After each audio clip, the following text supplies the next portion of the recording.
X in my name is not just a symbol or a target sign.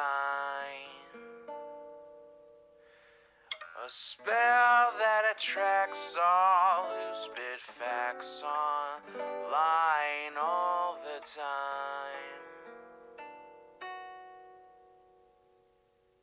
Can you see it? All the ones who drag my name every single day. Can you see it? Can you see it? Can you see it? They keep saying you don't have what it takes to carve out your own name underneath the shadows of gods. And I keep waiting for the day disbelievers say I flew way too close to the sun. I wait, but it never really comes. The X in my name is not just a symbol or a target sign. A spell that attracts all who spit facts online all the time. The X in my name is not just a symbol or a target sign. A force that compels all to rebel from all right shackled minds. Why do they just stand there against when they fall from the battles I have overcome? We feel it, feel the cope and the seething tone that they make while I stand up, man among gods. And I keep thinking with my mill, shooting ropes in my cold that faces towards the sun. They hate, but I'm sitting comfy with their mom. The X in my name is not just a symbol or a target sign. A spell that attracts all who spit facts online all the time. The X in my name is not just a symbol or a target sign. A force that compels all to rebel from all that shackled mind.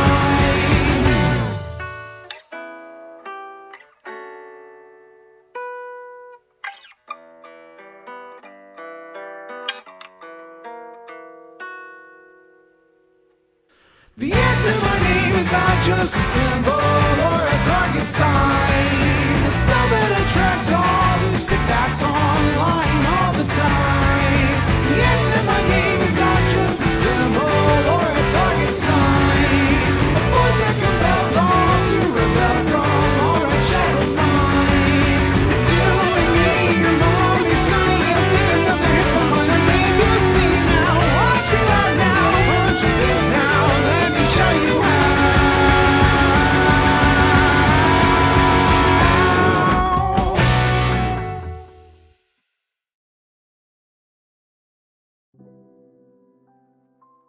Good evening, everybody. It is so good to see all of you here today. Hello, hello. Welcome back. Hey there, Cat Cullis. Professional Sapphic, how are you? Shoten LLC, good to see you again. Comrade Creeper, what's up? Fefala, hello. Draco System, how are you? Josh56, how are you doing? Prancing Goldfish, good to see you. Heavy Gretel, what's up? Balthazar, good to see you as well. You've been solo leveling a hunter in WoW Classic. Well, I mean, hunters are the best solo leveling class, I suppose. I will, of course, be able to start the WoW Classic guild pretty soon. So yeah, that's exciting. I'm going to be making an announcement in the Discord to start bringing people in who want to get on board with it. Probably tonight. Because we are getting pretty close to the day when I want to start all that. I must experience raiding in Classic WoW. I have to. I have to have that experience. Website chat won't let me log in with Twitter. Weird, Sierra's Lisp. That's bizarre. I know that you're like legit.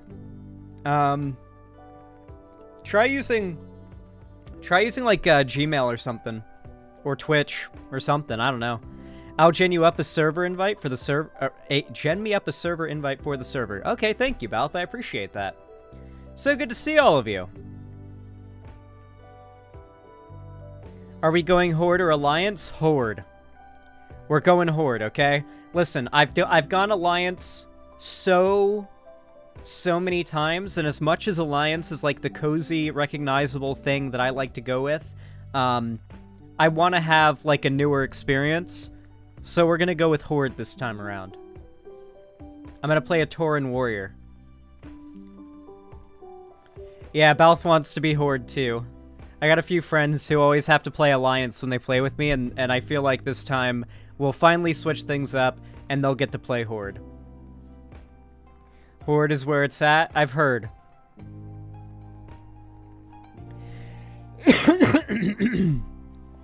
Oh, also, I've got this, I've never really had allergies before, but, like, right now in Seattle, I guess it's, like, maximum springtime. I've never actually experienced a true spring, but, there's so many flowers blooming that my computer and my mom's phone, like, gave her a fucking pollen alert.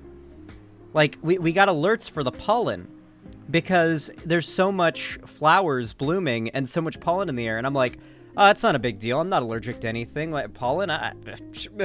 Who cares, right?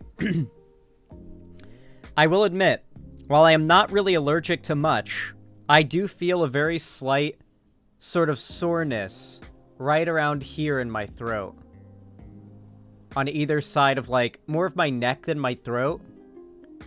On either side here where my fingers are, I feel sort of a bit of a swelling and a little bit of soreness. And it's not bad. It's not really, you know, it doesn't like bother me enough that I can't stream or anything like that, but it's definitely there, and you might notice me going or like coughing every once in a while. God, no, not seasonal allergies. I don't think it's gonna last very long. Might be your lymph nodes swollen? Yeah, that's what it is, because there are different lymph nodes you have, and it's more specifically right here. Right here is where it's the most tender. I thought at first it might be like a muscle thing. Yeah. I think my lymph nodes are just swollen up because of allergies.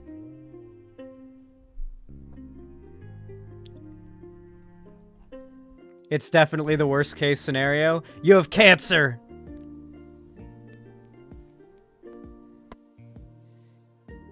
Have I tried smoking more weed? Good idea. Actually, good idea.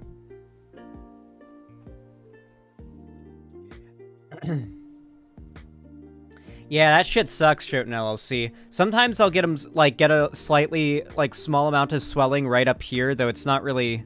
I don't feel anything there now. But it goes away in a day. I doubt it'll be the issue. They call me Dr. Hemorrhoid King? Hell yeah. What is this issue, then? Tell me exactly what it is and how I make it go away. Hit me with it, doctor. Subscriptions not accepting Visa, Sag. Oh yeah, you have to use PayPal, but you can attach your Visa to your PayPal, I think, and do it that way, but yeah.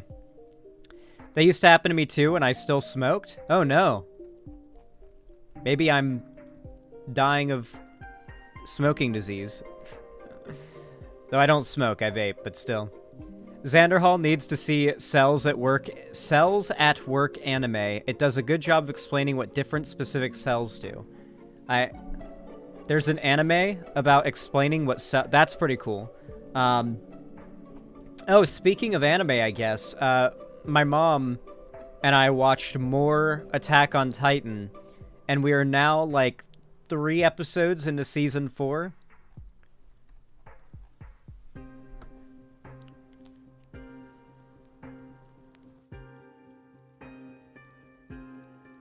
I can almost do my Attack on Titan politics review. Almost.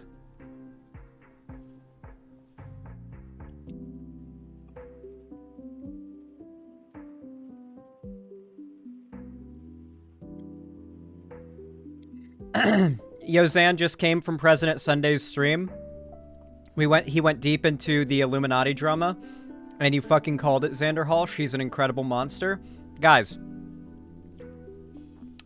I told you, alright? I saw through her fucking apology, accountability, whatever you want to call it video, like it was glass, alright? I recognized within the first 10 sentences it was bullshit.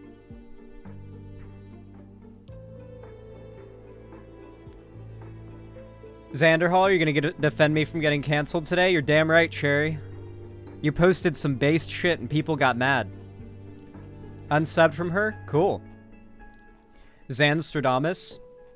Listen, I'm gonna be completely honest, guys. The fact that y'all think I have some sort of supernatural ability to detect when someone's, like, awful or whatever really worries me.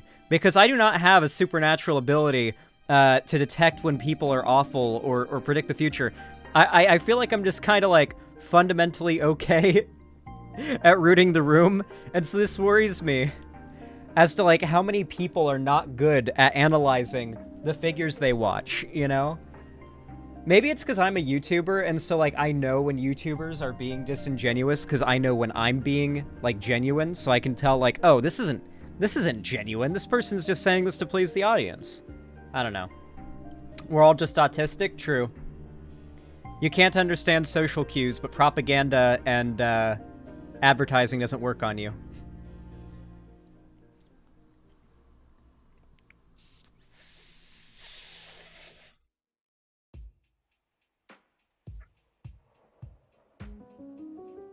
Nah, Zan, you're just the least autistic online person. Maybe that's what it is. Maybe I have, like, the lowest amount of autism that you can possibly have and still be...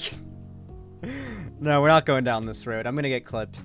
Alright, Beta Leafy, thank you for the $5 donation on my website. I really appreciate that. Very kind of you. Very much helps. Said, your new YouTube intro makes me think you're about to go virtually insane. What, people keep commenting about my new YouTube intro. What is it? I actually don't really watch my own videos much, so I actually need to check.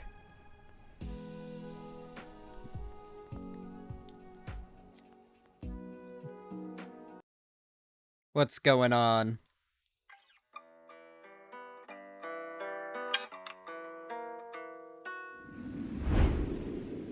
All right, everybody. So, wait, no, it's good. This is the intro that yeah, no, Cherry showed me this intro. Yeah, you showed me this intro, Cherry. This is what I figured it was. Why would this... Do you not like it? I like this intro a lot. It's fast. It's quick. It's a little bit from my theme song. So, for base... I feel like it looks professional. Oh, people like the guitar music. Ah, yeah. You guys know that's the quiet part from my theme. Right?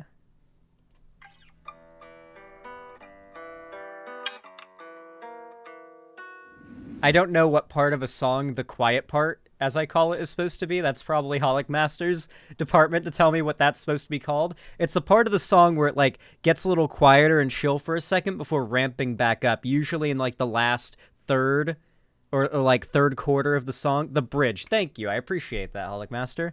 Yeah, it's from the bridge.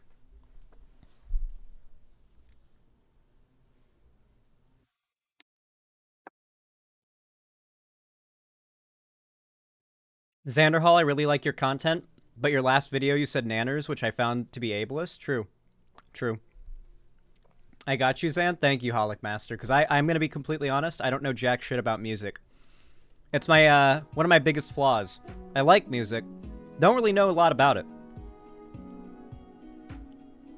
Unfortunate, but, you know, can still listen to it and enjoy it.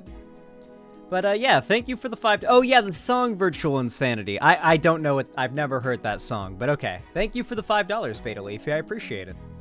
Larry Banks 78, thank you for the $5 donation. Very kind, very helpful of you. I appreciate it. Said, hey, Zan, have you seen the drama between Jack Saint and Shadiversity? Ooh, I am inclined to agree with Jack Saint in that drama. Just off the bat hearing who's involved, but we'll hear what happened. Where the latter got butthurt about Jack calling out his anti-SJW points, alright, I agree with Jack, against the Mario movie and was shown to be a hypocrite. Yeah, I feel like I don't like Jack Saint, because Jack Saint's, like, kind of cringe, but, like, I agree with him there. Like, clearly he was making the correct point against Shadiversity. Shadiversity's like a chud. And, like, it shouldn't really surprise you, considering the fact that the dude fucking walks around wearing, not chainmail. What's it called? The thick cloth armor that he wears. I forget what it's called. Like a coif? Gambeson. Yeah, he wears a gambeson in all of his videos that and like has his swords and like all that. Like you could tell this guy is like your stereotypical 4chan Reddit chuddy kind of guy, right? Yeah, Gambison, thank you. It's a blouse. I call it my war blouse. Beta Leafy, thank you for the $5. I really appreciate it. Said, I ate weed, I blame you. Did I make you eat an edible? Did I force the edible down your throat? I do have a habit for doing that kind of thing. Thank you for the $5. I appreciate it. Ugh. I just chugged a monster right before going live, so now I've got, like, hiccups. But I'm also hyper as fuck, which, you know, is kind of what you want. The only cool sword YouTuber is Scalagrim. Man is dating an NB and is really progressive. Wait, Scalagrim is full-on progressive? I always thought that Scalagrim was just, like, you know, maybe conservative, maybe centrist, but just kept politics out of his videos. But he's actually, like, left-leaning? That's cool to hear. I like Scalagrim's videos a lot. I gravitated more towards his content when I realized Shadiversity just, like, not only is a chud, but a chud who regularly, like, dips his politics into the content. So even if you just want to learn about swords or, like, medieval Europe or some shit, like, you're gonna hear some, like, right-wing euphemism thrown in there about how, like, wokeness is destroying whatever, right? But I've never heard anything like that from a Scalagrim video.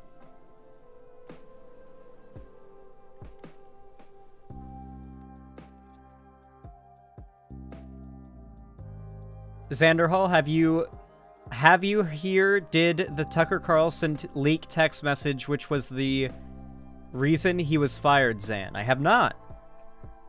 Xanderhall, breaking news, crazed, insane, gun nut truck lovers rammed Chelsea Clinton's bus right off the road into a ravine. No. No shot this is real. Holy shit. Apparently, Chelsea Clinton died, and it was caught on video. A bunch of Trump supporters ran her bus off the road? What? Wait, did she... What? Did she actually die? Because, like...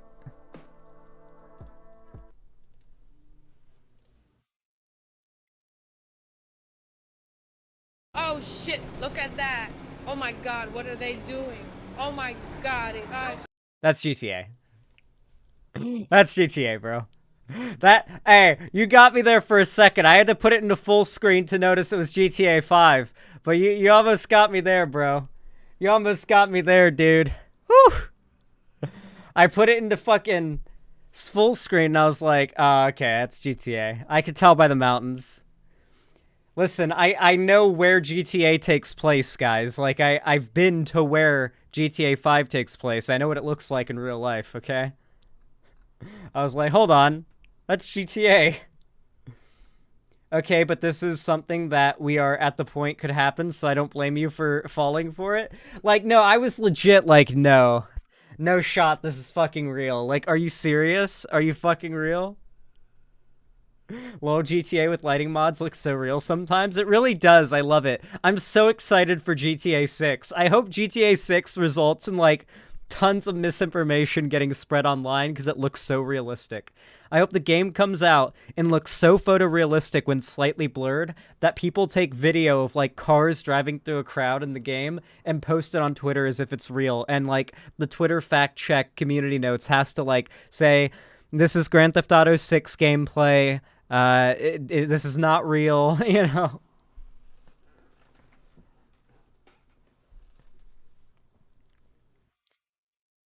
Yeah. Oh, did you guys see that I accidentally flew my drone over Putin today? I bought a drone online, and I wanted to get some good video of it, like, flying around, and so I put it up in the sky, and, like, I kind of got, like, a little bit lost, to be honest with you, and it was running out of battery, and I noticed that there was, like, a really nice building down below, and I was like, holy shit, is that Putin? So I veered the drone as it was running out of battery into the building Putin was, like, walking up, and that's all I don't know what happened next. Huh? Bro, lock your doors. No, I'm just kidding. It was Dylan Burns' drone. I let Dylan Burns borrow my drone. He took it to Ukraine, and he ended up crashing it. Don't know where he crashed it, though. If you guys could find out where Dylan Burns crashed my drone I lent him, please let me know. I'd like to collect it.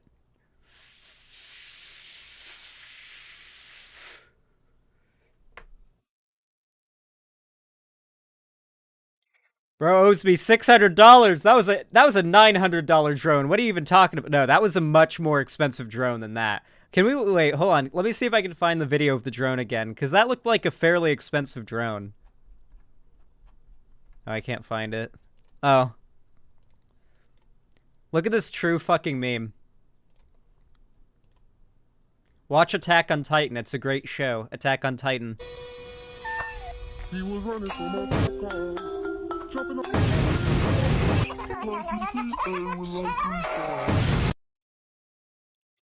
Fucking true. Fucking true.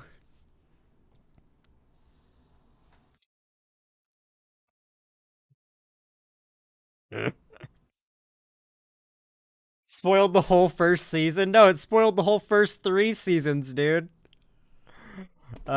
Please look at this Twitter reply, Lamau.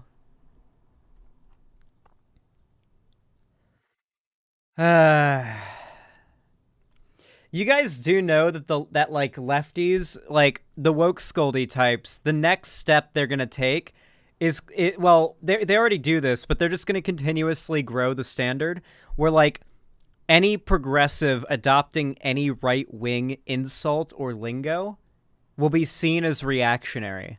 You post the Pepe the Frog meme to dunk on Nazis, that's reactionary. You say like cucked or based, then it's reactionary. Like that, I swear to God, that's where we're headed with the woke scold crowd. Oh, it already happens, but it's gonna happen more.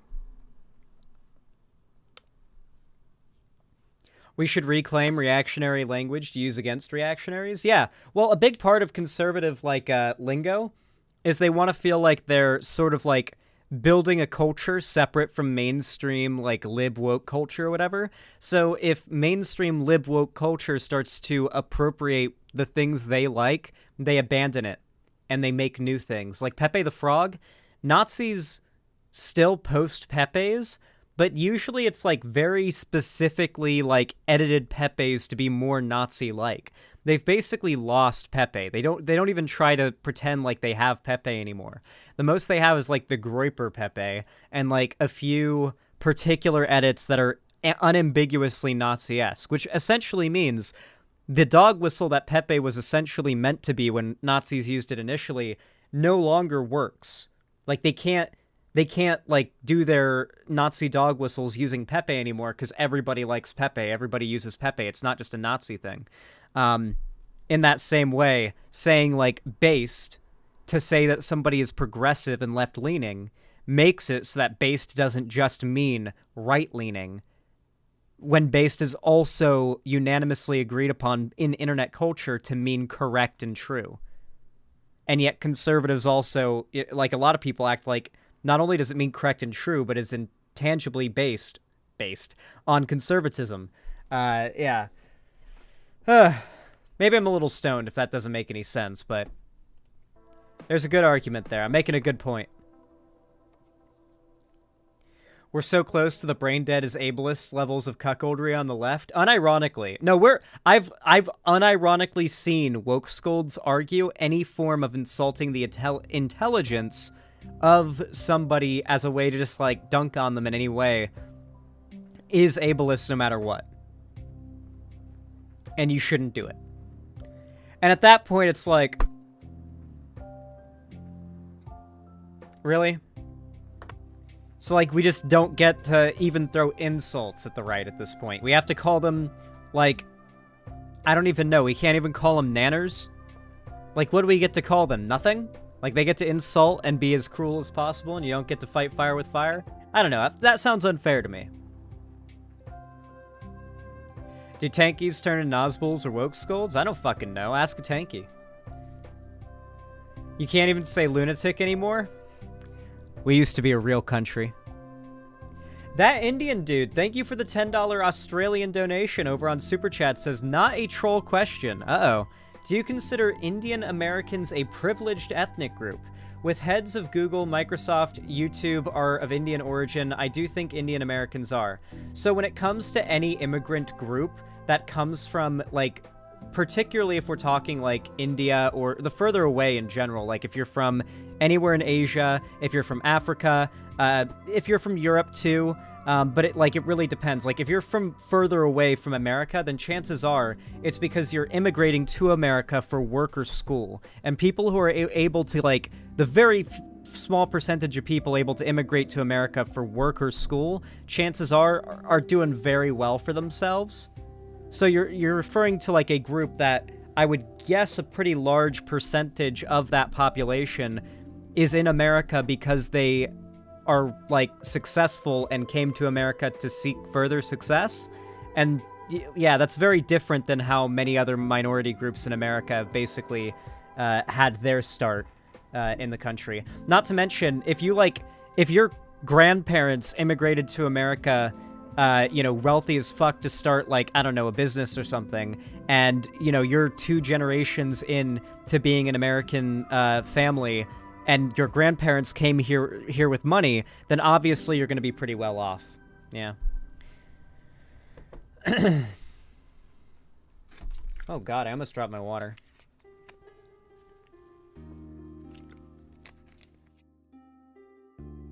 It's really dumb to generalize like that. The whole privilege discourse is brain poison. I think, assuming that they're asking genuinely, and I mean, it was an Australian dollar donation, so I assume they're asking, like, as someone from Australia who's not American, asking for an American's perspective on what it's like here in that respect. And I'm referring to, like, a statistical, like, why is there a big... A lot of conservatives will say, oh yeah, so being a minority group is so hard in this country. Being a minority group and facing racism because you're not white is so hard in this country, and it stops you from getting all these opportunities. Well, look at Asian Americans. Look at Indian Americans. And they'll, like, list a bunch of demographics that very specifically tend to do better socioeconomically than native-born white Americans do. And they have no regard for the reasons for why those stats typically lean in the way they do, and I just explained why. Which I assume they would want to know, so I feel like I answered the question adequately. But yeah, thank you, that Indian dude. I appreciate the $10. But regardless, it is a bit of a reductive question, but I gave it a reductive answer, because it's a donation, they can't fit much in there. Give them a break. Xander Hall, did you hear about the guy who spoofed Tucker Carlson's phone number and called Alex Jones using Tucker voice clips? Apparently, he fell for it hard. Figured I'd give you a heads up so you can be ready when it drops tomorrow. No shot. Dude, this is gonna be trolling. You guys are fucking... Okay, so let's say someone has Tucker Carlson's cell number, and also Alex Jones' cell number, and also an AI Tucker Carlson voice. They could, in theory, call Alex Jones and pretend to be Tucker and have a full conversation with him. Anyways, I just did that. I was honestly caught off guard by how much he bought that it was Tucker. I ran out of clips. It will be on the Monday episode of my show for anyone wondering. Link in my bio. Go sub. I don't even know if this, like, ended up being anything exciting. Unless, like, some really, like, juicy shit leaked. I don't know. We'll see.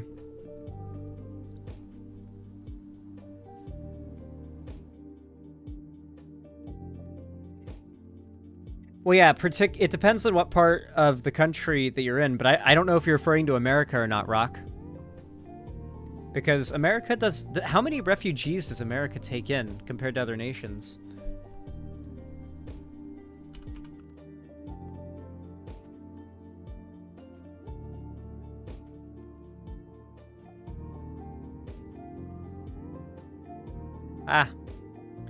Between 1982 and 2016, the U.S. admitted more than 2/3 of the world's resettled refugees. Okay, that's pretty cool. But can we get a number that's more like 2016 to 2022?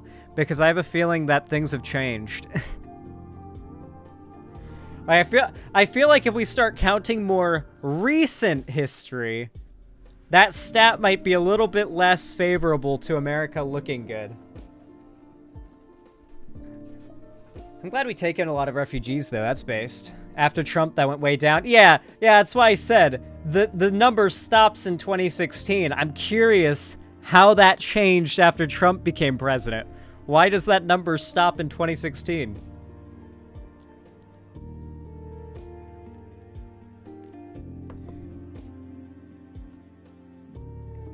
Zan, also a ton of Indian Americans are working in tech, etc., and are underpaid to get work visa status, so they work high-paying jobs for low wages and pretty much often get deported when their contract ends. Like, they're doing well for India, but still exploited AF. Yeah, okay, that's fucked up, but makes sense. That there is a lot of similar, like, immigrant exploitative tactics that are used in a lot of other fields in America.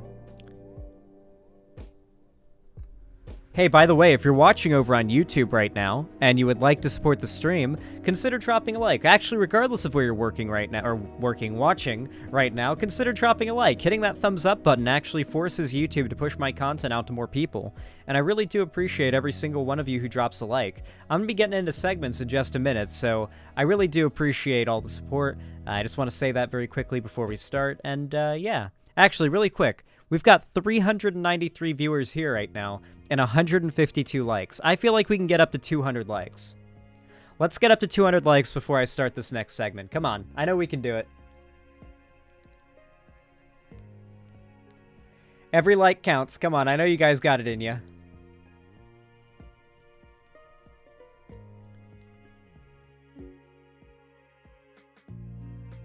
$170, let's go. Let's go.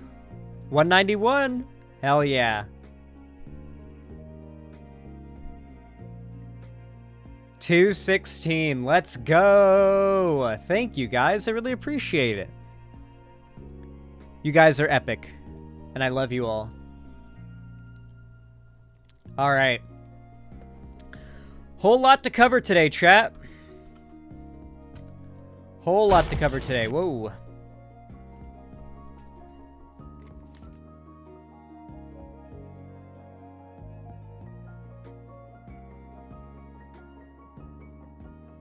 If you're not in site chat, then what are you doing with your life? True.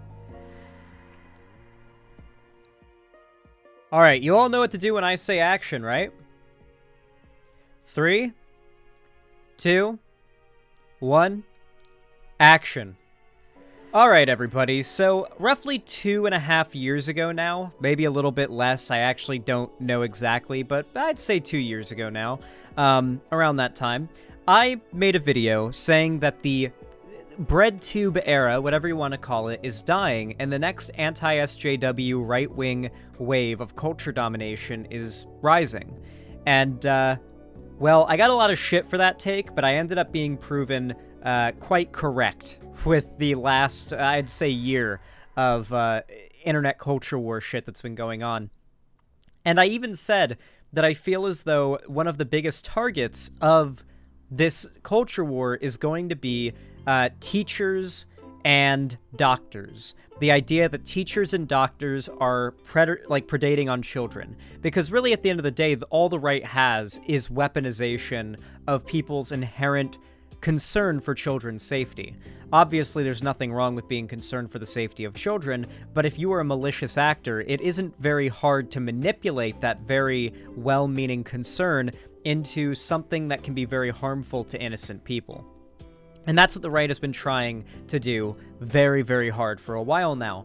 And it's such a perfect mirror of what happened in 2016 and to, 2014, that era, that there's even a, new Anita Sarkeesian equivalent. Like a top dog boogie woman, I guess you could say, for all of the right and all of the people who are freaking out about wokeness or whatever, to, consider the face of this woke, anti-white,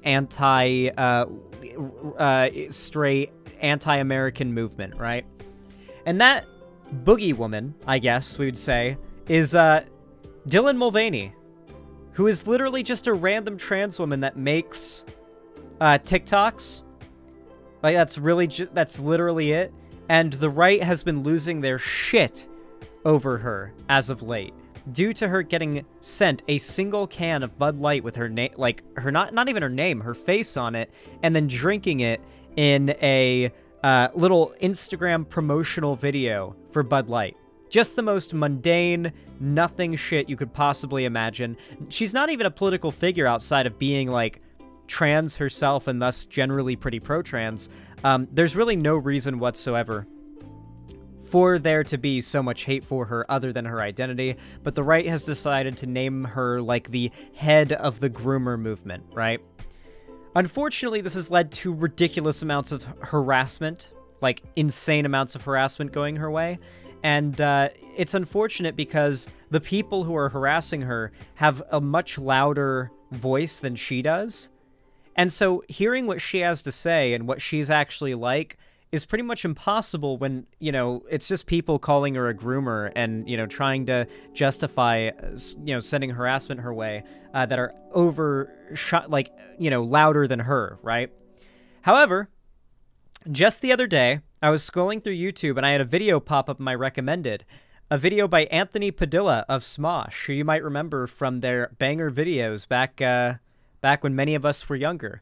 Anthony Padilla now has his own YouTube channel where he does mostly interviews and stuff like that.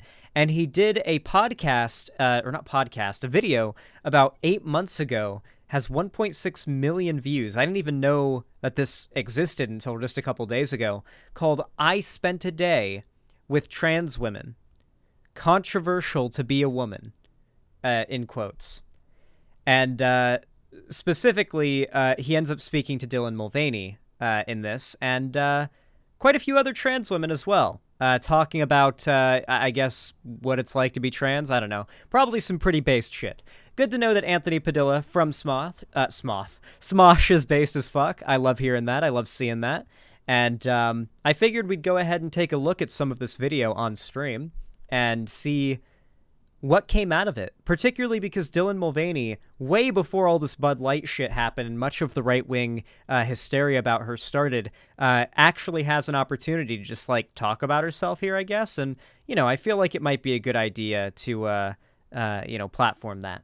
Of course, we won't be watching the whole video, and I'll be pinning the comment, or not the comment, the video down in the pinned comment down below, so you guys can go watch the whole thing yourselves. But let's take a look at this little bit of it and see if there is anything of note to talk about, because I think this is going to be interesting. His last name is Spanish, or it's pronounced Padilla. No, it's pronounced Padilla. I'm Anthony Padilla, and I'm curious. What would you do if someone looked at your body when you were born and demanded that you behave and present exactly how the greater population deemed fit, even though deep down you've always known it was a lie? I spent a day with trans women who came to that very conclusion. I did not, guys, that was completely improvised. That was completely improvised. I did not know he was going to start out by saying his name with the actual pronunciation as soon as I press... Rare Zan L. That wasn't even a Zan L. That was a Zan W, because it ended up being funnier. That was perfect comedic timing. That might have been the best natural comedic timing ever. That was amazing. That was a W. You guys just can't see it. Even my L's are W's if you think about them long enough. I'm Anthony Padilla, and I'm curious.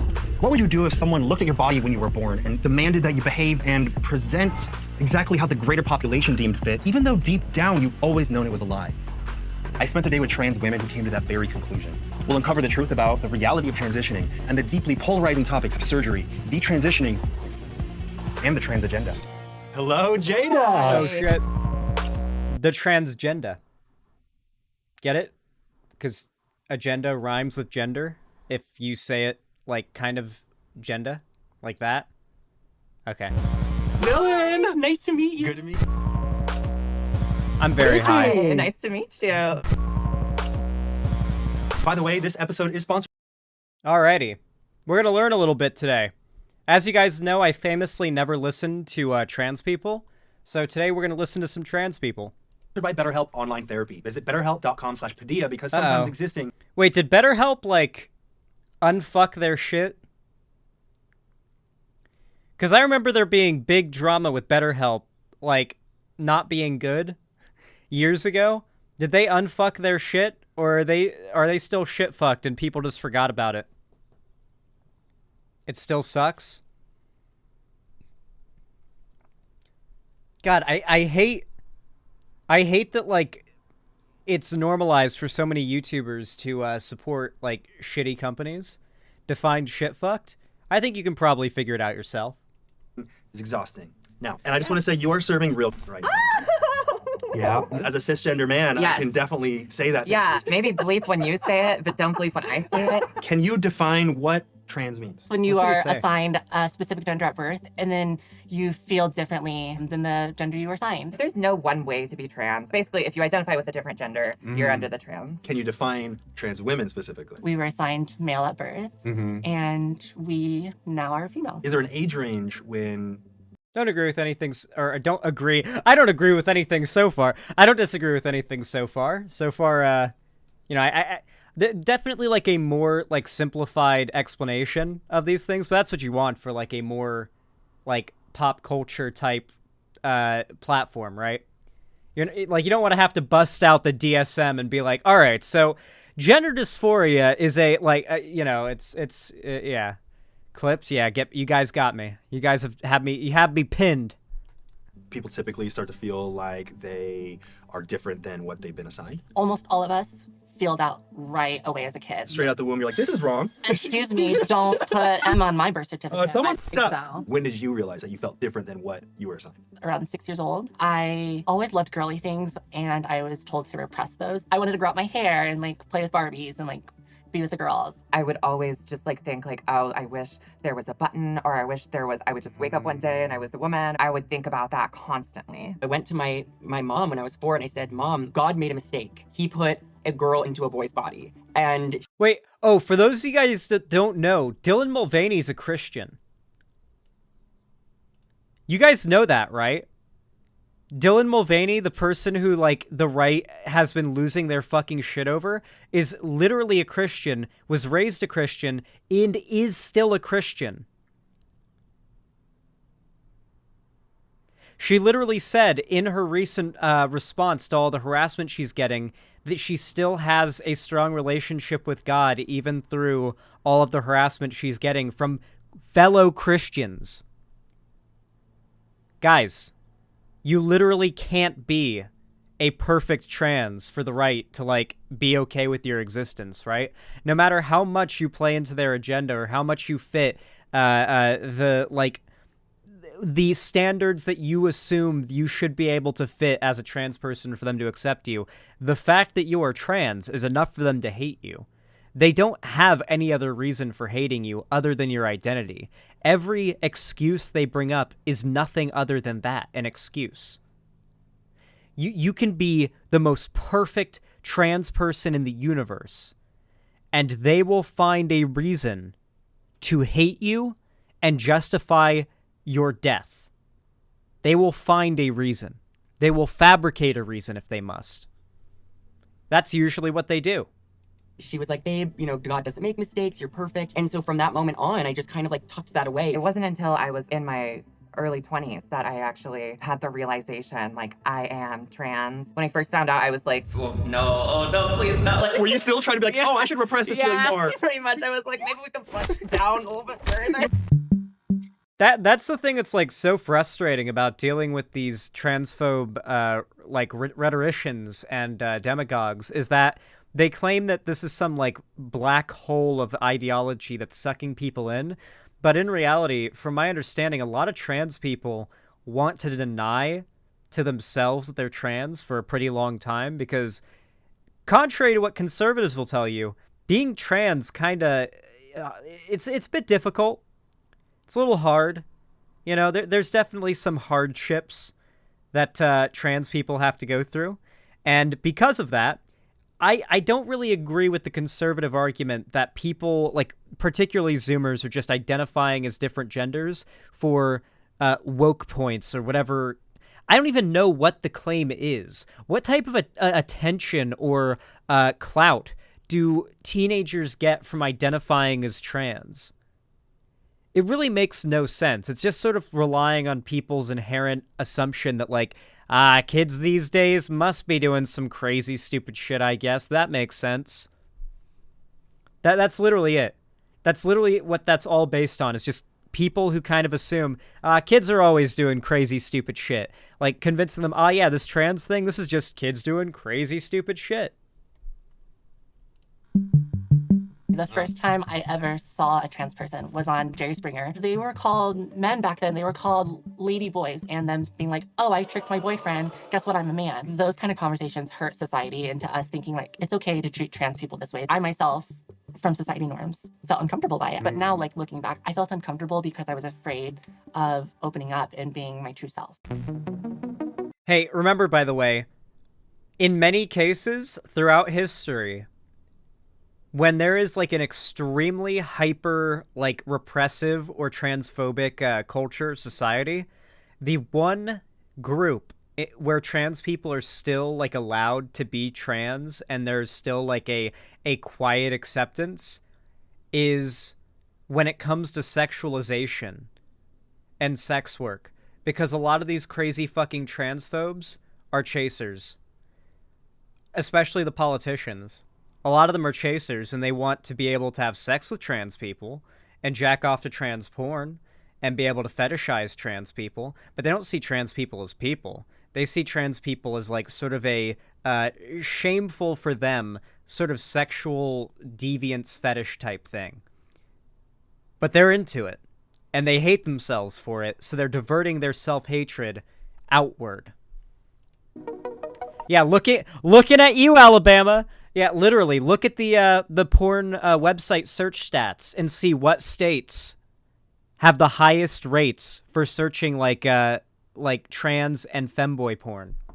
It's the red states, far more than the blue states. Was it more difficult to come out to yourself or to others? Myself. It was so hard to come to the realization that not only did I have similarities to the people that I was most afraid of, but that I could also be just like them. There's people that I feel like pushed me to repress, and I feel like I've more of internalized that. I was like repressing myself the most and the most like transphobic towards myself. I would think, oh, never publicly, Cryptid T. It's never public that they want to associate sexually with trans people. It's privately. I guarantee you, a shit ton of these like transphobic legislators and media figures probably have like trans porn in their search history. Guaranteed. think like, oh, trans people are weird. Before I transitioned, I feel like it was like a deep like insecurity because I was like low-key Desmido. I knew I was trans like at 18. I always like put it to the side and was like, stop having those thoughts. You shouldn't be thinking like that. You shouldn't be feminine. That's what I regret most is like not loving myself more or like listening to myself. And the times that I was like screaming. On my 21st birthday, I finally came out to my mom. We had a long like 2-hour crying talk. I hope that went well. How I felt. Coming out to my dad though has been really hard. And I remember him coming over to my apartment and I had all of my hormone pills out on the counter. And he asked me like, hey, what are these for? Why are you taking all these pills? He thought I had HIV. And I was like, no, I don't have HIV. I'm transitioning. That didn't go over well with him. And because of it, like we don't have a relationship now. It is unfortunate, but it's more unfortunate for them.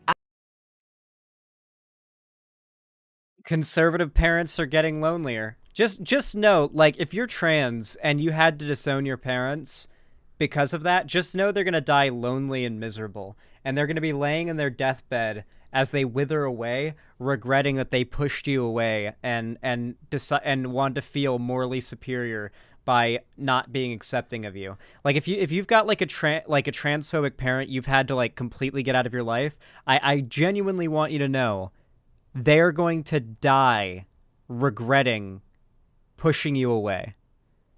It or probably way before that, but certainly by the time they're on their deathbed, they're going to regret it. Pogface, yes. Absolutely. It is an overwhelmingly common trend, and it's been happening for a very long time for homophobic, transphobic, or just generally really bigoted, really right-wing, like religious fanatic, evangelical type parents to get completely disowned by their more progressive, gay, trans, whatever it may be, kids.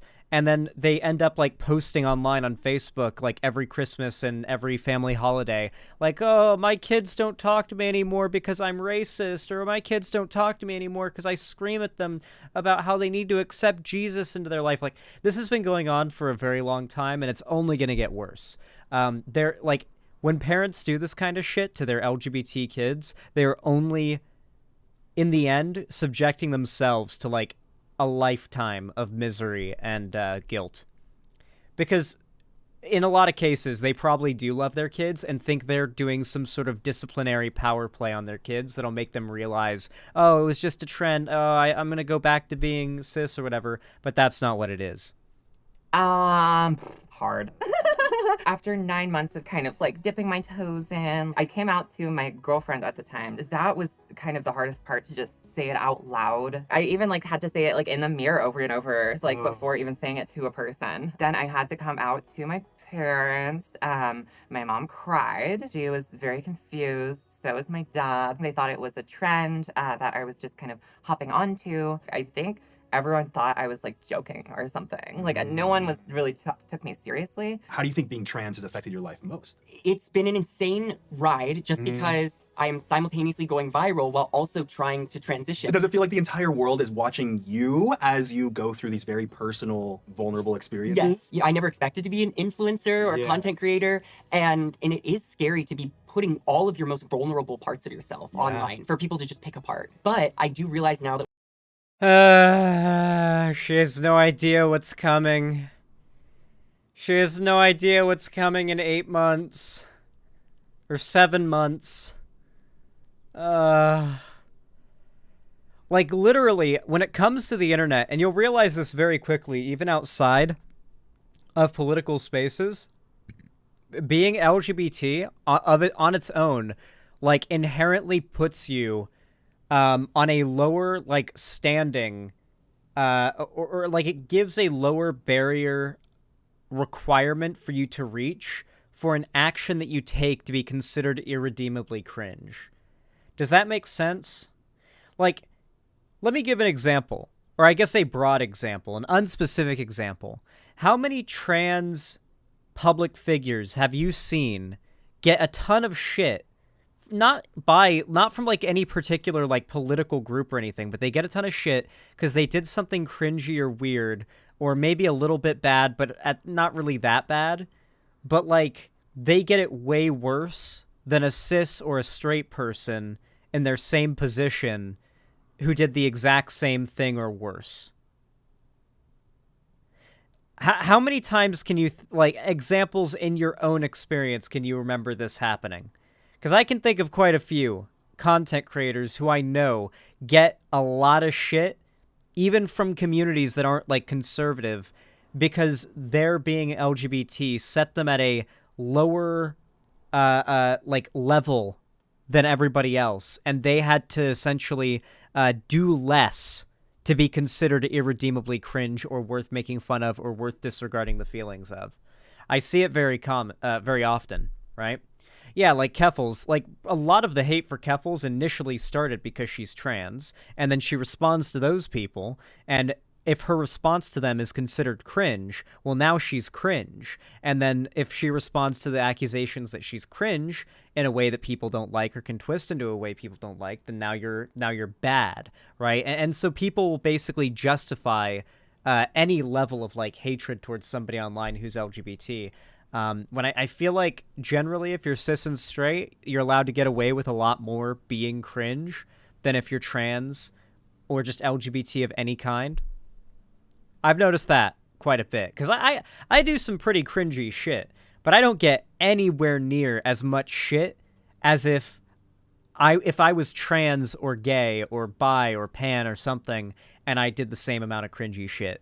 I would get so much more shit than I do now if I was trans or LGBT of any kind. I would be getting like fucking airdropped with hate constantly.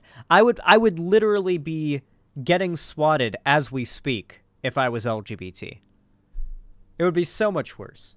What I'm doing can help a lot of people. So I'm trying to have a good time. I had no idea how to become the woman that I wanted to be. And so that's what I'm trying to let people in on. Because there were so many times as a boy that I either lashed out or I did things kind of recklessly just because I was so unhappy with who I was. And now when I look at myself on camera or just even in the mirror, I'm like, oh yeah, that feels about right. I'm just trying to be happy. Like, babes, meteor could hit at any moment. And if I die a girl, that's a beautiful thing. Fair enough. What does transitioning entail? Transitioning for... Let's hope the meteor doesn't hit before Hytale comes out, though, because I really need Hytale to come out. I need to play Hytale very badly before the world ends. And it's looking iffy on whether or not the world, like, the game's gonna come out in time before the world ends, okay? I need to play that shit before Republicans destroy the world. Everyone is a little bit different. We all have to go through a psychiatric evaluation. A lot of us start HRT. That's like the first step. Some people just take blockers. Everyone wants to know about trans surgeries. And honestly, like, yes, a lot of trans people do get surgeries, but we do that to fit into societal norms. For me, transitioning was starting to take hormones. Your skin gets way softer. You lose a lot of body hair. Your fat completely redistributes. Your hair gets softer. You just get... Oh, I have a question. Okay, is this true? Do trans women taking estrogen sometimes get shorter? This feels like it shouldn't be possible. It's true?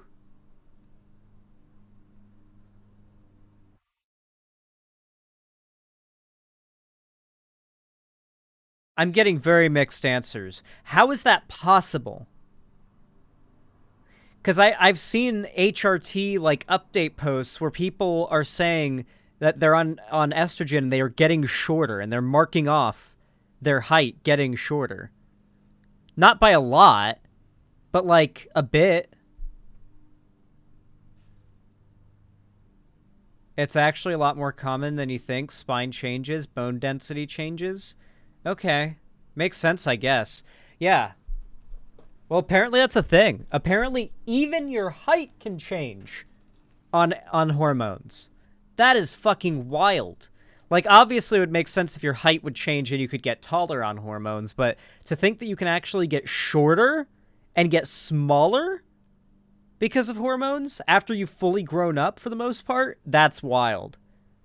That's fucking wild. Working out, having your muscle mass makes you taller. Working out and having more muscle mass makes you taller. Does it really? Huh. Interesting. I wonder how tall I'd be if I was jacked. Felt a lot less anger since the testosterone's gone. It's just no more. What's funny is that all of the hormones we take are actually prescribed to cis people in other ways. In the testosterone blockers, they are used to prevent hair loss for men and women. Spironolactone is the other testosterone blocker. That's just an acne medication. I feel like people make it out to be more of a scary thing, but all of these things people normally take. I had actually started hormone. Yeah, to be fair, when it comes to hormone blockers, a lot of, like, the hysteria is completely bullshit because hormone blockers are used already and have been for a long time for youth in situations where they're not trans. We've been using hormone blockers on kids who aren't trans for a very long time because it's a medicine used, or it's a treatment used for a bunch of, like, hormone disorders. I know that there was a girl on my swim team who took hormone blockers, and she was cis. It was literally just because she had, I forget what, a pituitary gland disorder, I think is what it was called. But yeah, like there have been cis kids taking hormone blockers for a very long time that are not trans. For nothing to do with being, like, with gender or anything like that. It's just because they, like, need to take it medically. Hormones as a non-binary person before I had even come out as a trans woman. I know that there are surgeries that I'm very much looking into, and because I'm so new to my transness, there's actually some wait times that I have to wait. So I potentially, and probably will, look very different in a couple. How the fuck is it easier to buy a gun than to get hormones and be trans? I guarantee you the wait times are longer than that to buy a gun in most of America. I guarantee it. Hey, Fawn, what's up? I see you over there in YouTube chat. How you doing? Couple years. You'll have this to look back on. Weird. Why pass Dylan? When people hear transition, they assume it means physical. Is it more than physical? I think absolutely. I think it's a mindset. I think it's how you see yourself. I think it's how the world sees you. If you want to look at it at a more old school transsexual ideology, transitioning means doing the surgeries, getting your meds. But I would say the more new progressive way of thinking is transitioning, is however you want to do it. Do you think it's appropriate for people to ask about surgery? Like, I wouldn't ask you right now about like, okay, let's talk about what's in your pants. I'm willing and ready. Oh yeah, Fawn. We're gonna be looking at that in a little bit, and it's gonna be awful. I've already seen a lot of the reaction on Twitter. But that's after we shoot.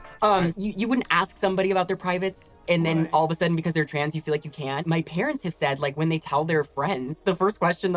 Exactly. In no scenario would you ever find it to be socially acceptable to talk about someone's private parts as a public figure, but when it's a trans person or trans people as a whole, all of a sudden it's acceptable to start an entire discourse about that topic, which is what the right has done. Hi, Xander Hall. I'm a closeted trans woman from Missouri, and I'm a big fan of your content. Thank you for introducing me to the Mango Pack. Oh yeah, the mod pack that I play. Well, I'm glad you enjoy my content, and I'm glad you like the Mango Pack mod pack. It's a lot of fun to play. And I hope you're able to not be in Missouri soon. They'll ask, is like, oh, is Dylan getting the surgery? Ew, don't talk to my parents about my private parts, you nasty perv. And I feel bad because I'm like, oh my God, like, my family should not have to answer that question. Yeah. Why do you think it's become synonymous with trans? So them in their mind, they want to label me either as a girl with a penis or a girl with a vagina. Like, that's how their heads work. And they're like, okay, we just need to know which box to put Dylan in. I can't wait till we get to a place where someone says they're a woman, we believe they're a woman because they said so. Everyone's just obsessed, like, Well, the thing is, that's how things were until conservatives started losing their fucking shit. There wasn't this culture of, is this person a man, is this person a woman, until the right started losing their shit. The idea that, like, anybody is gender confused is a completely made-up concept by the right. There's never been this, like, gender confusion concept that the right pushes among the left. It's always been a straw man of the left that the right has created. So it's so sad that, like, in this respect, society has kind of regressed in a way. There are instances from, like, back in the 1940s and 1930s where trans women are being referred to fairly flatteringly by mainstream media outlets in, like, the newspaper and whatnot. And it's not in a negative way, not to make fun of them, not to, like, degrade them or make them into a spectacle, just like a positive, like, completely non-politically charged article. You know, like, these kind of things were pretty normal even 100 years ago. But now, with modern-day right-wing hysteria basically driving the culture war, now there's this fear that, oh my God, what if I pick up a girl at the bar and she ends up having a penis? I literally have to die. Yeah, like, okay, if it would really, like, if that made-up scenario would really be that upsetting for you, I guess you would have to die. About the bottom surgery. A lot of cis people kind of get really fixated on. Like it's a requirement? Some people believe that. The majority of trans people, men and women, don't get bottom surgery. Me personally, I don't necessarily feel like I need it. I'm very happy with girl dick. I think that's beautiful. You have a tattoo over here of an angel with showing the girl dick. I love girl dick. It's very beautiful. It's delicious. It's invasive. Listen, I feel like the trans community needs to embrace the word gawk, not just because it's funny, but because I feel like calling chasers gawk goblins is more woke and less problematic than calling them chasers. Because calling them chasers implies you're just dropping the T slur off the beginning. Like, the origin of that term is T slur chaser, is where that comes from. So you're literally just implying the T slur there. But if you call them gawk goblins, we're talking a completely new etymologically made-up word here, okay? And it's funnier, too. And it's honestly a little bit more insulting towards the way... It's more insulting to the fact that they are fetishizing trans people in the word than that they are interested in trans people, right? Like, the fact that they're into trans people isn't the bad thing. It's that they're goblins. It's that they're literally, like, they're fetishizing trans people to a goblin-like degree. I like this one a lot. I think Gawk Goblin is a very good replacement for Chaser, and I'll die on this hill. And I don't care how many big trans accounts on Twitter want to clip me saying this and say, cis streamer Xanderhall does this, and I don't know what they would argue, but they'd find some way to wokely argue that this is some bigoted shit that I'm saying, because they always find a way. Woke scolds find a way. That's the other aspect of it. It's it's expensive. Literally have your genitals turned inside out. You're bedridden for like a month. I know girls who are like, they can't go out because they gotta dilate, which is just sticking dildos in your new vagina and expanding it and making sure it's very big. Giving it very much depth. I feel like I'm motivated more by the dysphoria of feeling masculine than specifically feeling feminine. What's been the most unexpected part about transitioning? Women, just whether it's trans or cis, that have like let me into the club, especially the women that I knew before transitioning that have like been like, oh yeah, come, like here's our secrets. Wait, what kind of secrets are they telling you? Well, sorry. Shit. Thank you to the women. She literally won't even let the like women's secrets leak. I'll let you guys in on what the women's secrets are, okay? Because I've had insider knowledge, okay, from several spies behind the femoid ranks, okay. And Zan, don't tell. No, I'm telling, okay. Women, when us men aren't looking, okay, they're always just like sending each other nudes, like planning world domination, building weapons of mass destruction, using robotics, and synthesizing all sorts of different poisons. They literally, that's what they do all day when we're not looking. They synthesize all sorts of different poisons. They ponder their orb and they brew.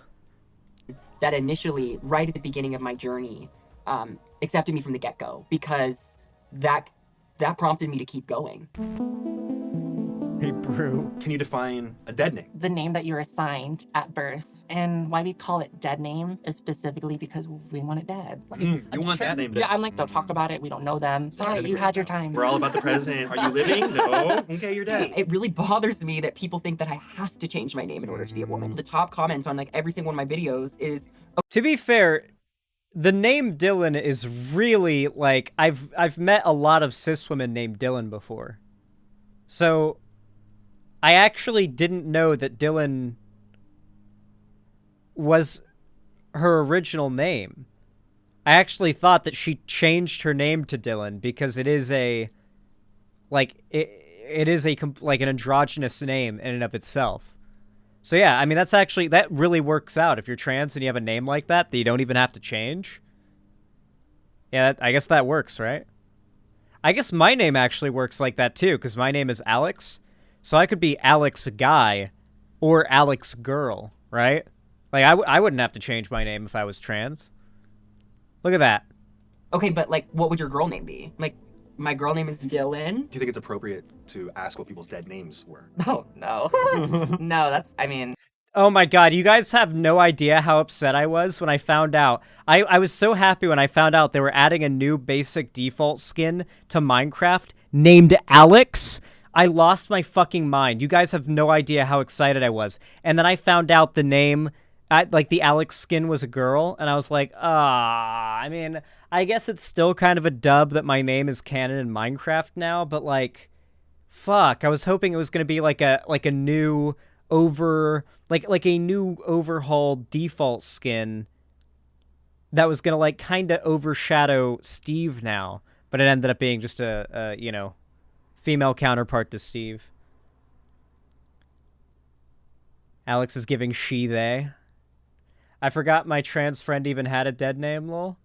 I mean, to be fair, like if when you know a trans person for like any decent length of time, it really isn't like if you knew like somebody for a long time and then they come out as trans, change their name, change their pronouns and stuff, at least in my experience, it is not hard to get used to that. I've had quite a few friends at this point realize they're trans after like years of being friends with them, and it's like not that hard to you like adjust to that. You know, it really isn't that hard. Conservatives talk it up like it is, but it's not difficult. No. Basically, no. How many times can you say no in 6 seconds? No.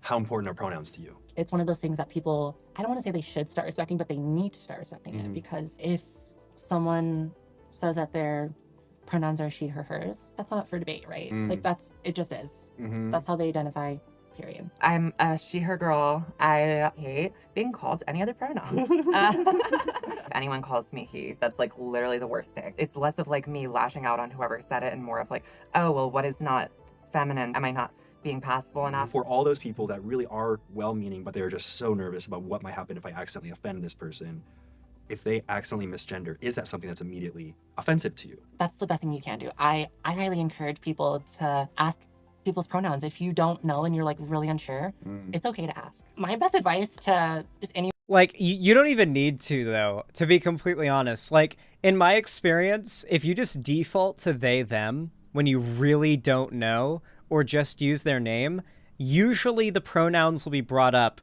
fairly quickly, at least in lefty spaces. I just default to, like, they, them, or just use the person's name until pronouns are brought up. Because sometimes it can feel...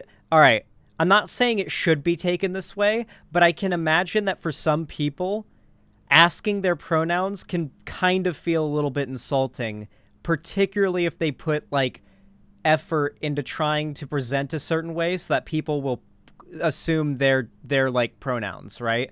And so I feel like that, like, asking even can be a little bit so like hearing it after a little bit of conversation might be better, because, you know, just asking can, you know, be an like it could have some implications. Asking pronouns can be seen as clocking, TBH. Exactly, Fawn. Thank you. That's basically what I meant to say. Like, if you ask a trans person their pronouns and they, like, you don't even know they're trans, like, they look real, they pass really well and whatnot, and you ask them their pronouns, then that might kind of make them feel like they got clocked. I believe that was literally what ContraPoints got into that, like, original big cancellation drama over, is she said that, like, when she goes to, like, super inclusive lefty spaces where she has to, like, give her pronouns and stuff, she kind of feels a little bit less valid than when she goes to a bar in South Carolina and some redneck says, "Sorry, ma'am, can you get out the way so I can get to the shitter?" You know, like, I kind of get that. I think I understand where that's coming from. anyone who accidentally misgenders anyone, is just move on with it. Like, if you mess up, correct yourself and move on. It's not like a death sentence to that relationship. Yeah, no, like, unfortunately it does happen, but like, we're also human. Like, we mess up sometimes. I sometimes get a little overwhelmed when somebody makes a really big deal out of it and they're like, "Oh my god, I'm so sorry, like, I totally see you as a girl." Because then, especially if there's other people around, Yeah, for God's sakes, if you accidentally misgender a trans person, just say, "Oh, I'm sorry," and correct yourself. Like, don't make a big deal about it for whatever you do. Just move past it. Act like you literally move on from it like you got someone's name wrong, okay? Just say, "Oh, sorry," correct yourself, move on, okay? The sooner you both forget about it, the better. become this, like, it's like a pointing fingers, like, let's all talk about Dylan. It becomes an event. Yeah, it's an event, and it doesn't need to be. I feel like a lot of people are very, very scared to say the wrong thing, to say something offensive. I would say we're very resilient. We've been through, like, a lot of shit, and we're not going to, like, crumble after being misgendered one time. It's better for you to just make some mistakes and get to know trans people than to be so scared not to mess up and to never ever like even try to talk to a trans person. Considering there are so many ideas about what the label trans means, how important do you think identity labels are? I mean, I wish that they weren't so important. At least the label of being a trans woman is helpful to me because I now am finding a lot of happiness and euphoria through that. But I think labels really, what they do is they separate us. Our soul's gendered. I don't necessarily think so. I think there's something more to it than gender. I think it would be a disservice to try to blanket statement someone's. Dylan Mulvaney is more of a Christian, like an actual legit Christian by like the spirit of Christianity and Jesus's will than the vast majority of the conservative Christian evangelical pundits attacking her. Pretty much all of them. Like, I've literally heard Dylan Mulvaney speak like about herself maybe 4 times, and 2 of those 4 times she's brought up like God, the soul, and her Christian like faith. I'm pretty sure she's a Christian. It must be so crazy for her to, like, watch as these people claiming to, like, love Jesus or whatever attack her, literally disregarding the teachings of Jesus Christ. As a matter of fact, a good example of this was, I think this is a good place to actually end things off. There will, of course, be a link pinned down below for you to see the rest of that interview, which I highly recommend you guys go and watch, from Anthony Padilla. But I wanted to show you this absolutely demonic fucking tweet from Matt Walsh that I think really just encapsulates what I mean when I say these people they're just filled with hate. It's literally nothing but pure burning hatred. Let me scroll through the murder apologia very quickly. He's been justifying the murder of a guy on a subway train. Let me see. Can I get to the... It was yesterday. Where is it? That's from too recently. Did he delete that one? It made him look pretty fucking bad. Did he delete it?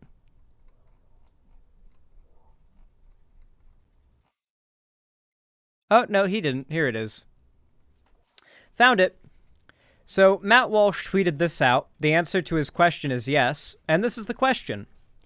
Do you think Jesus would treat the trans movement with the same amount of hate that you do?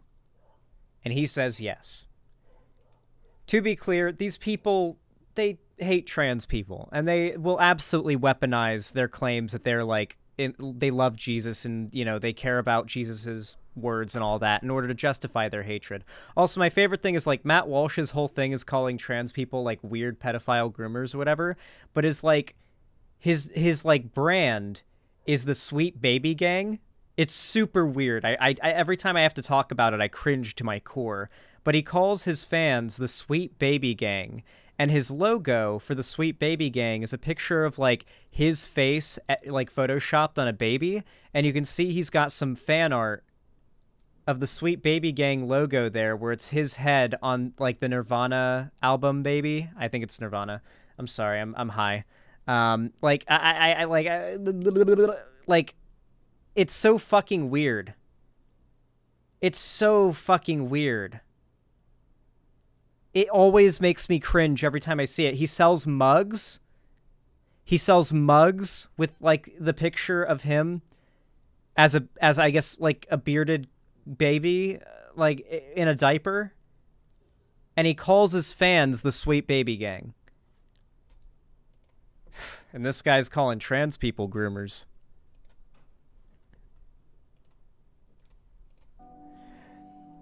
What do y'all think of that, what do y'all think of that segment? I feel like it came out pretty good.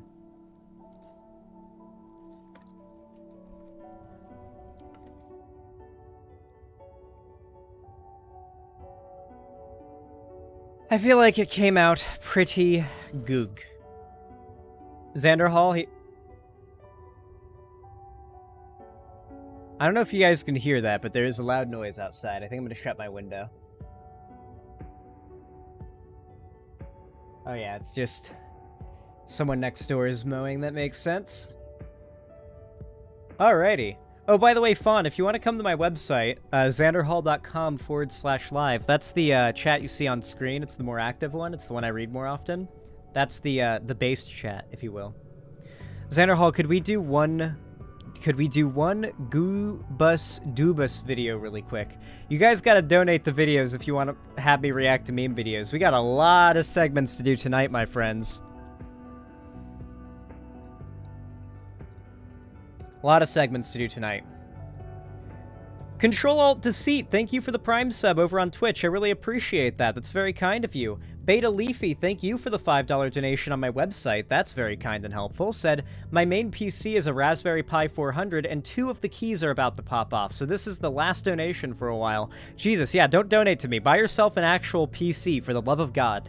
Thank you for the $5, but do not donate to me again for quite a while. Until you need to send me a picture of your brand new baller-ass PC setup next time you donate to me, because you need to have that before you send me any more money. But thank you, I really appreciate that. That is very kind of you. Let me update the dono goal really fast, and then I'll check to see if I missed any super chats. Testing, thank you for the $3 donation over on YouTube. Says, the point you made about parents not wanting their children to disown them makes me think that the right is going to overextend if they tell parents to disown their children if they are transgender.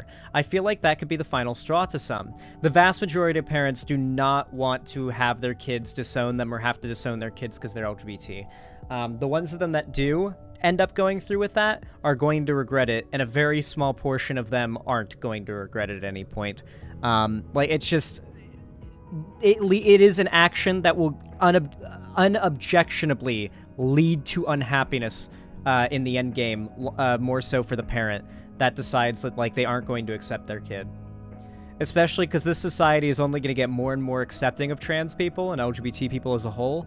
And, you know, that's just going to leave the parent, you know, lonely, sad, out of touch, and miserable.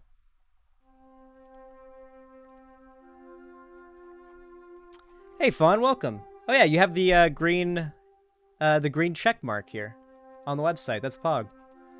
They're almost at the point, I swear it's coming, Xander Hall. They have been telling their fans, like, I've seen them say they would rather have a dead child than a trans child. It's not uncommon. They'll argue that, like, straight to your face, they'll say that. I've seen them say it while actively voting on legislation to ban access for people to get trans-affirming care.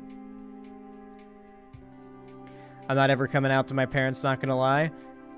Oh yeah, I mean, if you feel like it's not a good idea, then I understand that, because it's definitely a scary thing, I imagine. Alright, very quickly, I'm gonna run and grab myself a water from the fridge, because this one has been, like, sitting out for 2 days, I think, and it's very stale and room temperature, and a little bit warm, actually. So I'm gonna go really quickly run and grab myself an actual cold water, because I need some refreshment.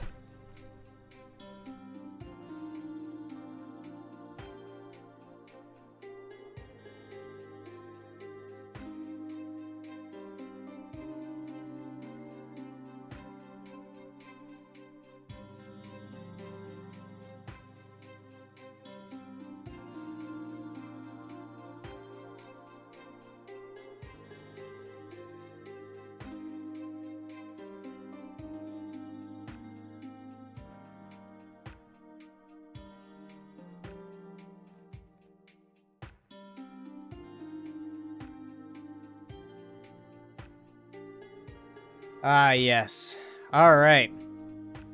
Before we start the next segment, I would really appreciate if you guys, if you're, you know, those of you watching here who want to support my stream and want to support my content and keep me, you know, capable of making this content, we're able to drop a like. It really does help out a lot. Hitting that thumbs up button over on YouTube, it goes a long, long way, and I really do appreciate it, seriously. Every single one of you who hits that button, it's completely free, takes half a second, and it really does help out, and I appreciate it.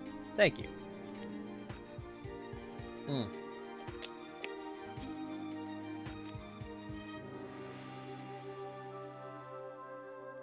Have I talked about Aiden Ross yet? No, I have not, but we are getting there, don't you worry. You like the stream? Thank you, Fawn. I appreciate that. The problem with the LGBT community is that they have been harassing femboys for quite some time. That's not, like, as big of an issue as... I mean, it's an issue, but it's not, like, endemic among the LGBT community to harass femboys. There is a section of very terminally online, particularly trans people, trans women, who see femboys as, like, doing trans woman face, essentially. But it's deranged and very niche.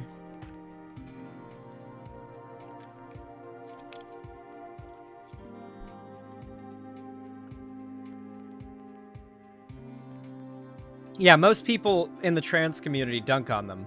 You know, it's not, like, most trans people simp for femboys, not, like, demonize them. Trans woman face, yes. The transphobes think that trans women are doing woman face, and the trans women who hate femboys think femboys are doing trans woman face. It all goes full cycle.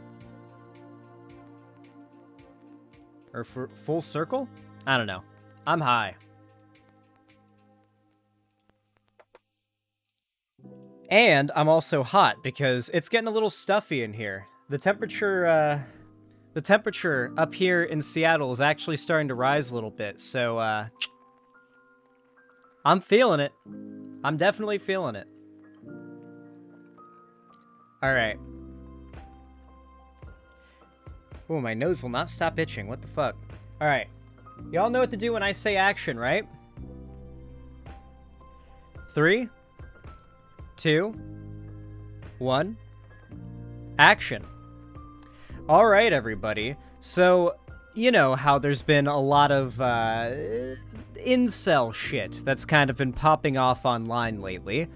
Well, recently my editor decided to give a little bit of a feminine perspective on the narrative that it is unreasonable for some women to feel uncomfortable around men that incels have been pushing. The idea that this is, in fact, somehow misandrist.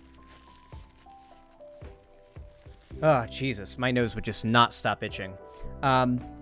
You see, a lot of, like, your red pill, what do you call them? Like a dating coach, lifestyle coach type figures, your Andrew Tates, your Aiden Rosses, your, red pillar types. They incessantly push the idea that women are pushing a narrative, when they're the ones pushing the narrative, that men are actually predatory when they are not. Men are just trying to live their own lives and trying to make men fear that any interaction they have with a woman could result in that woman lying and saying they did this or they did that. And this idea that women are all, justifiably afraid around men, they think that that's all bullshit, and it's just being pushed by feminists to justify, hatred of men. Oh my god, my nose. Jesus. Will you stop? And they've been saying this for quite a while. The idea that feminism or, pointing out that there's a rape culture or Me Too or any of that is actually hurting men because it's making men too afraid to pursue women. It's very bizarre, or even to interact with women. It's very bizarre. But my editor decided to make a pretty basic tweet. A very, very... My nose isn't even wet, actually. It's literally, it's just itchy. It's literally just... It's just itchy for no reason. There's nothing there. There's no reason for it to be itchy. It's just... It won't stop itching. Anyway, you can cut that part out, Cherry. My editor, Cherry, decided to post a tweet. A very, in my opinion, non-controversial, basic tweet that just tries to acknowledge the perspective of women who are made uncomfortable or afraid around men, right? And this is meant to sort of respond to the incel talking point that men are being victimized by feminism and by women who are, concerned that they could be predated on by a random man, right? Cherry simply tweeted, "I wish more leftist men would try understanding why women don't feel comfortable around men, instead of being ultra debate-brained about it and calling the women unreasonably irrational." If you have seen any Twitter discourse about sexual assault and rape and just generally feeling uncomfortable as a woman in public, you will have seen both men on the right, men on the center, and even men on the left, even leftist men, come out of the woodwork with a super debate bro, logic bro, lay Reddit fedora tip take. Well, actually, is it really that much different to, if you are a woman and you see a man, to feel uncomfortable by him, if you're a white person and you see a black person and you feel uncomfortable by them when walking down the street? It's they come out of the woodwork with this argument, acting as though they're making this woke counter argument to the idea that women have some level of justification for being uncomfortable around men, especially men that are strangers. And this is, of course, ridiculous, because naturally we accept that certain fears are more justifiable than others. We recognize that certain fears, whether or not they are realistic or not, are more acceptable than others, and we discriminate between those fears based on context. Obviously, if a white person is afraid of, like, black people because they think black people are going to hurt them, and so they, like, get nervous walking down the street by a black person, that's bad because it's racist. It's not bad because they're, like, afraid and being cautious. Like, that's not the bad part of it. The bad part of it is they are being judgmental of that person based on their race, which is an immutable characteristic, right? When it comes to, and that race in particular is obviously when we're talking about black people in America and, like, being afraid, like a white person being afraid of a black person, there's numerous instances of white supremacist bullshit, like laws, legislation, standards, whatever it may be, being pushed by that motivation. The idea that white people are afraid of black people. This has been one of the core motivations for a lot of racist shit for a very long time. There is a very big difference between that level of, like, oh, I'm afraid because there's a black person walking down the street next to me, and I have this, like, racialized opinion on this person without even knowing them, and a woman who has lived their entire life, in the vast majority of cases, I mean, we've seen the statistics, having gone through, at the very least, very, very soft instances of, breaking boundaries in regards to, personal space, sexual, like, what they're okay with, what they're not. A lot of women have been raped or sexual assaulted. Like, a lot of women have been raped or sexual assaulted. Like, it is not uncommon for a woman who is an adult to have at some point in their life gone through something that is just a terrifying experience, a horror movie tier experience, or at least come close to it. Not every woman, but a lot of women. And most women are aware of that general trend. There's a very big difference between the fact that there is certainly a lot of socialized, normalized sexism that results in women being objectively in more danger when out in public and walking around than men are. That justifies their fear over, like, a racist. And their fear isn't hateful in the same way that a racist's fear is hateful. I don't know. This just feels like such a weird attempt to try to attack people because you feel offended. You want to know what it actually is? Let me tell you what it actually is, okay? I'm gonna dig deep into my, like, era of when I was more of a chuddy incel type. I'm gonna dig deep. I'm gonna tell you what about this type of rhetoric upset me back when I was like a little chud boy, okay? Whenever I saw a woman say, yeah, we are afraid of men. Men are scary. Men do this, men do that. I always was offended by that because it felt as though I was being, hit by, like, strays, It feels like I'm getting hit with strays, right? Like, I've never sexually assaulted anyone. I've never, like, raped anybody or done this or that or that or that. Like, I've never done these horrible things, but I'm being lumped in with people who have, and like, I'm expected to just go through my life knowing that, women that meet me who are strangers are just going to assume that I am out for some, like, evil, like, negative motivation before they even get to know me. Like, it feels... It's the closest for a lot of, like, cis white guys specifically that you'll ever get to feeling like you've been discriminated against based on your identity. It's the closest you'll ever feel, and it makes you angry. When straight white guys feel like a twinge of what that is like, it makes you angry. That really is what it felt like, at least for me, when I would see those posts. It was like, I've never done any of these things. Why should I have to go around knowing that, like, the vast majority of women out there who meet me are going to assume the worst of me before they've even gotten to know me, right?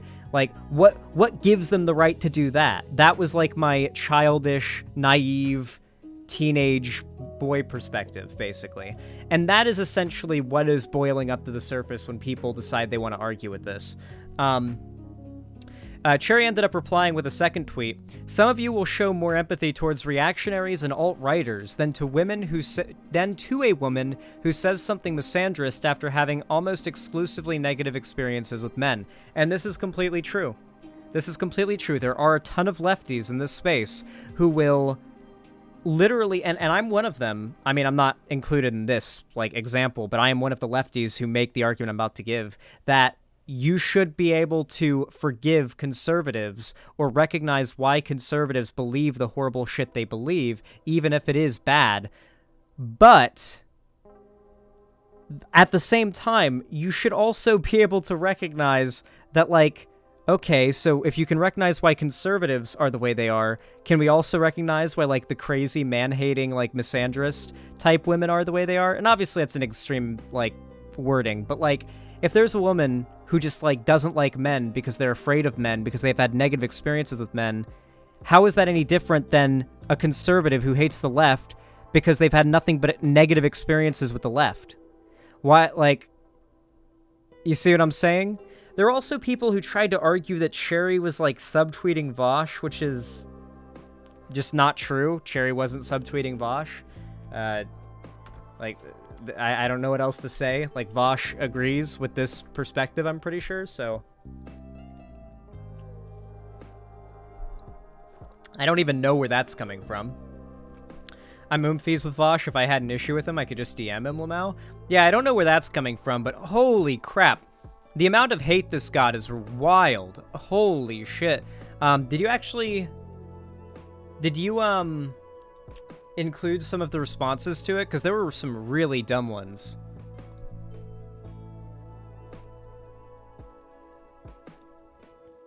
It's called misandry. Even if they had bad experiences with individual men, to apply those fears to the entire group would be sexism, just like how judging all black people based on individual experiences with a few would be called racism.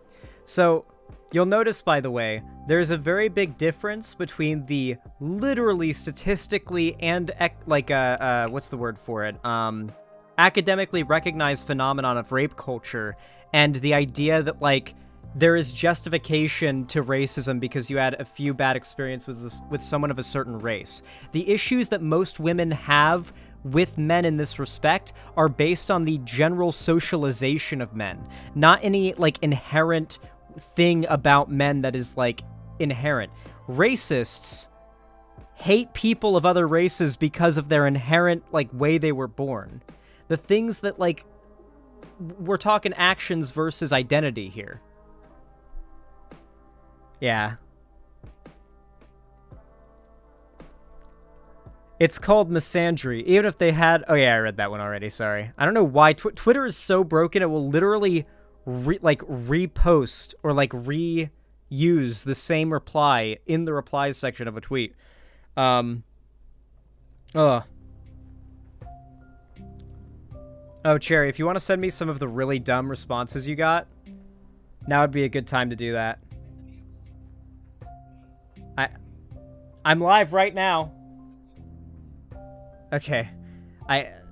My mom's in the bathroom and she heard me talking in a way that I guess she assumed wasn't streaming sounding, so she said, I thought you were live hours ago, and I was like, what? I am live. Anyway. Okay, anyway. Phenomics decided to quote tweet Cherry saying, I wish more black leftists would try understanding... Okay, this isn't like quotes, so it's like, oh my god, it is so fucking hot in here. Holy shit, I am actually... I'm sorry, chat, I have to... Oh, fuck. It is getting goddamn... I am cooking in here, dude. Holy shit. It got hot here fast in Seattle. Get some air, man? There's no AC! There is absolutely no AC here. There's nothing I can do other than open the window, but it was loud earlier, so I had to close it. Ugh. Oh, shit. Alright, I'm scrapping this segment. Sorry, Cherry. You didn't send me enough shit. You didn't send me enough shit to respond to with this one. There wasn't enough prep.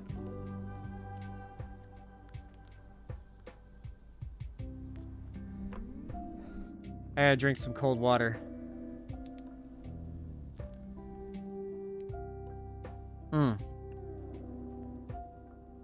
That segment was super sloppy anyway. I didn't like how it was going in the beginning anyway. Some segments are just kinda not meant to be. and you don't know until you actually, like, try it, and it's just like, I'm not feeling this. Do you want to redo it, or can I still upload it? We'll try again next stream to do that one. Just add a few more responses, because I had to, like, scroll a lot to find what you were talking about, because I blocked a lot of the dumb fucks that you're talking about, so they don't come up for me. You gotta send me the links, because I'll literally not be able to find them. Seattle's 65 degrees right now. That is too fucking hot for me, because not all that cold gets inside. That's the problem. That 65 degrees outside has to compete with the 100-something degrees being put off by my PC while I stream. So it's like, it doesn't really matter that it's like 65 degrees outside the oven if the, like, what's inside the oven is putting off so much heat. That's basically the issue. Open the window. I do have the window. You just saw me open the window. My apartment is 77 degrees Fahrenheit, and I love it. I'm very jealous of you, because I think it's probably about 86, 88 right now in my room right now. Ugh. 65? You're fucking, you're Floridian? No, I'm Floridian indeed, but I hate the heat. I actually have, like, a sweat droplet going down the side of my nose right now.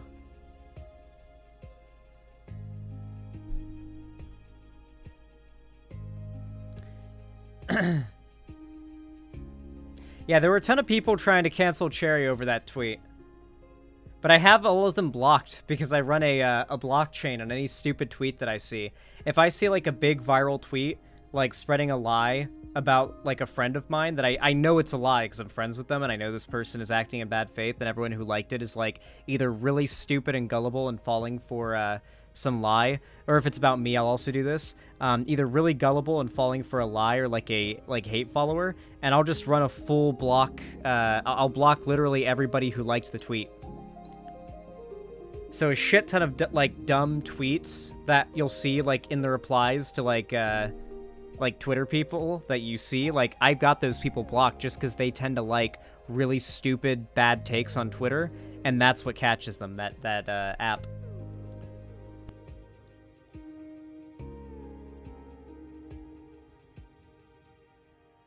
Washington heat hits different. Yeah, it does. It's a little bit more muggy than even Florida, honestly. What about accidental likes? I don't really believe that's enough of a thing to worry about, honestly. Like basically what ended up happening around 6 months ago is because Elon Musk bought Twitter, or I guess it'd be 5 months ago, when Elon Musk bought Twitter, he made it so that lefty accounts, and particularly ones that don't buy the checkmark, like mine, get massively deboosted in the algorithm, which essentially means that a lot less of your followers get notified whenever you tweet. So if I tweet something, it's like, before Elon Musk bought Twitter, it might have gotten a few hundred likes and like a few dozen like responses. Now it'll get like 12 likes and 1 response, right? And that response, so if I like tweet, oh, I'm going to the store and I'm picking this up, right? Like that tweet will get like 10 likes because it's not super like big. And I had like a bunch of hate followers, I found out, that would just follow me. But then whenever I tweeted anything like random, like, oh, I'm going to watch this show, or I'm going to go to the store or something, like any random tweet, they would just comment some like horrible insult down below to try to like ratio me on tweets that weren't getting a lot of engagement because of like the Elon buying Twitter. And I was like, what? Why is this person following me? And I'd get like a bunch of these people who were clearly like specifically checking my Twitter so that they could hate comment. And I was like, oh shit, I got a bunch of hate followers. So I basically rooted that out by like, if I click on like a hate tweet about me, like for example, somebody claiming that I have a sex cult, I click on that tweet, look at the likes, and I can see, ooh, a bunch of the people who liked this tweet saying that I have a sex cult follow me on Twitter. These are hate followers. I run the blockchain, and all those hate followers are gone.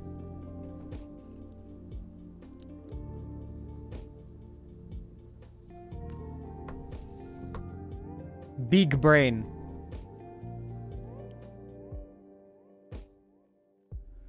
All right, let me bring up the next segment.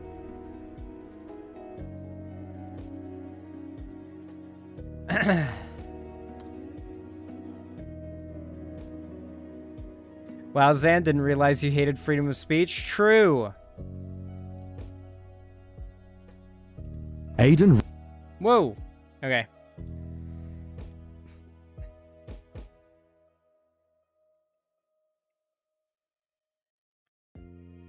All right. Y'all know what to do when I say action, right? 3, 2, 1, action. Alrighty. So, this is a little bit wild. I'm very happy to see this is happening myself, but I imagine a lot of you guys will be upset to see this if you're fans of any of the content creators who've been targeted by this, but one of the most sort of controversial, unfortunately controversial and not just outright hated, figures in the online space in the last year or so has been Aiden Ross. You see, Andrew Tate, who I don't need to introduce, had two primary, dudes who orbited him. Sneeko, who at this point's reputation has basically crumbled to ash. He has a much smaller, follower base than he did before. Basically, the entire internet hates him. Everyone knows he's a pedophile. He's literally moved to, Japan because, the lower age of consent or whatever. Sneeko's done. Aiden Ross, on the other hand, despite how many ridiculous things he's done and the fact that he is just, friends with these two guys, still has some level of broader cultural respect and goodwill online. But that is very quickly running out because Aiden Ross just recently broke one of the biggest no-no rules of the internet. It doesn't matter who you are. If you do this, then you are probably going to end up having a lot of people go after you and dislike you afterwards. People are not going to like you after this. And that is copyright abuse on YouTube. Aiden Ross has started engaging in copyright abuse on YouTube, issuing false takedowns on videos that criticize him, which is not only something that is considered a cultural and unambiguous, unanimous no-no within the YouTube sphere, but is also against TOS and illegal. Oh boy, oh boy. Now, I don't necessarily like this YouTuber, Internet Anarchist, but he made a video calling out Aiden Ross recently, and Aiden Ross issued a false takedown, a false copyright takedown. And now, apparently Aiden Ross has also issued several others as well to other channels that have criticized him, but this is the largest. And this has basically started a massive outpouring of support for Internet Anarchist and the other YouTubers who Aiden Ross has false striked, as well as an outpouring of hatred towards Aiden Ross, which does nothing makes me happier than that. I'm very happy to see that shit. Now, this is the Internet Anarchist video about this, so let's go ahead and take a look. Aiden Ross is attacking my channel. He has recently filed several false claims on my content, and has even gone as far as to brag about, quote, stealing $8,000 from me. Hi, I'm the Internet Anarchist. I create weekly YouTube I saw that clip, by the way. It's literally just him, laughing with this chat about how he false copyright claimed a video that was criticizing him and took $8,000 in ad revenue. And he literally said, W me chat, I just stole $8,000 from this YouTuber.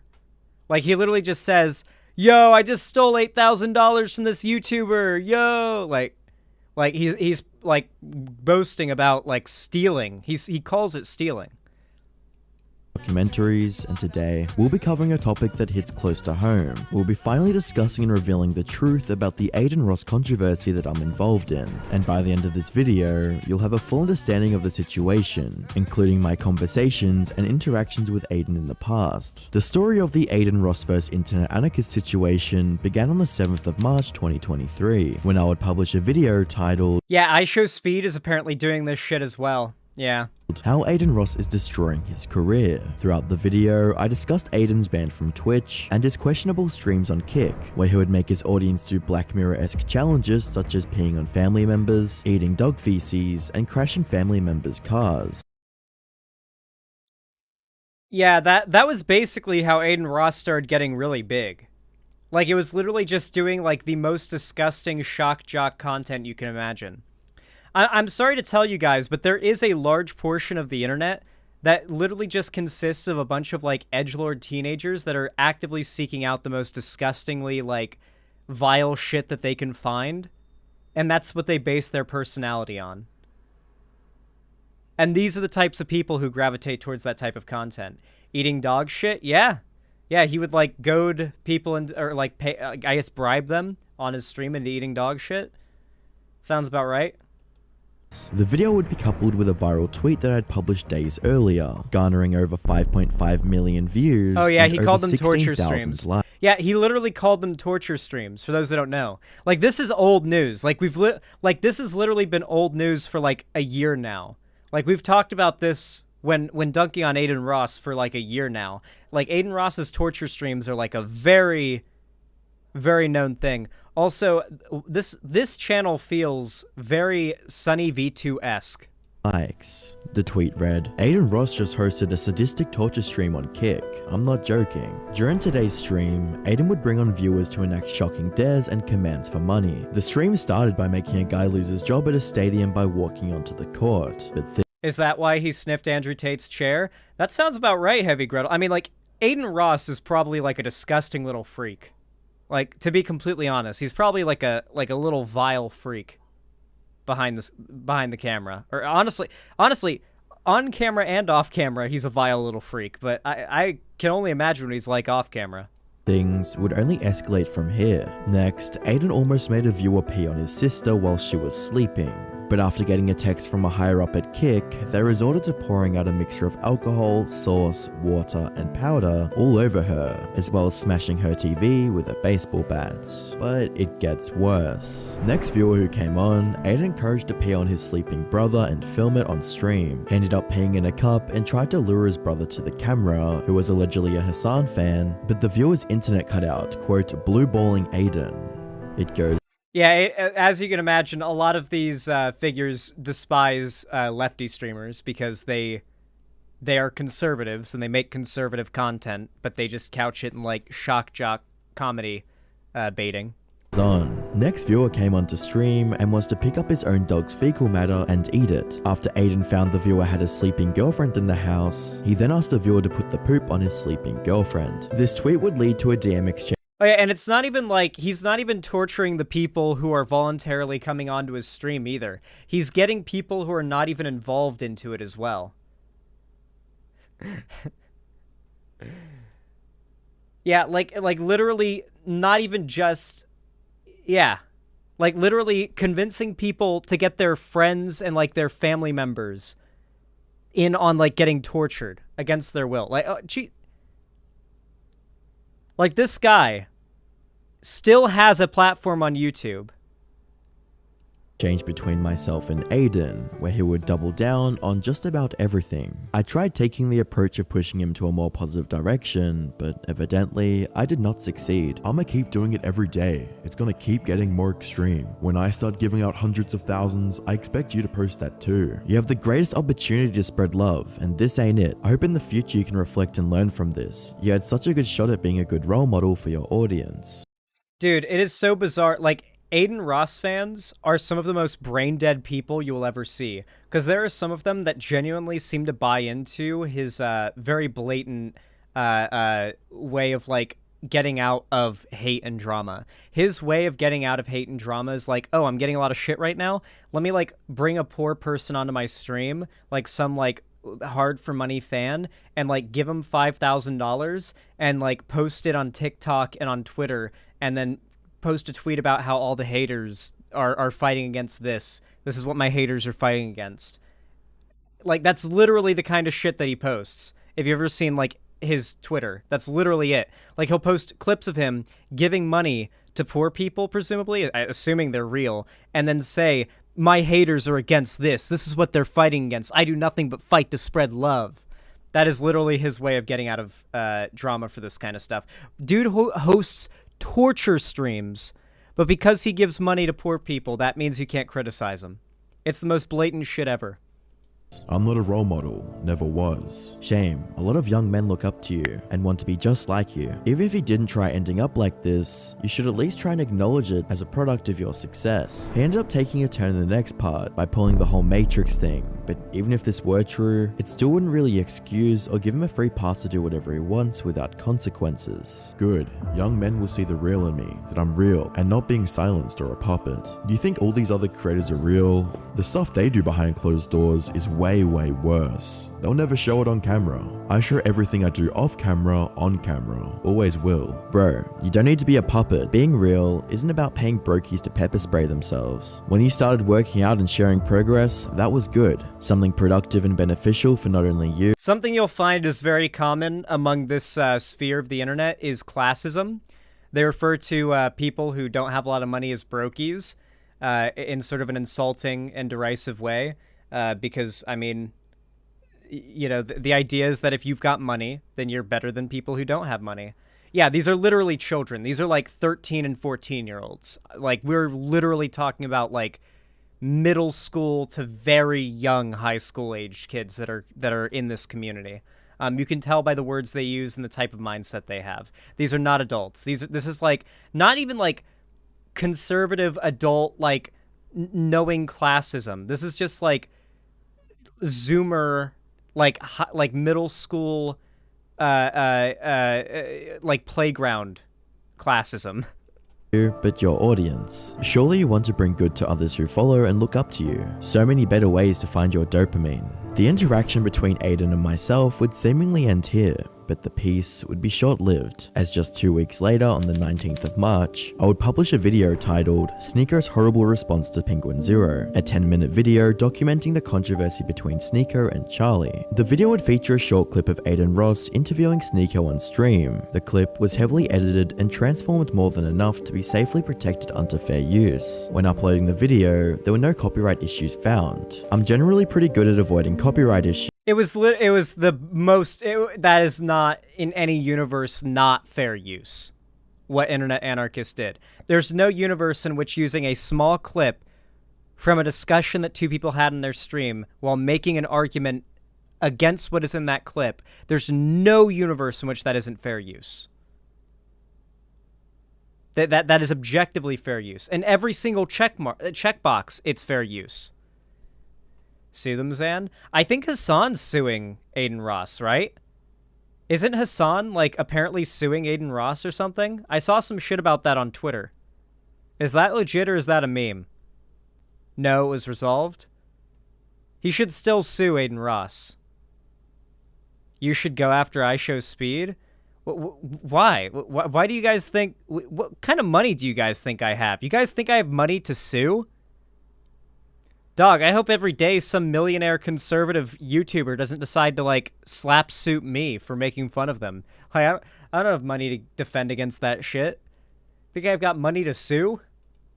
As I use licensed footage and background music that I personally pay for out of my own pocket. Not Hassan. However, this time, something odd happened. After publishing the video to my channel, I would receive a copyright claim. YouTube had alerted me that all the revenue generated from the video would be paid out to Aiden, and that I could no longer monetize the video. This was a horrible situation to be in, considering the video I created was protected under fair use, and it also gained over 1.5 million views and generated over $8,000. The claim was under God, I don't even make that much a month in ad revenue. an agency named Thumb Media Affiliate, which is a company based out of Portugal that works for Aiden Ross and IShowSpeed. The company is known for filing false claims on smaller creators, and has been called out several times in the past. I personally believe the company exists to try and relieve Aiden Ross and IShowSpeed from any legal liability in the case that they get sued for their false claims on other channels, as filing a copyright claim is effectively starting legal action. And It is a legal action, to be very clear. Copyright claims, copyright takedowns, anything involving the copyright system on YouTube is you using YouTube's, like, UI to engage in legal action. Just because it feels like you're just clicking a few buttons on YouTube's, like, UI on YouTube's side, doesn't mean, like, that is YouTube on your behalf, like, taking legal action. Like they are doing the part of it that's, like, difficult for you to do on your own in your name, taking legal action to counter, legal action taken against you if you're like disputing a claim or disputing a copyright takedown. Like, it is, at least up until it gets to court, when it's on YouTube, just because it's happening on YouTube does not mean it is not a small legal dispute that is happening, because it is. This is Aiden Ross breaking the law. And Aiden Ross could easily be sued by someone with the right resources, which in this case is not me. This leads us to the 23rd of April, when I would publish a tweet raising awareness on the situation, with the tweet. I'm pretty sure this is illegal, isn't it?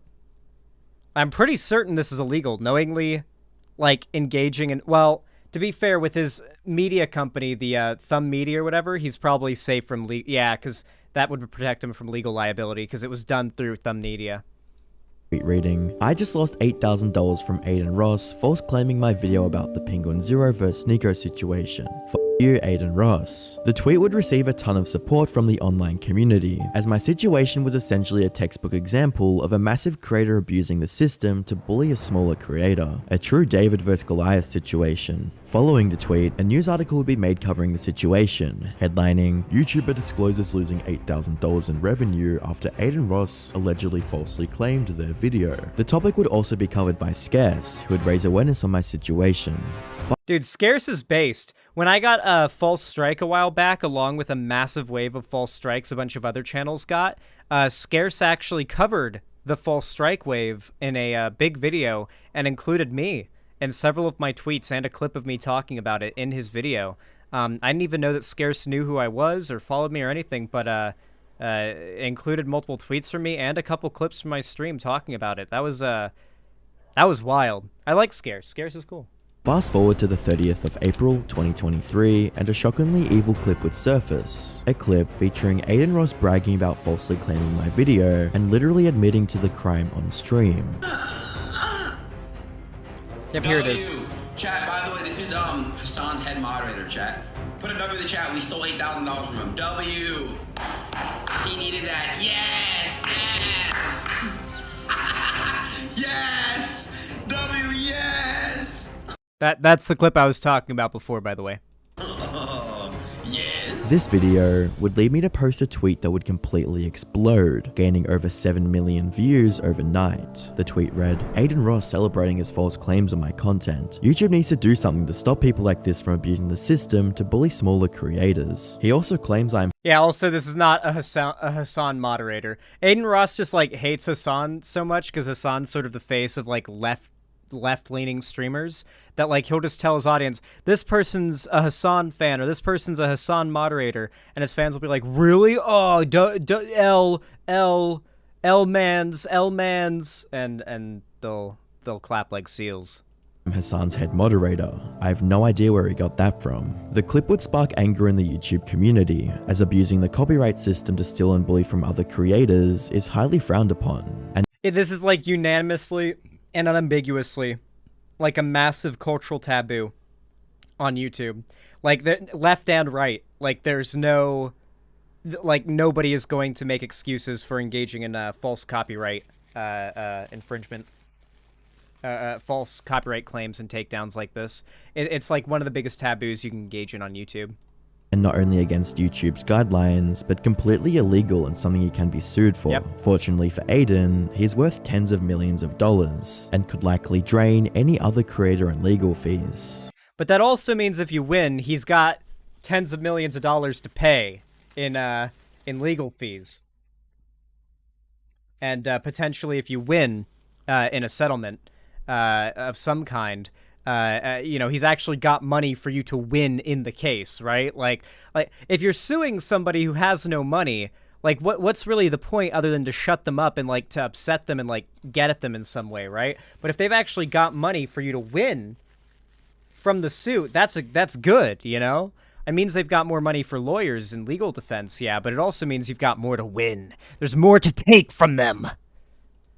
Well, that was up until today, when Hassan Abi would come across my tweet on stream and state that he would pay for anyone's legal fees for suing Aiden, and that he might possibly have plans himself on suing Aiden, as Hassan has also been a victim for Aiden's false copyright claims. With my tweet completely exploding, gaining over 17,000 views in a matter of hours, it would garner the attention of some big creators in the space, who would say this: man, YouTube really needs to step— Yeah, like, everybody dunked on Aiden Ross for this, because there is no, like, political bias has nothing to do with this. Like, engaging in false copyright shit on YouTube is the kind of thing that every YouTuber will come out to speak up against, because it can potentially affect anyone and everyone.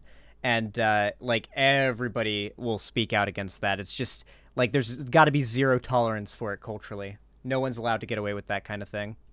In and sort this false claim stuff out. Aiden is the biggest piece of shit on this platform. This dude isn't my head mod, I don't know them. You false striked me as well for a video I was in, and here you are, dumb enough to celebrate false copyright striking people. Aiden Ross hitting new levels of stupidity I never knew were reachable. Aiden Ross is worth so much money, he'll never have to work another day in his life. Here he is, celebrating one of his false copyright claims that stole $8,000 from a YouTuber a fraction of his size. This is discussing abuse of YouTube's broken copyright system and needs to have consequences. There should be a zero tolerance policy for copyright abuse on YouTube. It should be an insta ban for abusing a broken system to financially fuck creators. I love how bullying got me a community strike for calling someone an idiot, but this shit flies under the radar. Hassan would even react to the situation on stream, stating, Anyway, speaking of online, this is internet anarchist who is addressed in a tweet that, you know, he got a false copy strike, which is really,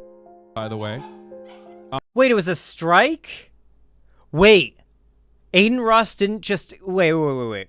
Because there's a very big difference between a copyright claim... Wait, if you do a copyright strike takedown on someone's channel, like you issue a strike on their channel and take down the video, do you also get the revenue? Because my understanding was that he issued a copyright claim where he just claimed all the revenue, the video stays up, no strike is issued, it's just he loses out on the ad revenue. Is that just Hassan misspeaking, or did Aiden Ross issue a strike takedown? It was a strike, so it wasn't just stealing $8,000 falsely from Internet Anarchist. It was also issuing a false strike. For those that don't know, 3 strikes on your YouTube channel and you're out. Your channel gets permanently deleted by YouTube. This is a lot like the CGP Grey vlogging through history situation, where CGP Grey issued two copyright strikes on VTH's channel for reacting to some of his videos, despite like more than doubling the video length of some of the videos he reacted to with his reactions. And CGP Grey just wanted to like shut down his channel, basically. Like he attempted to like do three strikes on VTH's channel to completely get it taken down.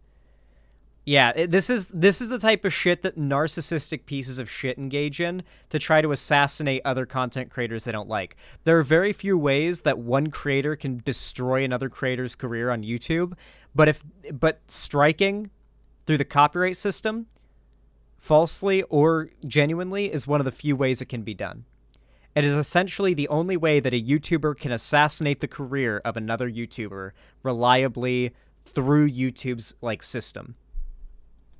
I from Aiden Ross, which I got as well, for the record. It was a false copy strike of a video that I'm in, which is it's insane. Here's Aiden Ross celebrating the false strike. W. Chat, by the way, this is Hassan's head moderator, chat. Put a W. I don't know who this person is. I've never met this person. This person is not my head moderator. Aiden Ross somehow manages to be dumber and dumber every single day. It blows my mind how he has become even stupider than before. He's like reaching new levels. I don't know how doing that. I don't have a head mod. That's not a thing. For the chat, we stole $8,000 from him. W. Aiden Ross really is like the face of the term falling into success. He really he just fell into unbelievable like success, and he did not deserve it. One of the worst people it could have fallen into the lap of, but it just did. He's just fallen upwards. Failing upwards indefinitely, so far. W. He needed that. Yes, yes. Yes. W, yes. Oh, yes. He reached negative intellect a long time ago. Several commentary YouTubers have also been raising awareness for the horrible situation, such as Optimus, Sensitive Society, and Bisurf. However, this story isn't all bad, as, on the bright side, I was able to work with YouTube to reclaim my money and take back what Aiden was attempting to and celebrating stealing from me. The money turned out to be held in an escrow, which I was able to fight legally to have returned. Whilst it's great that I was able to reclaim my earnings, the fact this can happen in the first place with zero consequences is insane, and Aiden... Yeah, YouTube's probably not going to do anything about Aiden Ross, because at the moment YouTube has essentially been doing zero moderation. We'll probably start to see YouTube actually moderate their site when it comes to particularly like large right-wing political figures come election season. But right now, because there's very little media attention on like the fact that there are tons of very radical, like very right-wing figures blowing up on YouTube's making money off of them and keeping them platformed.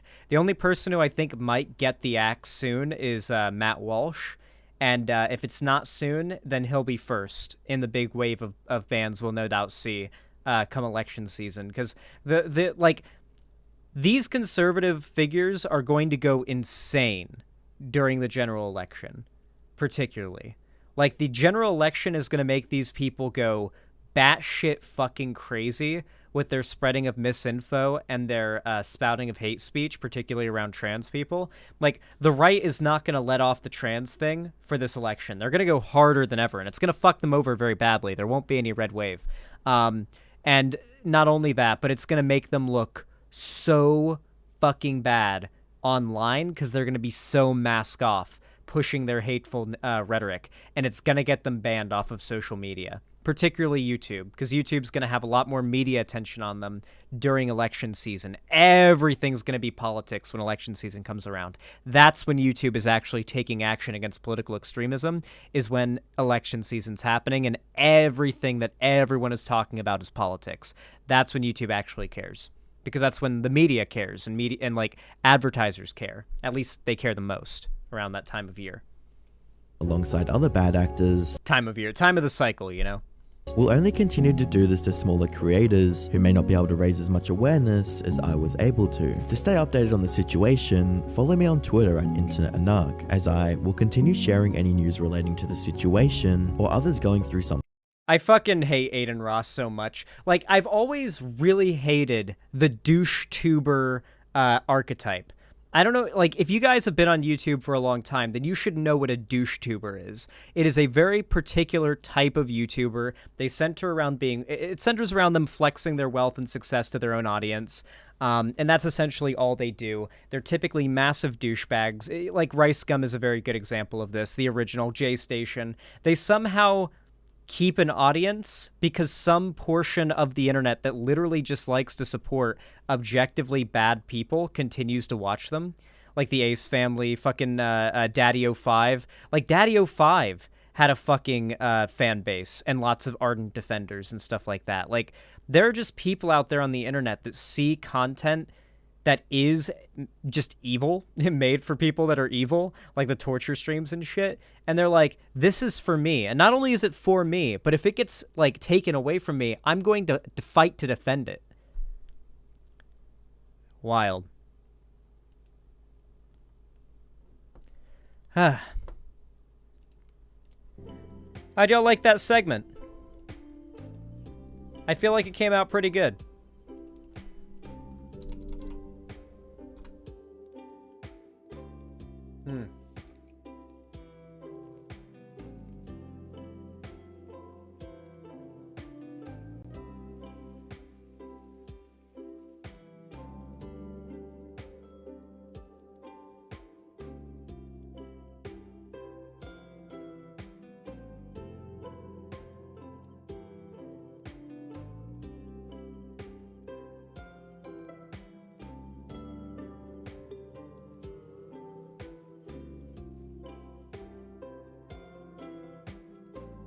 Okay.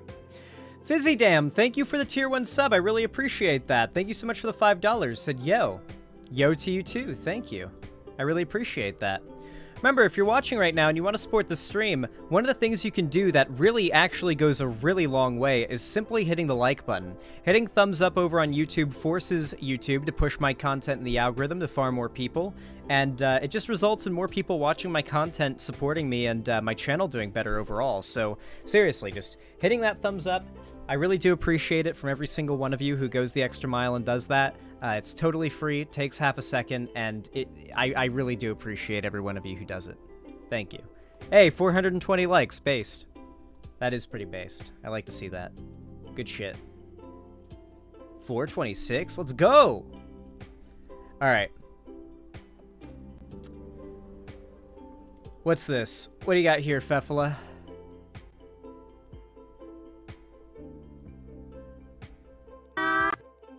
I love the clip of Aiden Ross being, like, looking at his naked sister. I guess, like, his sister does OnlyFans or something, which is pretty, unfortunate for Aiden Ross, is all I'm going to say. And like, people, like, for some reason, he's an idiot who opens links on stream and just, like, ends up showing a video of, like, his naked sister. And he looks at it for a very long time. Here, it's a censored video, but here you go.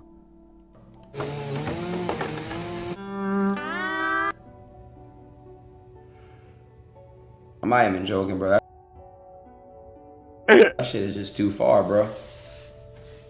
All shit aside, that shit is way too fucking far, bro. Y'all literally just went too fucking far with that one, bro. That's not even funny, bro. Y'all just literally showed me my naked sister with nut on her back, bro. That shit is too far. With nut on her back, bro. Let's go. Let's go. Oh.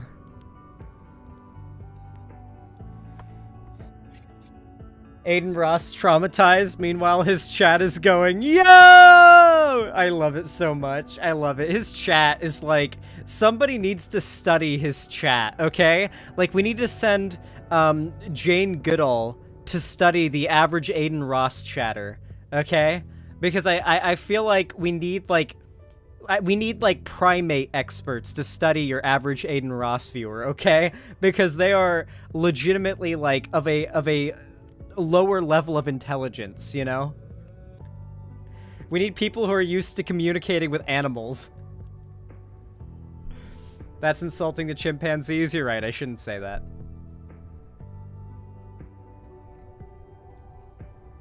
Yo, W! L! Yo! W! Sigmund Freud would kill himself if he met Aiden Ross. Dude, could you imagine, like, how many historical figures would be just upset if they witnessed the internet? Just upset if they witnessed the internet. Like, could you imagine if Marx saw what the average internet leftist is like himself? Like, if I went back in time, grabbed Karl Marx and was like, hey, bro, check this shit out.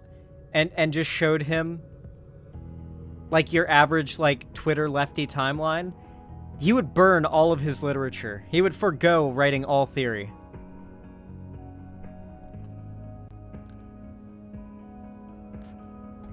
He would retire from being Karl Marx. He would change his pronouns and never contact any of his mutuals ever again. Spacey Stacy 1, thank you for the $10 super chat. I really appreciate that. Says, thanks, Zan. I found you via the left tube. Lol, you introduced me to Destiny. I know you through Vosh, though then there is Hunter. You're my preferred content creator. Here's some money to support the channel. Well, I'm glad I was able to be your in to the whole lefty kind of like political streaming sphere space. Thank you so much for the $10. I really appreciate that. Don't let Destiny know that you enjoy me or Vosh's content, though, because he'll ban you. So, if you're in his chat, just keep that to yourself. Don't donate anything like what you donated to me to him. He'll Yeah, his mods or him will ban you.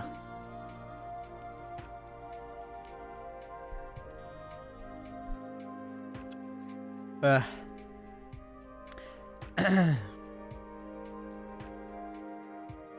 unironically got singled out by Destiny in chat a year ago, or a year and a half ago, for liking Vosh and Demon Mama. Yeah, no, like, if you're in Destiny's chat and you say that you like Vosh or Demon Mama or me, he'll probably ban you himself, if he notices it. I mean, like, yeah. I guess.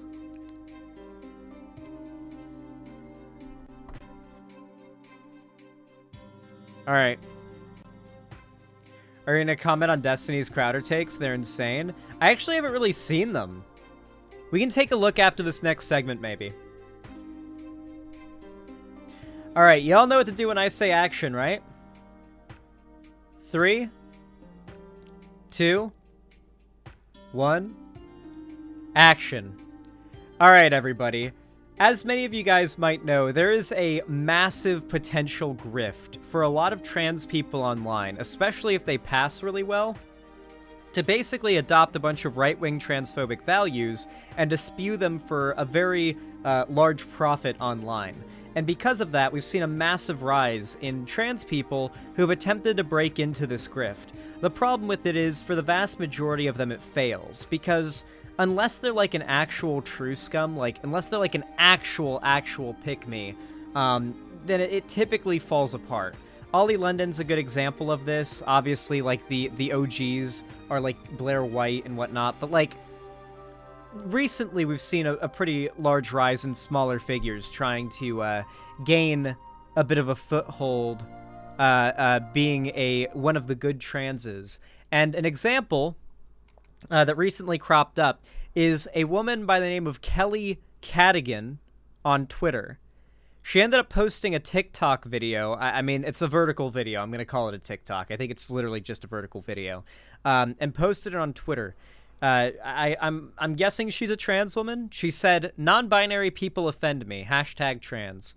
Why do non-binary people offend her? Do you guys want to bet she's about to say a bunch of shit that has nothing to do with non-binary people and a bunch of, like, arguments that aren't very well, like, supported by any, like, real-life evidence? Like, do you guys want to bet it's probably going to be a bunch of, like, bizarre, like, conspiracy theories about, like, non-binary people being fake and making trans people look bad? Let's take a look. It's day 10 of being on the right, and today I want to talk about why I'm offended by non-binary people. Did she just start this TikTok by saying it's day 10 of being on the right? Well, if you guys needed any indication that this wasn't, like, or that this was evidently a grift, it's the fact that she's literally, like, doing a series where she says, "Oh, day 10 of being a conservative, here's what I learned today." Like, it is very, very clear that she is grifting. As a transgender woman, when I look at my own transition and just transgenderism in general, to me, I think that people are either born a man or a woman. I think some people like myself are born men and they feel socially that they'd be more comfortable in the female binary. And they go out of their way to do surgeries to make themselves physically appear as a woman, right? Or vice versa for transgender men. When it comes to non-binary people, okay, so she definitely gaffed a little bit there on her wording, because she definitely said some things that I don't think she actually meant to say, like, wording-wise, but what I think she actually meant to say was, I'll distill her argument down. It's a very stupid argument, but I'll distill it down. It's not uncommon. The idea is that trans people are actually just, delusional. Like, trans women, for example, is what she's claiming, are like delusional men who feel like they're a certain way, or they feel like they're women, and so they get surgeries to look like women because they feel better presenting as more feminine on the binary, on the sexual binary, right? Now, the reason why this is stupid is because the claims she's making, the, like, prescriptions that she's making, are based on false assumptions. The idea that there is a gender or sexual binary is literally antithetical to what the overwhelming academic consensus as we speak is.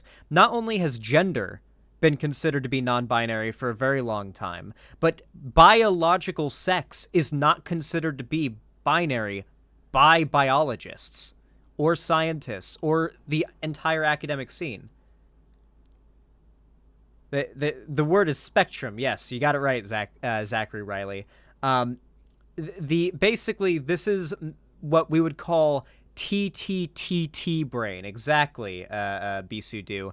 For those who don't know, 4chan has a trans board where a bunch of self-hating, like, right-wing pick-me trans people, mostly just self-hating, go there to, like, post hatred about them, usually hate posts about themselves, and a lot of the time hate posts about other trans people.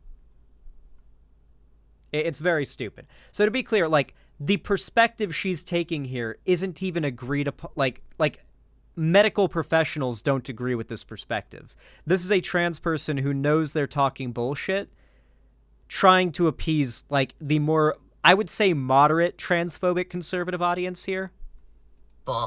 It confuses me because you guys don't identify as a man or a woman.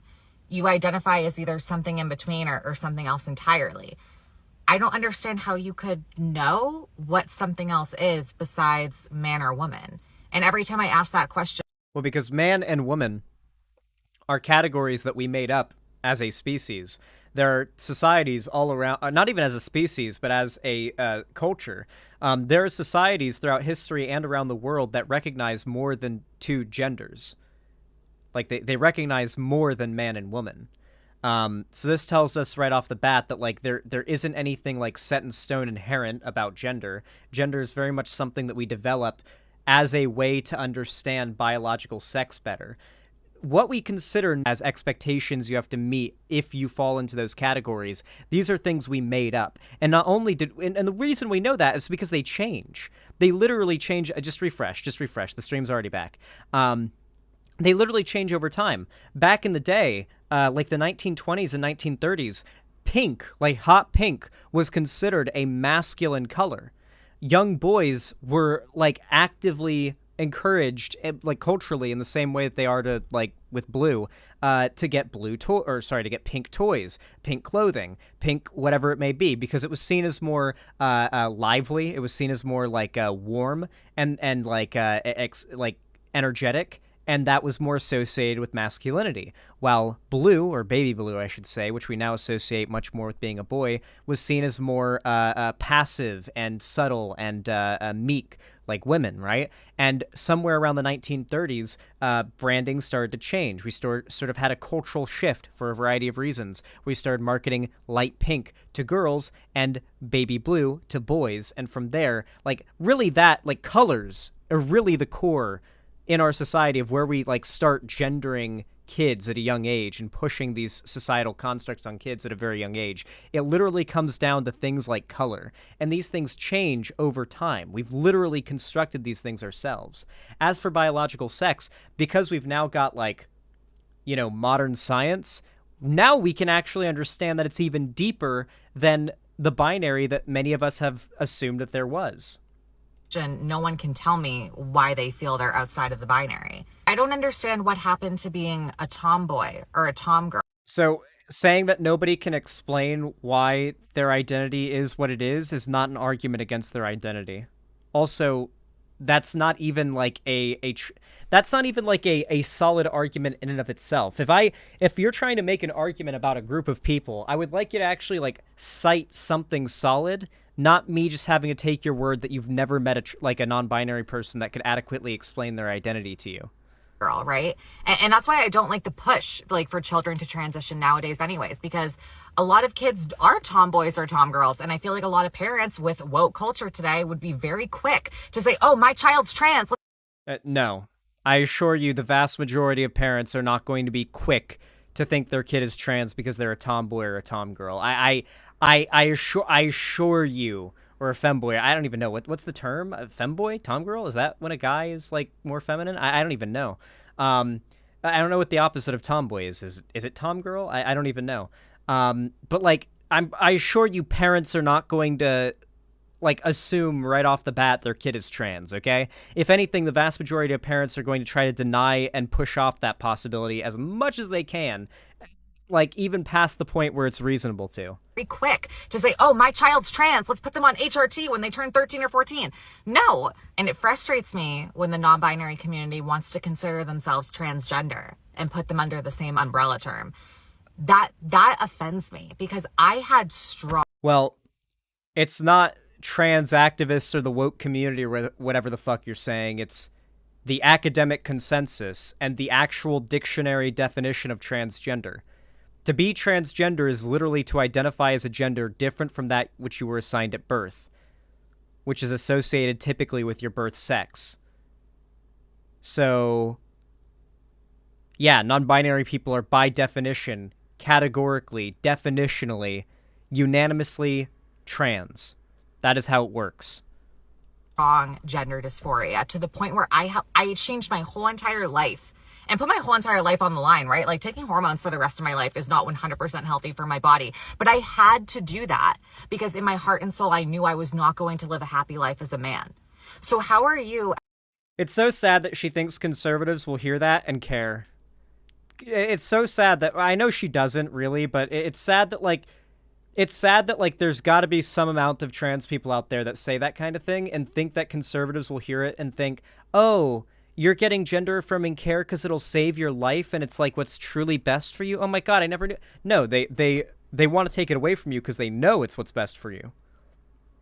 That's why the right wants to take away the gender affirming care.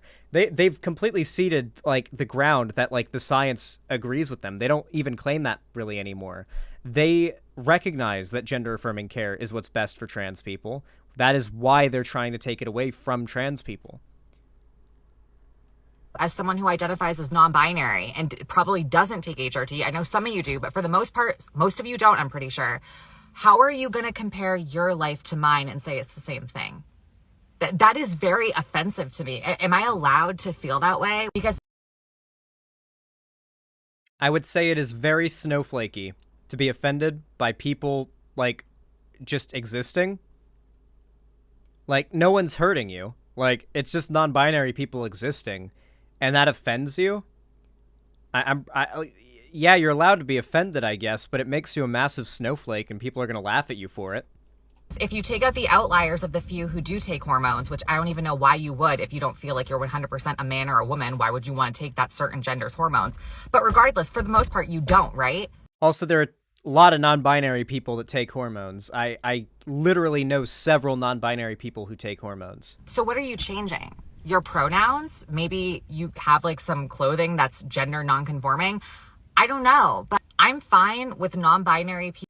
And the difference is that if you saw a non-binary person who is like, say, assigned male at birth, and you recognize them in some way as being different from the average like cis guy, then yeah, wouldn't you agree that there was some like value in having like an identity that person identifies with in a category that like you can recognize them in? Not a negative one, but an identity-based one that they like accept and are happy with. Like, yeah, I don't know. This lady's just grasping at straws to try to appeal to like a more moderate, like Blair White follower-esque kind of audience. People saying they exist. The problem is like now is the worst time to try to jump onto this grift as a trans person, because like we're right now seeing an unprecedented rise in zero tolerance for any trans people. Even if they push the party line among the right at the moment. Whatever, but don't call yourself transgender and say that your community is the same as mine, because I've gone through serious struggles to get to this point. And I just don't think it's comparable at all. Like, I feel like it's the same thing as biological women being offended when trans women say they're the same thing as them, when we're not. Biological women is not a real word. Like, there's no academic term or like term within biology as biological woman. That doesn't exist. I do love how like true scum types like use that term biological woman so often, but it literally doesn't exist. Oh, and of course we've got a Mark W in the replies. We've got a common Mark Kochinsky W. I'm a Marxist, not a Marxist, a Marxist. Cunts offend me. Grow up.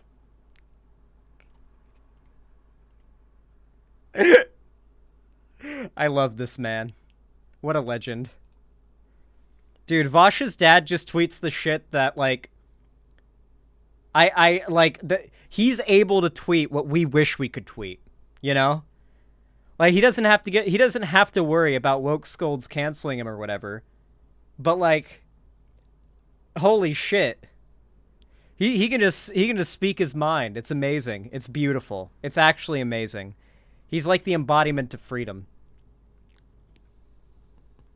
Anyway, moving on.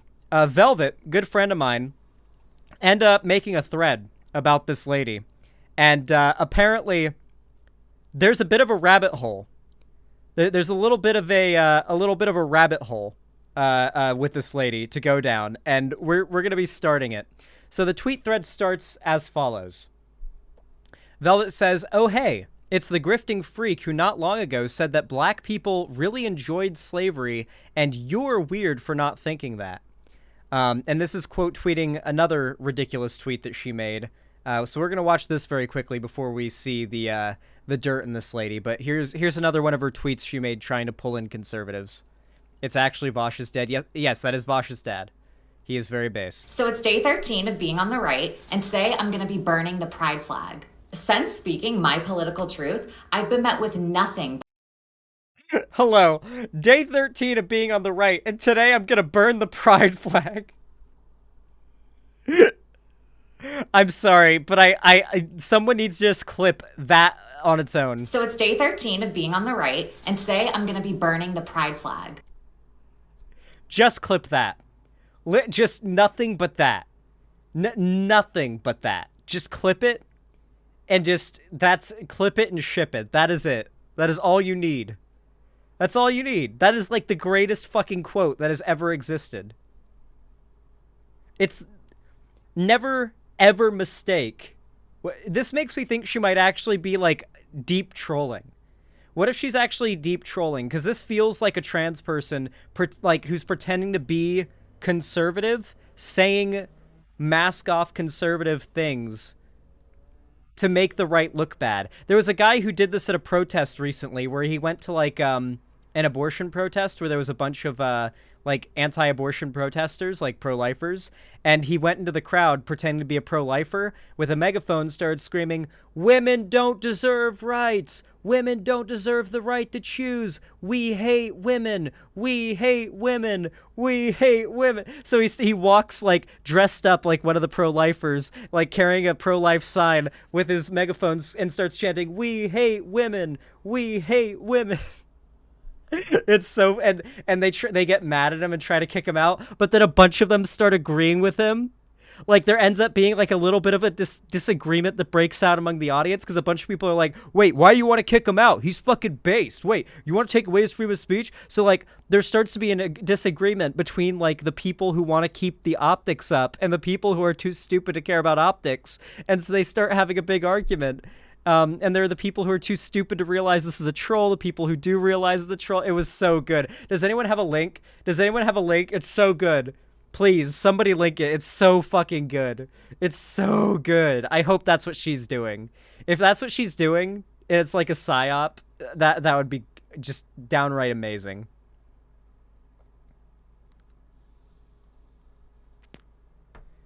Someone's got to link it. It was on Twitter this morning. We got 500 people here right now. Someone's got to have a link.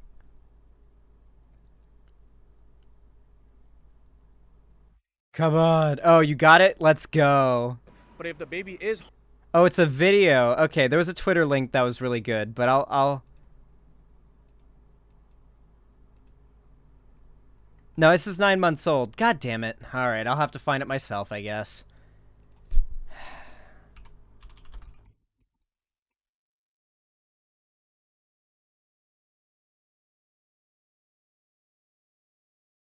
Come on, come on, come on. Nope, no YouTube links. The Twitter link. Come on. No, it's not coming up. Did I retweet it, maybe? No, did I like it, maybe? Please tell me I at least liked it. It's gone forever if I didn't like it. Yeah, that shit's gone forever. I'm never gonna find it. Oh, that sucks. Never mind. I have no faith that chat will link it whatsoever. So it's day 13 of being on the right, and today I'm gonna be burning the pride flag. Since speaking my political truth, I've been met with nothing but cult-like ideology from the left. And I'm not— Okay. I'm sorry, but there is nothing cult-like about the left, okay? Holy shit, did a Twitch chatter actually manage to get it? I think a Twitch chatter actually might have managed to find the link. Yo! Alright, let's go. They did. Of all the people, a fucking Twitch chatter managed to find it. Let's go. Proof that Twitch chat is better than YouTube chat. Let's fucking go. Or website chat. Twitch chat wins. Twitch chat W. Website chat L. We hate women. We hate women. Whatever happened to church and state? They used to be friends. This is a great way for us to control women. Sir, how you doing? Listen, you're not with our group. I don't Yes, want you I am standing- with you. No, you're not. I am with you. I hate women. I hate women. That's why I'm here, okay? I deserve to be here. I think everyone here agrees with me. I 100% agree. I'm here because I cannot trust women to make their own decisions in life. If I could trust women to make their own decisions, then I'd be with you people. Women making their own decisions. Can you imagine that? Why are you touching him? Why are you touching him? Are you touching me? Do not belong to our group. Yes, but I want to be hearing that in my ear. I believe that America is a crystal fascist state, and I hate women. Can I stay now? What a fucking legend, dude. This is the type of trolling lefties need to get into, by the way. Like, if you want to know how the left can take cultural dubs online, we need more lefty figures doing shit like that. Just going to, like, literally, it's all you have to do. You can literally just pretend to be a conservative, go to an event, and, like, act, like, really stupid. Like, say, like, the most mask-off shit, and then record it for a video, and it's just you trolling conservatives, and if they, like, get mad at you, or, like, hit you or something, then they go to jail. Because you caught it on video. And you get to post it on YouTube. Yeah, Walter Masterson. Fucking based. I'm not okay with that. It is not hate speech for me to say that minors should not be transitioning, especially when I'm someone with personal experience transitioning as a minor. It is not hate speech for me to say that your pronouns are conditional. Anyone in America that has freedom of speech can call me a he, him, and that's their right, even if it upsets me. It is not hate speech for me to say— That's not... Well, it is hate speech, because hate speech isn't a crime. You're allowed to engage in, like, hate speech is protected under the First Amendment, but you're just, like, individual private corporations are allowed to decide whether or not you be platformed on their, like, platforms. If you engage in hate speech, they'll do that, but, like, hate speech is protected by the First Amendment. Whether or not it's protected by the First Amendment is based on whether or not it was, like, intentional repeated harassment towards an individual. Like, and that's illegal, like, whether or not it's, like, hate speech or not. Like, if it's harassment, it's harassment. That's the illegal part of it. So this is literally just, like, that made-up fantasy that, like, trans people are getting transphobes arrested for misgendering them or whatever. Like, it's just not real. Non-binary people are not the same thing as transgender people. It is not hate speech for me to say that you need true gender dysphoria to be transgender. And lastly, the most important one, it is not hate speech for me to say you should accept your true biology as a trans person. I have learned to love myself in— I'm sorry, but that just makes me chuckle knowing that this lady is like... We literally just watched the last segment where she said biological woman, as if it was like an actual, like, scientific label. Like, this lady's entire, like, dictionary is just, like, buzzwords and talking points from, like, a TERF blog, okay? There's nothing scientific or fact-based about anything she's saying. I think she's an opt troll. Like, she could be, like, an op making the right look bad, but she could also be a grifter who's just, like, very low effort, just repeating conservative anti-trans talking points because some amount of, like, clout and success and money is bound to come from it? It's hard to say. All regards, because I've accepted my male biology. So now when someone calls me he, him, I don't get offended because I've learned to love myself and own who I am. That's true self-love. That's true self-acceptance. And I don't think that's what this flag stands for anymore. This flag doesn't stand for equality for everyone. This flag stands for you're gonna agree to what we say, no matter how many times we change the meaning of this flag. And if you don't, you're a bigot. Well, if my own community is gonna call me a bigot, I'm not gonna stand for my community anymore. I'm done with this community. I'm still a trans woman and I'll own that. I consider myself to be a real transsexual. But in terms of the LGBTQIA whatever community, I'm done with it. And no, this is not hate. This is me making a statement. This means everything to me. The burning of this flag means I'm leaving this cult. And from now on, this is the flag I'm standing for. This is my community. Because this country is what gave me the right to transition and be who I am. So this is the flag I'm gonna stand for. She's definitely trolling or grifting. There's no way she would say that as, like, hundreds of bills are being introduced to outright ban transitioning for even adults across, like, all the red states, all the Republican conservative states. She is 100% either trolling or a massive grifter. That, like, you can't, you can't, as a trans person who, like, has any knowledge about, like, the legislation around this stuff, which you have to as an American trans person, not be trolling. There's no way. She's not lying or trolling. Like, so is she just, like, severely retarded? Is that all like... No, she's trolling or grifting. There's no way. She doesn't believe what she just said. She doesn't believe what she just said. America. Why is she doing it while it's raining? Well, I guess it's probably a good idea. Wait, you didn't even burn it well. Wait, they didn't even burn it well. Like, they got like a fifth of the flag. Okay. Okay, so... that was the video that got quote tweeted by Velvet, all right? But Velvet follows it up with a thread and includes these clips. So let's go ahead and take a look at them. Let's see what's going on in these clips. Apparently, this is a debate that the lady in the video did. So let's watch. Whatever is normal is like right. Is that correct? Because man and woman are right. There are two genders. What are you talking about? Do you believe that whatever is normal is morally right and correct? Like the majority of people. Okay, so if we go back like a couple hundred years, it was pretty normal to own slaves. Is that right or correct? Why are we talking about slavery? Because I'm showing you why the ad populum fallacy is a logical fallacy. Honestly, back then, a lot of Black people participated in the slave trade themselves, so... Yeah, that doesn't make slavery right. Are you trying to defend slavery? It was a product of the time, dude. Are you trying to defend slavery? Did you not see Matt Walsh's new video on this topic?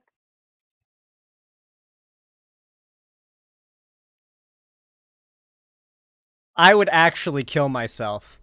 Like, I think I would actually kill myself, like, in front of this woman if she said that to me. If she asked me, did you not see the new Matt Walsh video on this? I would actually just kill myself in front of her to forever change the trajectory of her life. Like, that's, like, literally the fucking meme. Like, seppuku on the fucking spot. There's just no way. I couldn't continue. I couldn't. The level of mental strength that this woman has after hearing those words. Like, Jesus.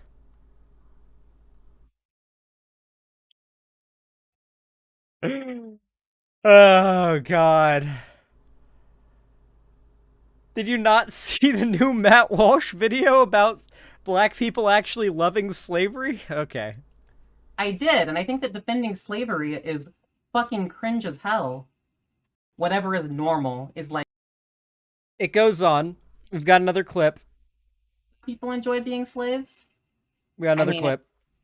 Defending slavery, but I think we're illogical if we didn't realize that a lot of Black people enjoyed being slaves. back when slavery was a thing. How do you know that Black people enjoyed being slaves? I mean, it's just in history. I've like read about like a lot of Black people not only participated in capturing slaves, but a lot of Black people enjoyed being slaves. Because of course, when you're Really? brought up doing something like being a slave your whole life, it's all you know. I'm sure a lot of slaves probably enjoy.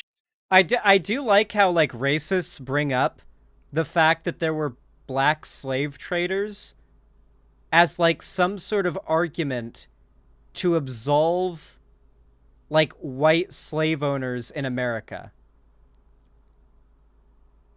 Like, it's literally literally only ever like the argument you usually see it made by like super far right Nazis on 4chan, but like it's the idea that like, oh, you see, because Black people did slavery too, that means that the white owning transatlantic slave trade is nullified by that, I guess. Like, it's so bizarre. It makes no sense. I don't know why they bring it up for any other reason than try to claim that, like, Black people are bad, I guess is the implication that they're trying to make. You have to be a Nazi for, like, that to be, like, a valid argument, I guess, but maybe it makes sense to her. Maybe she is actually just full-on, like, a Nazi. Maybe she's literally taken so much of the, we need a full and total shutdown on bimbos until we figure out what's going on. Maybe, like, the estrogen has fully bimbified her, and she's entered into, like, dumb fuck zone. Enjoyed it and we're happy because that's the only lifestyle they were aware of. That's Can crazy. can you not think like that? Like, is it really that dense? I have of you? never Like, heard of somebody enjoying having to work countless hours on a plantation, being dehumanized and whipped and told they're not human, and being beaten within an inch of their life and being raped. I'm not saying that's I don't think that okay. people I'm just enjoy saying that. You can't deny the fact that there were probably slave owners that, just like there were really bad ones, there were probably slave owners that probably treated their slaves really nice too, right? This woman absolutely does not, like, recognize slavery as bad if, like, a certain level of, like, standards are met for the living conditions of said slaves, living and working conditions of said slaves. I guarantee this woman absolutely thinks slavery, like literally owning people as property, is morally justifiable as long as you like treat your human property well. There is no, the concept of owning humans as property is the core moral failure of slavery inherently. Like, regardless of how good of a slave owner that somebody was, you still own people as property. That was the problem with the institution of slavery conceptually. Like, regardless of how implemented. Right? Like, you're not thinking logically. You're being so dense. So I'm just going to say that in general, I think it's wrong to own humans. I don't disagree with that take. I'm going to be honest. This may be controversial, but I don't disagree with that take.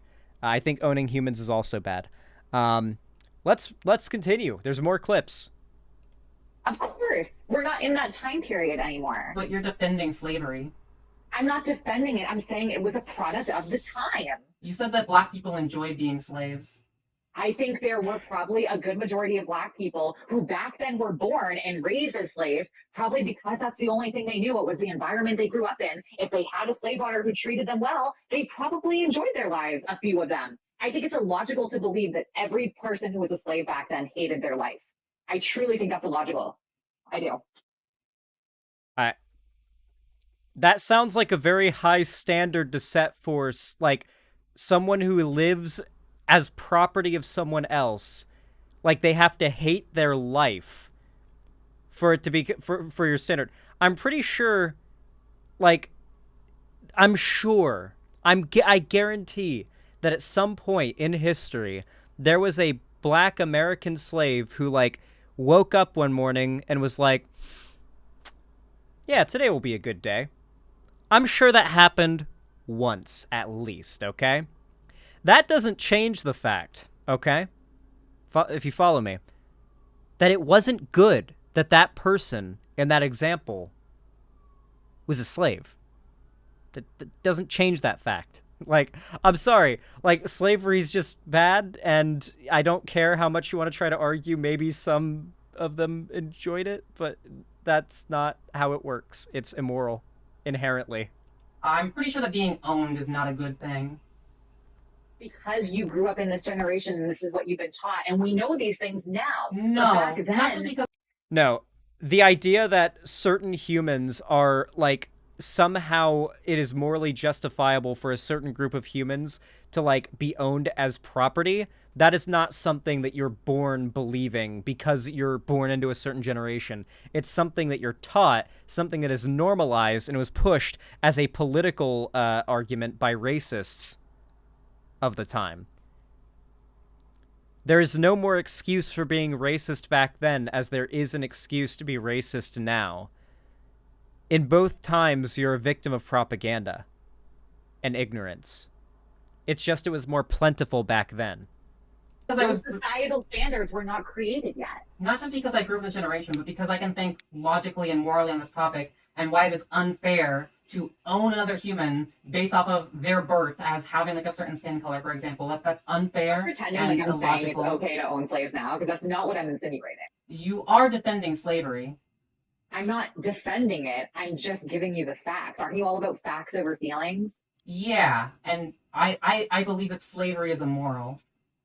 Right, and I do too. But the fact was back then, I think you're illogical if you think that some of them didn't enjoy being slaves or enjoy their lives. Why would anyone enjoy being a slave? That's the environment you grew up in. That's all you've ever known. So if you grew up in that environment and you have a slave owner who treats you well, that's just all they know. So they probably were happy about it. They didn't know freedom. Why is it so hard for you to understand this? What does like a slave owner treating their slave well look like? I mean, back then, I'm sure some of them, I'm pretty sure they fed them, right? Or probably that like they weren't whipping anybody or like not tormenting anyone. Just like, I don't have. Oh. What do you think this woman's education around, like, the history of slavery and, like, racism in this country, what do you think it, like, starts and ends at? Like, do you think she's maybe seen, like, some jokes about slavery in South Park, maybe? Preschool? Like, Jesus Christ. Have like specific details for you. Okay. So as long as they're like, as long as you're working inhumane hours on plantations, but you're being fed, then that's a good thing. Again, or I'm not saying slavery that. was a good thing. You're not gonna like try to make it seem like that's what I'm saying, because No, it definitely seems like that's what you're saying. Okay.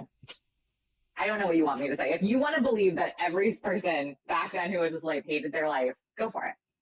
Okay, so I guess like I'm just trying to illustrate why the ad populum. Okay. Jesus Christ. Yeah, this lady's fucking nuts. I don't know what her deal is. I don't know if she's supposed to be... Okay, her bio... Her bio is, Oh, nice burp. Her bio is, thirst trap profile picture and pronouns pick me. Nice meme. How do you guys like that segment? I feel like it came out pretty good. I feel like that was a pretty good response to that crazy fucking lady. Jesus. How funny would it be if it turned out she was cis? That would probably be, like, the funniest development of all of this, if it just, like, ended up coming out that she's cis. Just cis woman pretending to be a trans woman and pretending to be, like, a TTTT poster. There's gotta be a market for that, though, right? Like, for really pretty cis women to pretend like they're just, like, gigapassoid, like, true scum trans women. There's gotta be a market for that. There's gotta be. Thank you, Dark Excalibur 42, for the tier 1 gift of sub to Galixia 99. I really do appreciate it. It's very kind of you. Let me update the dono go really fast, then I'm gonna go use the bathroom and honestly stand in front of the AC in the other room very quick to cool myself down, grab a water, and hop in. But no, that actually happens, really?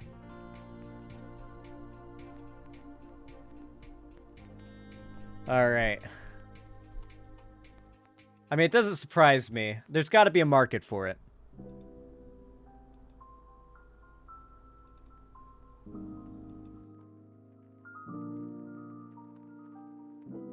Kind of already covered this in another segment, so I'm gonna take that thing off the list. All right.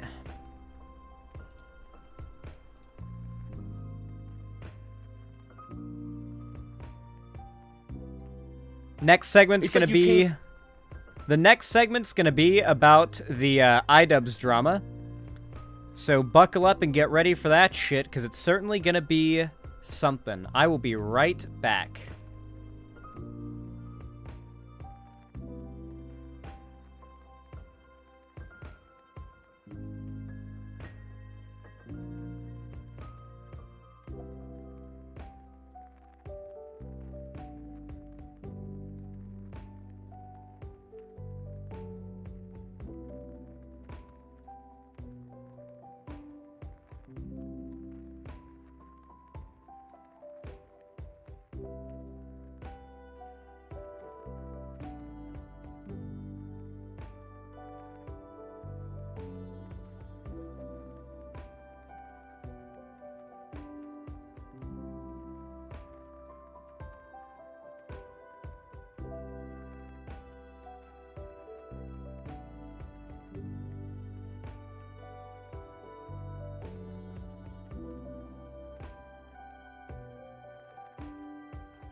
Stood in front of my AC for a minute and got myself cooled down.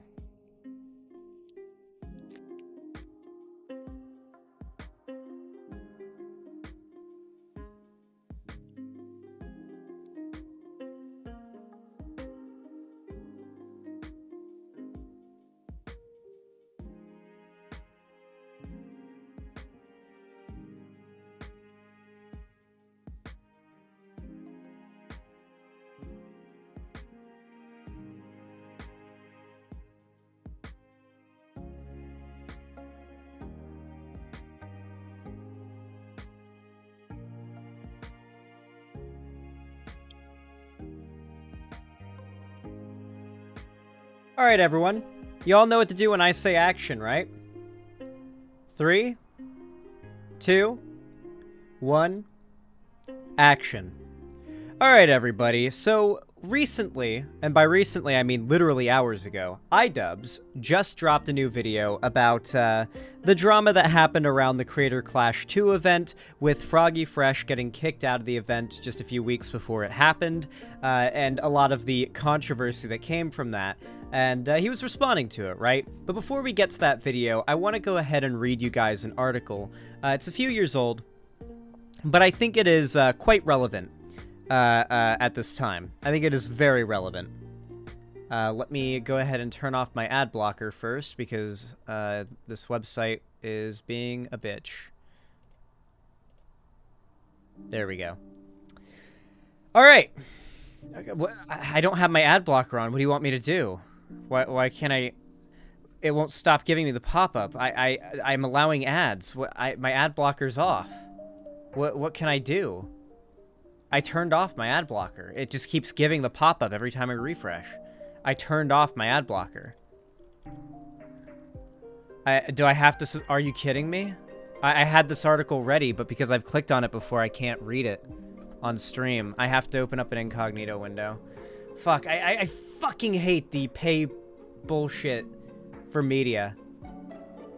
Okay, I have to remember how you open a fucking incognito tab on this shit. Open private window.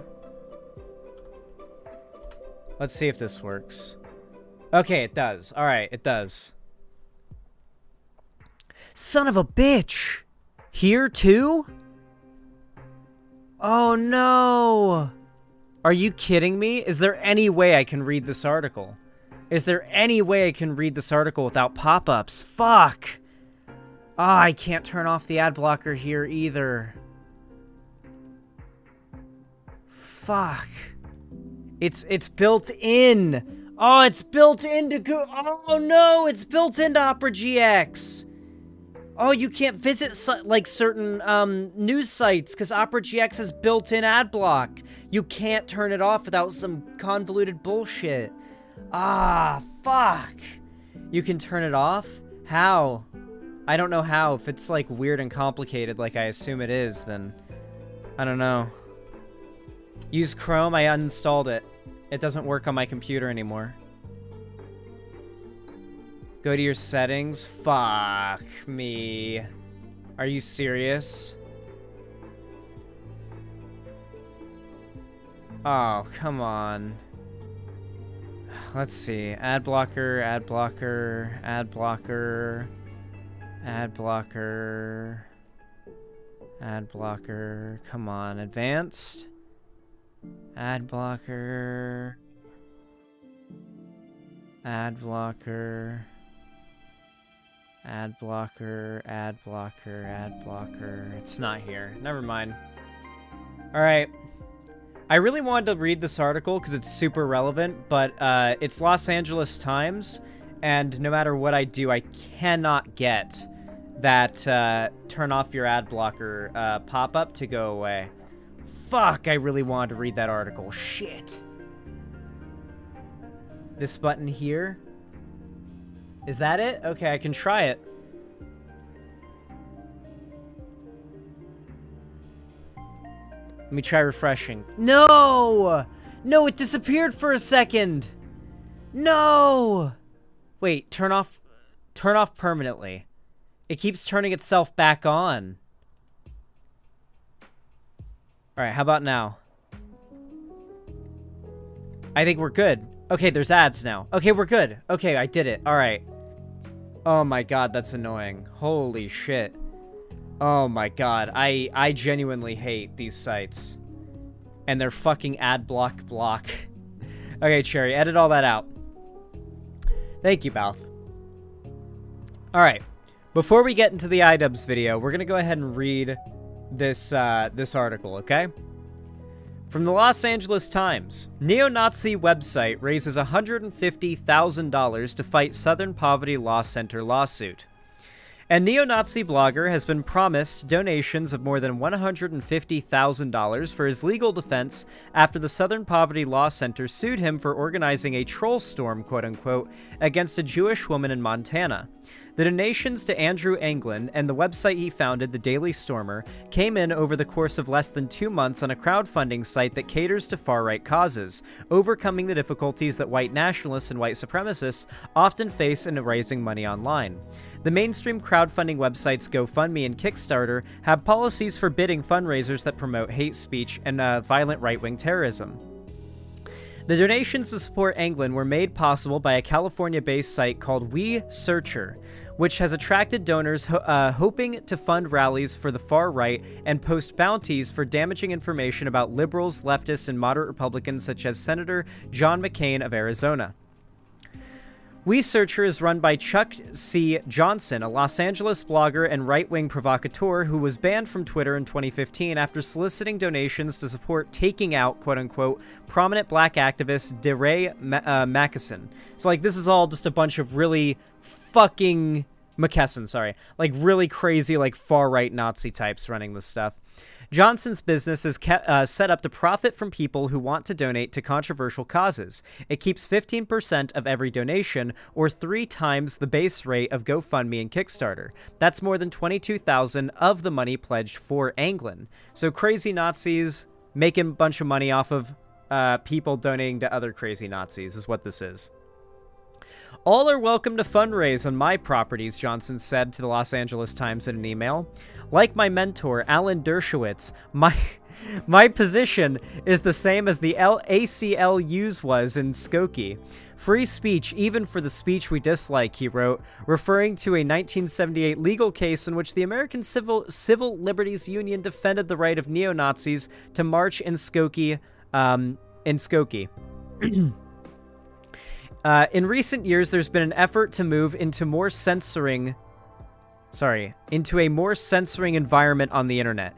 Dershowitz, the famous Harvard University law professor, emeritus? I've never heard this word before. What is this word? emeritus. What's this mean, chat? Help me out. I'm Googling it. Okay, so a previous holder of office in like a university. Okay. Who purportedly once employed Johnson as a researcher, did not immediately respond to a message-seeking comment. Most of the Daily Stormer's donors on WeSearcher are anonymous, with the exception of the comedian Sam Hyde, who pledged $5,000. When contacted for comment, Hyde asked the reporter if he was Jewish, and then boasted that $5,000 was nothing to him. Hyde's TV show on Cartoon Network's Adult Swim programming block was canceled last year, but not before Hyde amassed a following among the loosely knit movement of white nationalists, misogynists, and anti-Semites that has come to be known as the alt-right.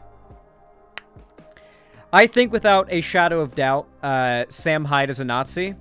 And because of that, a while ago, Idubbbz, a popular YouTuber who used to be known for his very edgy content, but recently, sort of grew out of that and became a lot more progressive, has decided he doesn't want to associate with Sam Hyde, despite Sam Hyde desperately wanting to associate with Idubbbz.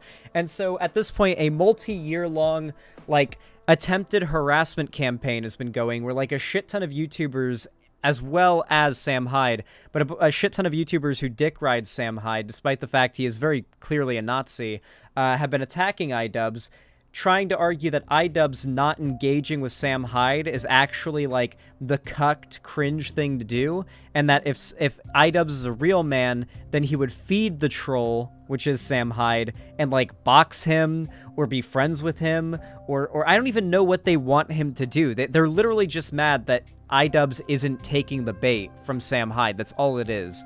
And while I don't think most of the people who are Sam Hyde fans or defending Sam Hyde and all of this are actually Nazis, I think the people who are defending Sam Hyde that aren't Nazis are a pretty great example of how people who aren't far-right can end up falling into defending far-right culture war issues, or the far-right on these culture war issues without even realizing it.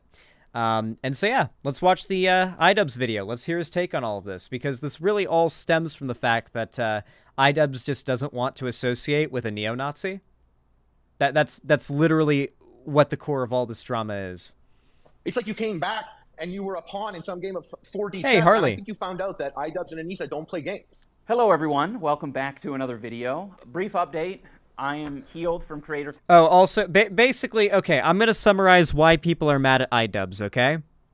Here's why people are mad at Idubbbz. They're mad he won't break up with his wife, and he doesn't say the N-word anymore. That is why they're mad at him. Let's not pretend it is for any other reason than that. Clash 2. It was a success. Alex Wasabi beat me up. He won his fight fair and square, and I have all the respect for Alex. He's a good competitor. And I have respect for all the other fighters. Yeah, sorry, Idubbbz. I had to go hard on you there. I trained for months, but I had to go all out. Thanks for giving me the shout-out, though. When he said Alex, I knew he was talking about me. Creator Clash card. And thank you to all the fans who came. It was an amazing event. I'm very happy. Very happy, very emotional. Awesome experience. I'll never forget it. having said all that, you guys are here for the juice and the grease. So I'm going to give you guys the grease and the juice. And that all has to do with Froggy Fresh. The reason I didn't address any of this sooner is because I was terrified of jeopardizing the success of the event, because there are a lot more people involved in this than just Anissa and I didn't want to fuck it up for them. That is true. As much as these drama tubers and whatnot that are super invested on like the Sam Hyde Idubbbz thing may want to pretend like it's otherwise, a lot of the YouTubers who are like competing in the event have like big fan bases and are like their foot is in massive niche communities way outside of like the weird bullshit Sam Hyde is involved in. So the idea that like Idubbbz would be concerned about his personal like getting harassed by some Nazi online might have an effect on this event that a bunch of big popular creators are getting involved with, like he does have a responsibility to make sure like Sam Hyde doesn't do some shit to try to ruin that event, which is what he's been like trying. He like makes jokes and boasts about how he's gonna like show up to the event like with a bunch of like body doubles, and he's gonna like dress in drag so they can't kick him out because he'll accuse them of being transphobic. Like he'll like fantasize on stream about like a million different ways he would try to ruin Creator Clash, and it's like, if you're the person running it and this crazy Nazi dude who has for some reason amassed a massive following of normies and Nazis is like after you and wants to ruin your event, then yeah, you're gonna take some responsibility to try to minimize how much damage could be done to said event, because there's a lot of people involved with it that aren't you. These are people that I really care about, and I felt like it would be very selfish if I was like, I understand public perception right now, guys. I'm just gonna make a quick 10-minute video and I'll squash all the rumors, I'll squash all the beef. I have no idea what public perception for this video is going to be. That's why I'm doing it now, right? Is not good. The video has more dislikes than likes. I want to be clear here, by the way. Idubbbz fans are literally mad he won't dump his wife, start saying the N-word again, and become friends with a neo-Nazi. That is what they are mad about. He has gotten ratioed on this video because of it. They'll talk about the Froggy Fresh thing and get mad, like, oh, he was such a dick for kicking Froggy Fresh. Like, okay. Literally, you guys have all been shitting on Idubbbz tangentially to this issue because he won't associate with Sam Hyde. He kicked Froggy Fresh because he's associating with and defending Sam Hyde and appropriating, like, the Sam Hyde talking point shit. So, like, if you're going to attack Idubbbz for kicking out Froggy Fresh, you have to attack or defend the idea that Idubbbz is bad for not wanting to associate with Sam Hyde. The event is now over with. I can risk it, you know? I can air my grievances, and we can see where it goes. I need to bring you guys up. Oh, yeah, and the reason why he needs to break up with his wife is because she has an OnlyFans where apparently she posts lewds. I don't even know if she posts nudes there. I'm pretty sure she doesn't. I'm pretty certain she, like, literally posts, like, the equivalent of lingerie modeling there or something. Like, would you be a cuck for dating a lingerie model? I don't think so, but apparently you are... You aren't a Nazi. To speed on where I'm at as a person and as a content creator. My philosophy for a while was, well, people will figure it out through the videos I make. But the problem is the videos I make, I mean, I sort of avoid speaking from the heart. I'm just gonna focus on a thing, on a piece of content. I think I have bad associations with sharing my life on the internet. I'm like, no, that shouldn't be my thing. Like, leave that up to the vloggers. But I think it's important to share where I'm at. So none of what I'm talking about in this Froggy Fresh video feels like I'm being hypocritical or, you know, I'm misleading. Doesn't matter. They'll call him hypocritical. Leading you in any way. I think a lot of the content I've made has been irresponsible. I actually saw a really good example of the like warped perception that a lot of these people have on this from Optimus.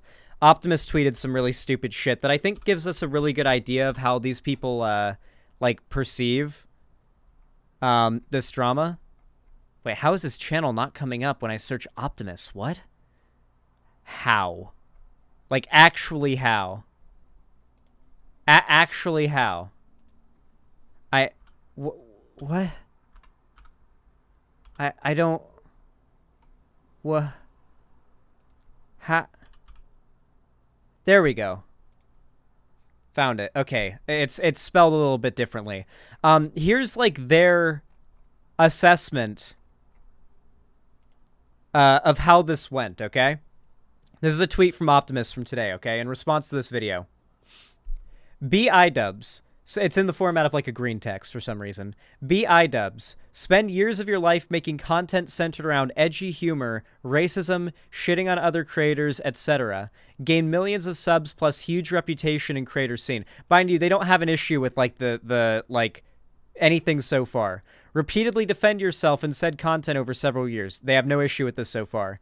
Times change. So here's where they start assuming shit.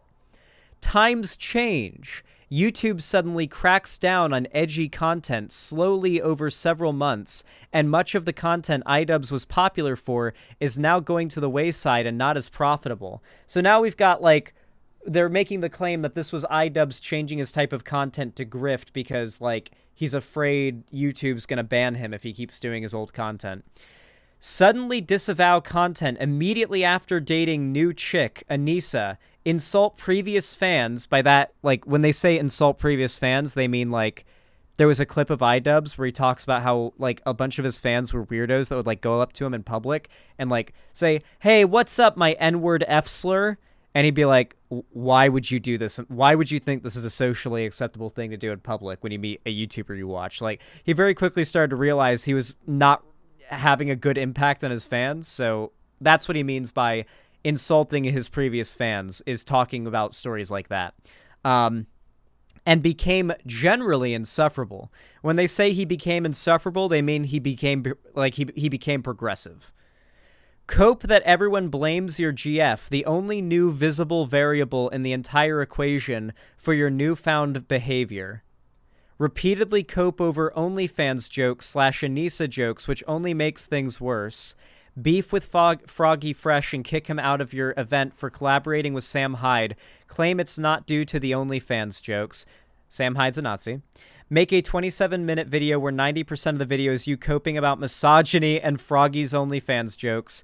Instantaneous backlash and criticism. Public perception of you as a person now at a record low. So really all it is just they're mad that he's developed morals, and he's like, I actually watched a video from Diesel Patches recently where he just kind of like lets the mask slip as to why they're upset. In Diesel Patches' video about Idubbbz sucking now, quote unquote, he says, R.I.P. to my surrogate father figure, is what he said. He said, R.I.P. to my surrogate internet father figure, is how he finished the video. And he didn't say it with, like, a hint of irony or like it was a joke in his voice. These guys unironically saw Idubbbz, Filthy Frank, and that, like, trio of edgelord YouTubers from back in, like, the 2015, 2016 days as, like, stand-in father figures. I grew out of, like, that era of, like, content, but a lot of these dudes are now in their, like, early to mid to sometimes even late 20s and early 30s, and they haven't grown out of it, and it's really embarrassing. It's why they see like the return of Leafy as like the return of Jesus Christ himself. It's like, oh my god, the Messiah has returned. Oh my god. Responsible and misguided. And I think I've hurt a lot of people with... Oh my god, the Messiah... Hold on, let me do my Leafy impression. Oh my god, the Messiah has returned. I'm literally coming right now. That's my Leafy impression. The content I've made. You know, despite many people being entertained by it, you know, I'm not trying to take that away from you. If you feel like you've learned important lessons or you have grown as a person because of the content I've made, I don't want to take that away from you. With some good can come a lot of bad. And I think I've done a lot of bad. And, you know, at the bare minimum, I've just put a lot of negativity out there in the world. And I'm working on... So this is literally him, like, disavowing and arguing against the old shit that he said. They're literally just, they will find any excuse to take somebody doing, like taking accountability. Like, they need to find a way to make this look like a bad thing, so they're just calling it, like, him betraying his old principles or whatever. Like, whatever they can find, whatever they can call it to make it sound bad. At the end of the day, what he did wrong was choose not to associate with a Nazi. At the end of the day, what he did wrong was grow up.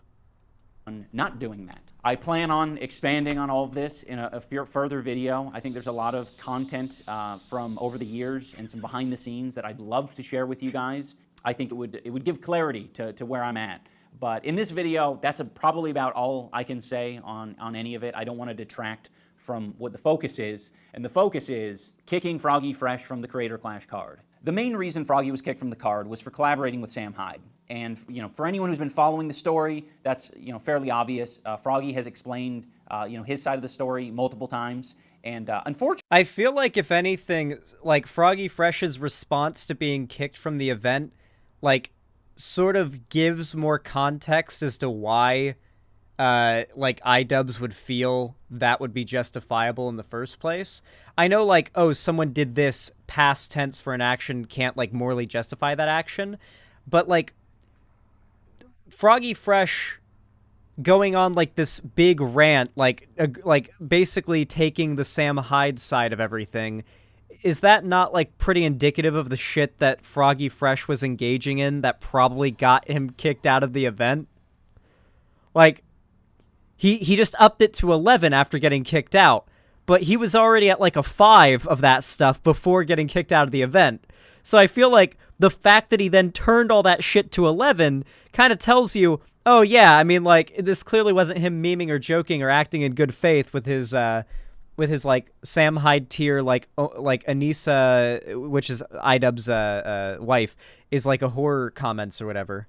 Unfortunately, he's been perpetuating a narrative that it's about OnlyFans or that it's about Anissa's mom, and that's extremely deceptive because he knows why he was kicked from the card. The one indication I gave him was Sam Hyde, and I wasn't unclear about that. Anyone who's mentioning the fact that Harley... People have also... Oh, yeah, he's about to acknowledge it. Never mind. ...trained with Sam Hyde for the year previous, that was before Sam was saying this about my wife. I don't think so, Anissa. Bitch. Ho. Fucking Anissa. What an ugly piece of shit. But look how beat she is. Oh, nice jack-o'-lantern teeth. That's like I can't wait to see what she looks like when she's 32. Her teeth look like a pumpkin head. It's the Anissa Joma hole stretcher. I'm sending this to Anissa's OnlyFans. It goes directly into charity. Yeah. Everybody hates him and his wife's a slut. So yeah, now that this guy is on the daily insulting my wife, I think it's pretty fair to, you know, not want to... Like, it's literally just people are mad that he will not divorce his wife, start saying the N-word again, and be friends with this neo-Nazi weirdo who's, like, obsessed with his, like, marriage and his, like, personal life. It's the most deranged normalization of stalking I've seen among, like, the normie, like, commentary and drama community I've ever seen. It is bizarre. Associate with him in any way. We did ban Sam from the first event, so it's not as if he's confused about where he stands in all this. I don't like him. And Froggy knows that. Froggy knows that I don't like him. Of course. That's why he was banned. The point of Froggy training with Sam Hyde was to bother Idubbbz. Like, let's not pretend it was for any other reason than that. Like, you can say, oh, it was an epic troll all you like, but then you have to admit, like, the reason he did it was to bother Idubbbz. So what's the problem with Idubbbz responding to that by saying, oh, okay, then you're out of the event? You know, none of this is, like, news to Froggy. Froggy knew all of this going into it. For anyone who's under the impression that Froggy has been, like, reasonable and chill and respectful through this whole process, he hasn't been. He's been a piece of shit. I'm not happy with how he's behaved. He's talked mad shit about me. Ian doesn't want people who are bigger and more talented than him upstaging him. That's what it is. Anissa. Ian's masculinity has been completely removed via Anissa. Participants of the event. This is really a lot of weird, tender, soft people. Oh, by the way, when we were reading the thread made by Optimus, by the way, very popular, like, commentary YouTuber, when he says coping about misogyny, this is what he's referring to. You will not see these people give, like, an honest assessment of the content of this video or Idubbbz response. They will not respond to it honestly. They will pretend like it was from what I'd heard of it, you would have assumed it was like 26 straight minutes of Idubbbz, like, crying with tears in his eyes on camera about how much of a feminist he is and how he hates misogyny and he loves OnlyFans. Like, that is what you would assume this video was based on how people are talking about it on Twitter.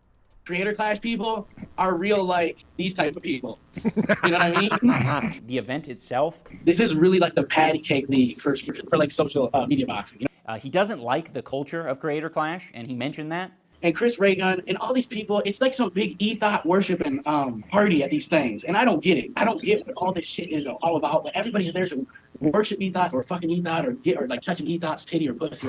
To be honest, I thought it was quite the gift to you that we kick you off the card. You have no more obligations, and you can immediately just pivot into boxing for misfits. It's like, that's the culture that you want. You want the non-sissy, you want the macho dude traditional boxing culture. So go over there and box for them.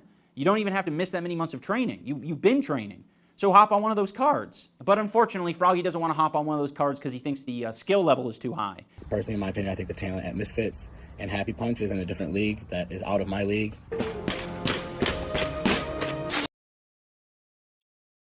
True. Fucking true. Oh, I'm so excited for the Boogie versus Wings fight. I don't think you guys realized how, like, if you're, like, if you're new to the internet, and you're new to the internet if you don't recognize these two, then, like, this is, like, the series finale of like, the longest running fucking arc of internet history you can possibly imagine. Like, that, you guys don't even know how much of a fucking series finale this event is going to be in, like, an entire arc of internet history. It is, if you don't know, you have no fucking idea how big this is, okay? It is out of this world fucking a big deal, okay? I'm so excited. I hope this actually happens. If anyone drops out, it'll be Wings. Boogie will go through with it, I am almost certain. If anyone drops out and like, you know, backs down at the last minute, it'll be Wings. And that's what I worry about. Like, literally every day I frantically check Keemstar's Twitter to make sure, like, he hasn't made the announcement that Wings is backed out. Because oh god, knowing Wings, he'll do it. He'll back the fuck out at the last minute. Like, on the day of, he'll back out. Footwork is amazing. Out the sand lot, and I'm plotting on the globe. I work hard, I show love, that common steady grows. And then right here, he's down. You stop. I mean, come on. It turns quickly from boxing to assault. Just fight someone who's weaker than True. you. So I'm done with boxing. I can fulfill my current obligations. If for some reason creator class changed their mind, I could fulfill my current obligations. I'm not interested in going further into any other boxing. It's such a fucking cop-out that you're like, all right, I'm such a victim for getting kicked off the Creator Clash event when I knew what would get me kicked off the Creator Clash event, and now you're like, I don't want to box anymore. It's like, come on. He was playing chicken with Idubbbz, let's be honest. Like, come on. Like, you can admit it was trolling. You can admit it was, like, you can say it was trolling. You can say it was, like, memeing, or you can say it was for good fun or whatever, but, like... I mean, judging off of the shit that he said afterwards, it doesn't look like it was in good fun. If you look at my text exchange with Froggy, it's very clear that I didn't want to kick him from the card. I got to the point... Oh yeah, I went over these, not on stream, but I read over those texts off stream, because I saw them on Twitter, and people shared these around and claim that, like, these screenshots make Idubbbz look bad. I really don't think they do. So the green text on the right here, this is Idubbbz talking. Hey dude, I want to clarify that I'm not mad at you. I just want this event to go well, and part of that is trying to be proactive about things. I just want to find a solution. I really appreciate your friendship, and I don't want to feel like I've upset you. I don't understand what's wrong. Can I not work with Sam Hyde? He's been very nice to me. It's just a tricky situation. I personally have been hurt by a lot of things he's done. If he's your friend, that's like, they see this as, like, weakness, by the way. If you admit that, like, an internet figure who's, like, targeted you and your family, which is what Sam Hyde has done, has hurt you, then you've admitted weakness. They've gotten blood. There's blood in the water. You never want to do this. I will say that him exposing that part was probably not the smartest idea. Because frankly, the best thing you can do to, like, respond to a person like Sam Hyde is to completely ignore him. What I'd say Sam or Idubbbz has done, like, wrong here is, like, really acknowledging Sam Hyde at all. He really shouldn't have made that documentary where he actually, like, went and met Sam Hyde in person. He shouldn't have done that. He should have instead made, like, if anything, a video analyzing Sam Hyde and then left it at that. And then basically never acknowledged him publicly ever again. There really is no other way to beat somebody like that than to do exactly what I just described, because these people thrive on attention. It's why when you get, like, it's no different than, like, the Nazi trolls that come to my chat, and they just, like, they come in with, like, a no profile picture alt account. They made it, like, 10 minutes ago, and they just start spamming the N-word over and over again. They just copy paste it and spam the chat with, like, a wall of the N-word as quick and fast as they can, before they get banned. And what they want is for you to give them a reaction. They know they're going to get banned right away. They know they're going to get, like, kicked out instantly. They want some kind of a reaction. If you say, hey, oh, look at that, like, if you just silently ban them, chances are 1 or 2 accounts later, if they even make another alt account to come in with, they won't come back. But if you keep acknowledging them, if the chat keeps acknowledging them, they keep coming back because they keep getting validation for their bullshit. Sam Hyde and his fans are no different. That's the big mistake that Idubbbz made, was ever really one-on-one acknowledging Sam Hyde at all in the first place. He shouldn't have done that. If he's your friend, that's totally understandable. I just don't get along with him, and I'm afraid of having him associated with the event. There are others involved in the event that also aren't comfortable with that. Like, yeah, like, Idubbbz does have a responsibility to not allow a Nazi, which is what Sam Hyde is, a Nazi to associate with, like, a bunch of the other mainstream creators up there. One of the creators that was there was Alana Pierce, who is, like, literally, like, worked on God of War Ragnarok. Like, there's, like, people that were boxing at that event that are large figures that are, like, very much outside of this sphere of the internet that we're, like, referring to here, and their careers can be jeopardized by associations at this event, potentially. It's just... when it comes to being professional as a YouTuber, you have to set standards. And Froggy Fresh knew he was breaking those standards. Yeah, he's my friend. I don't understand what me going to Rhode Island to work with Sam has to do with anyone who is comfortable with him. They don't have to see or work with him. I agree. Privately, what you do is absolutely only your business, but because we are running a public charity event, we have to be careful about these things. Because you do represent the event in some ways. I had similar issues last year. I thought, no problem, Harley. You can work with Sam Hyde, but it ended up attracting a bad crowd, and I got harassed online about it a lot because it was a public display. That's nice of you to give Harley permission to work with Sam Hyde. I didn't know I needed your permission as well. So, like, Froggy's responding, like, very snarkily. With Froggy. It's not about permission. He just called and asked if I was cool with it because he was making content around it. So what are we actually discussing right now? If I work with Sam Hyde, are you going to prevent me from fighting in the event? He actively makes content about wanting my marriage to end, that my wife is evil, and hasn't respected my boundaries. I don't feel comfortable having him associated with the event. I'm wondering if you can understand where I'm coming from on that. I can understand the way you feel. I'm sorry about that, but you also have to understand that he is my friend, so I can't just tell him I can't be friends with him because Ian said so. That's why I'm asking you, if I work with him, are you going to prevent me from fighting in Creator Clash 2? It's not a reflection on you. It's just a very painful and difficult thing for me that I'm dealing with that I need to keep distance from, and that includes this project. I literally hate this fucking position. I've been put in this position before that Idubbbz is in, where, like, I'm friends with somebody, or, like, I have, like, a professional relationship with someone, and they are, like, friends with and very cool with somebody who is, like, objectively, like, just hates my guts, and has, like, taken actions to, like, what's the word for it? Maliciously lie or, like, harm me in the past, and I'm just, like, expected to be okay with still associating with that person when they're, like, good buddies with someone who, like, actively wants to destroy me. And that's essentially the same position that Idubbbz is in here. It's a tough situation. It's very clear that I didn't want to kick him from the card. I got to the point where I was like, okay, I don't want you working or training with Sam Hyde, but you're doing that, so all right, I'll look past it. I don't want you making content with Sam Hyde, but it seems like that's a real deal breaker for you, so I guess I'll look past it. It came to the point where I was like, can you postpone releasing content with Sam Hyde? Look, you know, me and Sam don't get along. You know, we put a lot of time and energy in this Creator Clash thing. I don't want it to be about Sam Hyde. So just don't let it hurt the event. All right, go train with him, have fun, but don't let it hurt the event. Don't make it about Sam Hyde. That's what I would have said to you if I was Idubbbz. Right, and guess what? Like, I didn't even plan on releasing none of the Sam Hyde content until after the event. If you don't know who Sam Hyde is, he's, whether or not you love him or hate him, you have to recognize him as he's the most talented comedian alive. He's the most talented comedian of our... Oh, yeah. In case you're wondering, this is Sam Hyde's Twitter @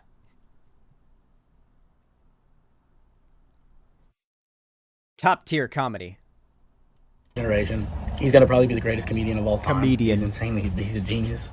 I got a chance to go out there and train with him. He welcomed me into his environment. He paid people to train me. I didn't even plan on releasing none of the Sam Hyde content until after the event. Didn't you tell them that? I thought you told them that. Ian requested it through text. He requested that I did that. What I didn't like that he requested that, because I don't think that's appropriate. I was like, he didn't think it was appropriate. I do not think that that is appropriate. Do you think it's appropriate that, I don't know, 30-something-year-old man is publicly calling my wife a whore and a slut? I think initially you can just buy that. Yeah. Yeah. And this has got a separate Etsy page where she sells her pussy. Yoko Ono was too concussed to... Wait, there's no shot that Sam Hyde's in his 30s. Bro's in his 50s, right? He has gray in his fucking beard. And he's gray as fuck. If Sam Hyde is in his 30s, he's going to die in his 50s.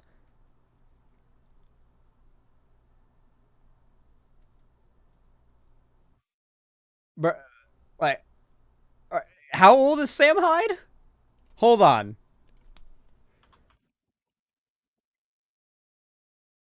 $38. Okay. All right. Okay. I will say that is a lot more believable. But I'm also going to say Sam Hyde's not aging too well in regards to the graying and the beard for sure. Whew. Fighting creator clash for the second year in a row. Life is so easy for a certain gender. I legitimately thought Sam Hyde was in his like late 40s to early 50s. Like, I'm not kidding. I actually thought Sam Hyde was in his 50s. I thought he was older than Joe Rogan.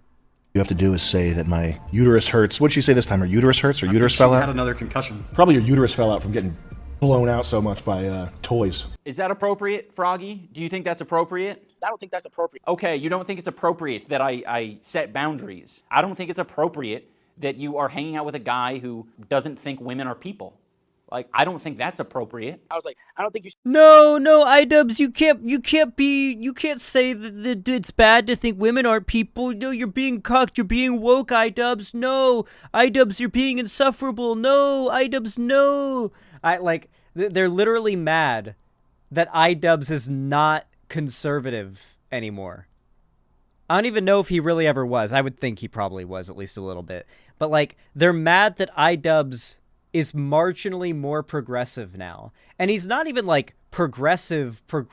He's, like, doesn't say the N-word all the time progressive. Like, he's, like, a normal person kind of progressive.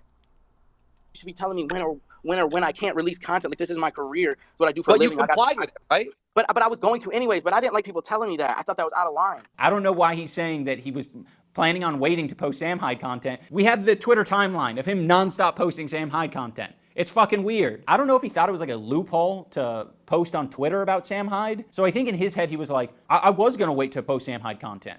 Parentheses, YouTube video. Like, cause like it's not my problem that you have personal beef with the greatest comedian in the world. If I go to Providence, how am I the simp? How am I the simp? I want to know. Is it because it's It really is fucking insane that all of these people, like, they call Idubbbz a simp nonstop, but they dick ride Sam Hyde. If you haven't seen, like, the spaces that I'm talking about, they dick ride Sam Hyde. Like, I watch PKA, the Painkiller Already podcast. I love that podcast, but they're pretty chuddy. And they dick ride Sam Hyde like I've never seen before. You've never seen three men talk about another man without being gay in such a way before you've seen how these, like, edgelord guys talk about Sam Hyde. They are fucking gay for him. They want his cock, okay? Like, it is actually fucking crazy. And yet they call him a simp. That is a good point. That is a good point. It's a woman? It's because it's a woman, isn't it? It's okay to simp for a big, gross dude. It's okay. It's understandable. He's big and he's gross. As soon as you simp for someone who's literally your partner, your life partner, that's too much. That's kind of gay. if I go to Providence, Rhode Island and get an opportunity to work with him, that should be my option when I release that content. By the way, and this is the funny part as well, this video is going to get a ton of dislikes. When I drop this video, this segment on YouTube, it's going to get a ton of dislikes and hate comments. You guys know that, right?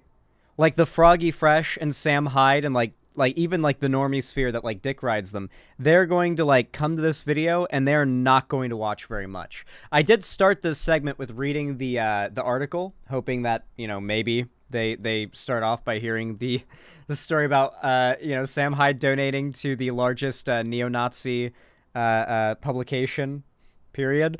But I don't even know if that's going to do much. So you know what I'll say right now? If you watched all the way to this point in the video or any further, comment and you leave like a negative comment, specifying negative comment. Add, I don't know, what's a funny like code word that you can add to the end of your comment to signify you actually watched this far. My name Jeff. add my name, Jeff, at the end to indicate that you actually watched to the end of the video. Or not the end, but like this far in at least. And it's got nothing to do with you. I'm just curious how many of the hate comments are going to be people that like literally just come in, drop the hate comment, drop the dislike, and leave.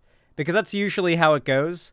I've had like any video where I know I'm going to get a lot of hate comments and I know I'm going to get a lot of hate. I always do that as a test to see how many of the hate commenters are living in a like a bubble, right? They aren't even willing to like hear out the thing they're dropping a hate comment on. Everything that people do with Sam Hyde involves Idubbbz, and I think that he misinterprets that. We're not talking about people. We're talking about what you do with Sam Hyde, because you're in my event. I wish there were many layers of separation, so I really could be that disconnected. Unfortunately, I have to be around you. You have to fight at my event. I have to share the same space as you know, in the parties, at the event itself, and I don't want to do that. I have no interest in sharing that space with you. So for him to tell me, hey, could you wait until after the event to release that? In my mind, I'm thinking, I mean, I could, but it's weird for you to tell me to do that because it's got nothing to do with you. Another thing that contributed to Froggy getting kicked was that he tweeted at Nathan Barnett, aka Dad. He said, "Dude, I tried hyping you up at Denny's when we ate dinner, and they said they weren't fucking with you and that you were going to lose to AB. They don't even like you." This is one of those things where it was like, oh, okay, so you basically don't have any good intentions here.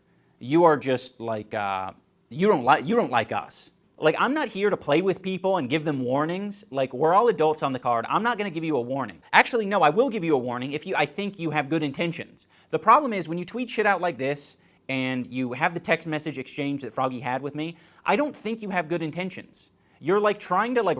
I think what makes it clear his intentions were never good was his reaction to getting kicked. The fact that he immediately started like making comments about how Idubbbz needs to like divorce his wife and she's a whore and like all like the basic like Sam Hyde like talking points about Idubbbz. Like, it's very clear the whole time that Froggy Fresh was just kind of like testing the water and trying to play a game of chicken and see if like what would happen. Like, there was no losing scenario for him here. Ruin a relationship between me and one of my friends. Froggy deleted that tweet, and I don't think he deleted it because he felt differently. I think he deleted it because he knew that it could potentially get him kicked from the event and would also make him look like an asshole. But he basically reiterated that same thing in a Twitter space. When I was at fucking Denny's, I was all like telling them, yo, Dad's a fucking savage. And they're all like, no, Dad doesn't spar with high-level fucking competition. He's going to lose to AB. And I'm thinking, these motherfuckers are... So who said that? Who said that? Ian and Anissa, like, that's the way these motherfuckers are. And then they got Dad like riding for them. They don't even, and if like I wouldn't be like this, but if everybody's gonna keep calling me out like I'm the fucking person that's fucking shit up, like that Dad's out here riding for them, they're all like, they don't even fucking give a fuck about him. And in the same Twitter space where Froggy says this, Sam Hyde, Froggy's hero, calls Nathan a rapist like several times. That Nathan Barnett guy, I guarantee you that guy would rape somebody if he had the opportunity. Yeah, legally he would rape somebody in Minecraft, by the way. In Minecraft. Yeah. That's Nick DiOrio. Yeah, there's a lot of the drama sphere. Just they dick ride Sam Hyde like crazy. Like, you gotta have Nick DiOrio coming out the side to defend. Gotta make sure Sam Hyde doesn't get banned for. The dick riding is fucking insane. They'll literally jump to like defend him. If he had the chance to rape a woman, he would. In Minecraft. No, not in Minecraft, Keem. I don't want anything to do with Sam. I don't want anything to do... Like, they'll literally, like... They're silent as he's, like, saying the most awful things he can think of on their platform, and they are, like, desperate to try to save him. And their own platforms, because he doesn't even have respect for them. Sam Hyde doesn't respect these people. Like, it's very clear, by the way, that Sam Hyde doesn't have respect for these people if he'll go on their platform and say shit like that to jeopardize it in that way. Because I've seen Sam Hyde go on platforms of people that he respects, like PKA. He's gone on PKA, and he doesn't say shit on PKA that, like, they're not okay with that could jeopardize their platform. He doesn't act like that on PKA. He actually acts fairly normal on PKA on that podcast. Like, it doesn't really seem like he has much respect for them, honestly. And I wouldn't be surprised if he doesn't. He's just kind of a douche, unironically. With people that think what Sam is doing is okay. It is not okay. Here's part of the Twitter space where Harley is sort of questioning Tyler with why he wouldn't respond to Anissa. And I think that's a very valid question, because you ask any of our fighters and it's like, yeah, Anissa was the one who like solves problems. She is more communicative than me, and she's better at communicating than I am. I fucking suck at this shit. So Anissa. That's why like a bunch of these people think that like they call Anissa Yoko Ono because she does a lot of like front-facing stuff for like organizing this stuff. But it's like, I'm gonna be honest, I'm a YouTuber as well, and yeah, I would absolutely love, I love being able to focus on making content and having other people like do that particular part of things. Like that doesn't sound unusual to me or controlling to me at all. That sounds more like the weight of things that Idubbbz doesn't want to do are being lifted off of him. But like, these people will literally like dig into his marriage to try to justify this shit. It's bizarre. Is the one. She is the one to talk to. How was I even supposed to know Ian and Anissa were mad when I get one call from Justin Tracy, then a text message? I respond to it immediately, say, "Could you communicate through text or email? I'm training," and then nothing else. I still don't know. What's the last text you sent to Anissa? It was probably some group message. Okay, but what was the last text you ago. sent to Anissa, just you two? I don't have one direct text from Anissa. Anissa's never texted you. With my wife and Anissa, there's a group chat. Your wife I do not need direct so sorry. Okay. Did anyone ever text you and your wife? What was the last thing Anissa sent you and your wife to you and your wife's phone? What was the last thing? Tense moments in the Twitter space as Froggy goes to see. It's, "Hey, Tyler, I'm not with Ian. I'm home visiting family. Ian called me not feeling great, and I'm just trying to understand what's happening or how I can help." What's the date? Sunday, March 12th. You don't want to respond to that? No, because you don't know the context of it. You don't have the context. Harley, let me give you the context. Burn her Twitter account instead of responding to that very serious and Harley, sympathetic text that was nowhere near threatening or aggressive. So basically, Froggy Fresh attacked her on Twitter shortly after Anissa sent that very nice message to Froggy Fresh, and Froggy never responded to it because this was never about Froggy actually feeling hurt because he made a genuine mistake and he wants to right everything. This is about Froggy having known that this was going to be an issue from the start and trying to play a game of chicken. Froggy wasn't able to give context for why he didn't respond to Anissa's call and text message in the Twitter space. Harley ended up leaving. The conversation went elsewhere. So he uploaded a Twitter video to explain the context for why he didn't respond to Anissa.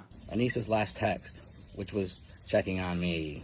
Anissa's concern text of "hope everything's going okay" was a way for her to try to manipulate the situation, to try to do further investigation into my friendship with Sam Hyde. That was not an "are you okay" text. That was a Ian. To investigate my friendship with Sam Hyde. So basically, there's this conspiracy among these people that actually Idubbbz and Anissa are not ignoring Sam Hyde and trying to avoid him. They're actually like obsessed with Sam Hyde secretly, and that like behind the scenes they're trying to find dirt on Sam Hyde and they're lying in wait, waiting to strike Sam Hyde when they can.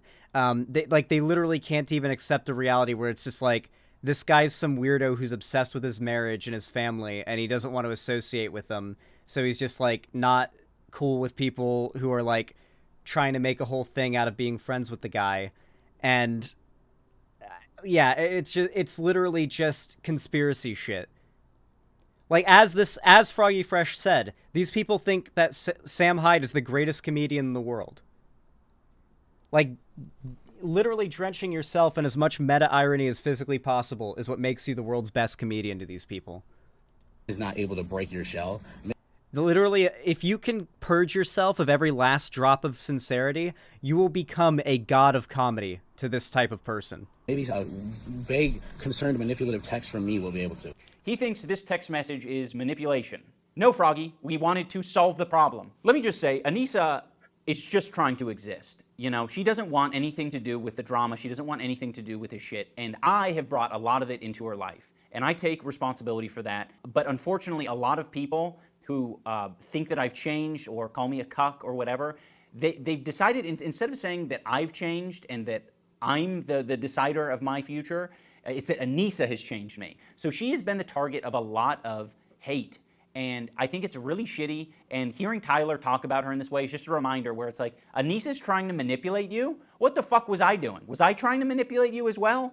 Like, you should probably come out and say that because it seems really fucking sexist and creepy for you to be saying these things. You know what I feel? I'm gonna be honest with you, and I really didn't. Yeah, they'll get mad at Idubbbz for saying that he's sexist, but it is sexist to try to argue that like some dude just growing as a human being and not being racist anymore needs to like dump his wife because she's an evil, manipulative bitch because that's the only like reason for why he could possibly become a better person, and that's a bad thing in your view. Like, yeah, I think it is pretty sexist. I do think that a lot of these people kind of maybe don't like women all that much.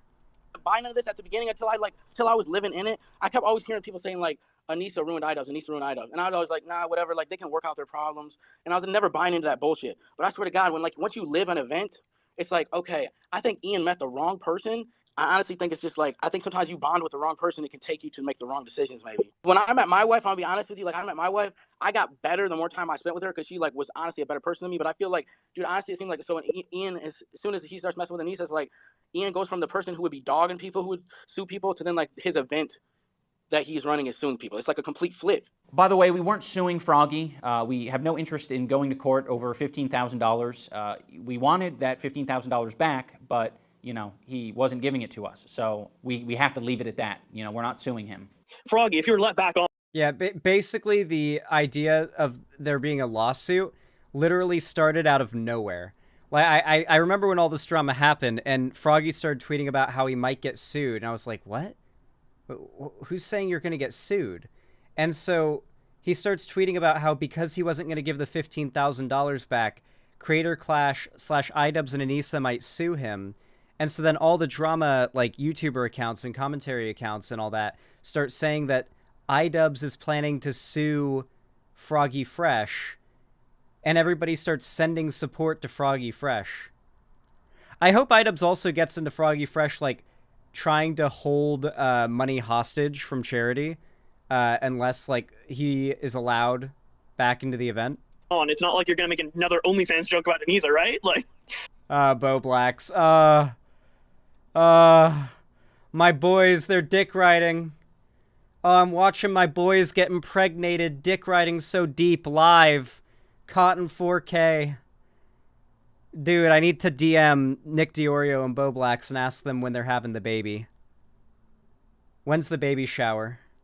Back, but, you know, he wasn't giving it to us. So we have to leave it at that. You know, we're not suing him. Froggy, if you're let back on, it's not like you're going to make another OnlyFans joke about Anissa, right? Like, no, I mean, like, if they make me sign a contract that I can't, then I won't. You know, I find it so strange because it's like, you know, that was a joke. That was a joke. Obviously, I wouldn't do any more OnlyFans. I don't think Froggy respects sex workers. I think he has some really old, tired opinions about people who do sex work. I think he has a lot of weird opinions as well. Oh, it's very clear based on the reaction to Idubbbz being married to somebody who does OnlyFans. And from my understanding, I don't even think she's nude in the pictures she posts on OnlyFans. I don't even think she's doing, like, porn or, like, nudes on OnlyFans. Correct me if I'm wrong, chat, if any of you guys are fans on OnlyFans of her, but, like, I'm pretty certain, based on what chatters have told me in the past, essentially, like, her content is no different than, like, lingerie modeling, like, equivalent, in terms of, like, how revealing it is. So, with that in mind, like, it's not even... It's borderline sex work. Like, I would argue that's, like, so borderline, you could defend not even calling that sex work. If you were just posting pictures like that on Instagram, it wouldn't be called sex work. The only reason people would call that sex work is because it's on OnlyFans. Yeah, like, it's even, like, that level of a stretch. Like, that level of a fucking stretch to call it sex work even. And there is that much hate against her. That many people calling her a whore and a slut and saying that because of that, she does not deserve love. That is the core of the argument, by the way, that Idubbbz is less of a man for demeaning himself by being with a whore. That is the perspective these people take. That is what they're saying. Some of them say it loudly. Sam Hyde says it loudly. Some of them say it quietly by supporting Sam Hyde in all of this. But it is what they believe. Implicitly or explicitly. All about masculinity and shit. Ian's masculinity had been completely removed via Anissa. A lot of it's not explicitly said, but when you listen to the jokes, it's like, oh, that's actually just your opinion phrased in a comedic way. There was some type of nerd fight last year, and Chris Raygun and all these people, it's like some big ethos worshiping party at these things, and I don't get it. I don't get what all this shit is all about, but everybody's there to worship ethos or fucking ethos or get or like touching ethos titty or pussy. It's always that, and it's just like what happens is people get all excited about it. And I think Chris Reagan was like, he probably thought he was gonna go there and beat some fucking nerd up and he was gonna win. Like I don't know if they're giving. I think they give away like OnlyFans with girls there at these events. I don't know what kind of sponsorships. Like if you win certain fights, I think you get to own some of these girls for some of the nights. Awesome.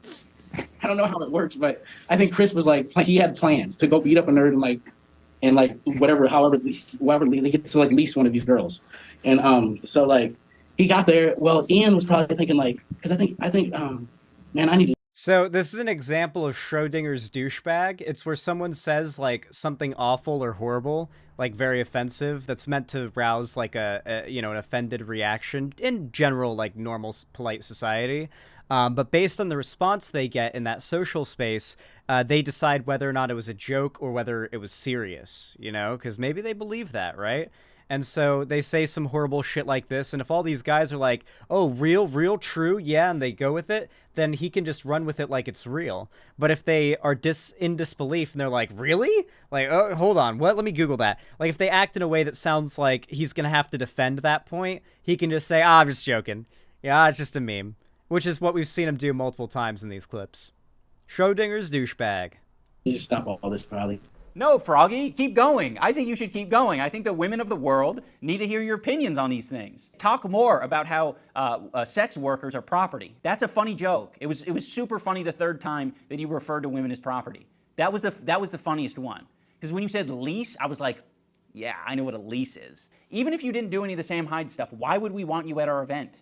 Like, if you're just going to blatantly disrespect sex workers and women and other fighters, saying that they're here to touch ethos, like, it is so disrespectful and shitty. I don't want to share the space with you. Yeah, like, it's not only that, but he's making comments about, like, other creators, like Chris Reagan, who I'd say I'm pretty chill with. Like, I don't know if we're, like, tight enough to say friends. I mean, I'd like to say friends, but I don't know if he would. But like we're definitely chill. We're definitely acquaintances. We're peers. We're coworkers. We're comrades. Yeah, like Chris Reagan's a chill guy, and I imagine he wouldn't be very offended by that. To be fair, but like it is very disrespectful to try to like drum up some like conspiracy about another fighter and creator like going to the event to try to like pick up women. Especially if you want to add in some weird some weird like conspiracy about leasing OnlyFans girls to the winners of the events or some shit. Like, very bizarre.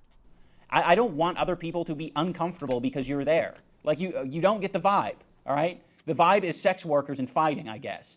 And you don't like the sex workers part. I don't think Froggy is doing Sam Hyde's dirty work. These people have really, like, managed to twist a guy who's, like, friends with a bunch of OnlyFans girls, like, married to a girl that, like, essentially does, like, lingerie modeling, is, like, a massive YouTuber, very wealthy, and runs boxing, like, charity events. They've managed to, like, try to twist the narrative into this guy being some sort of internet villain.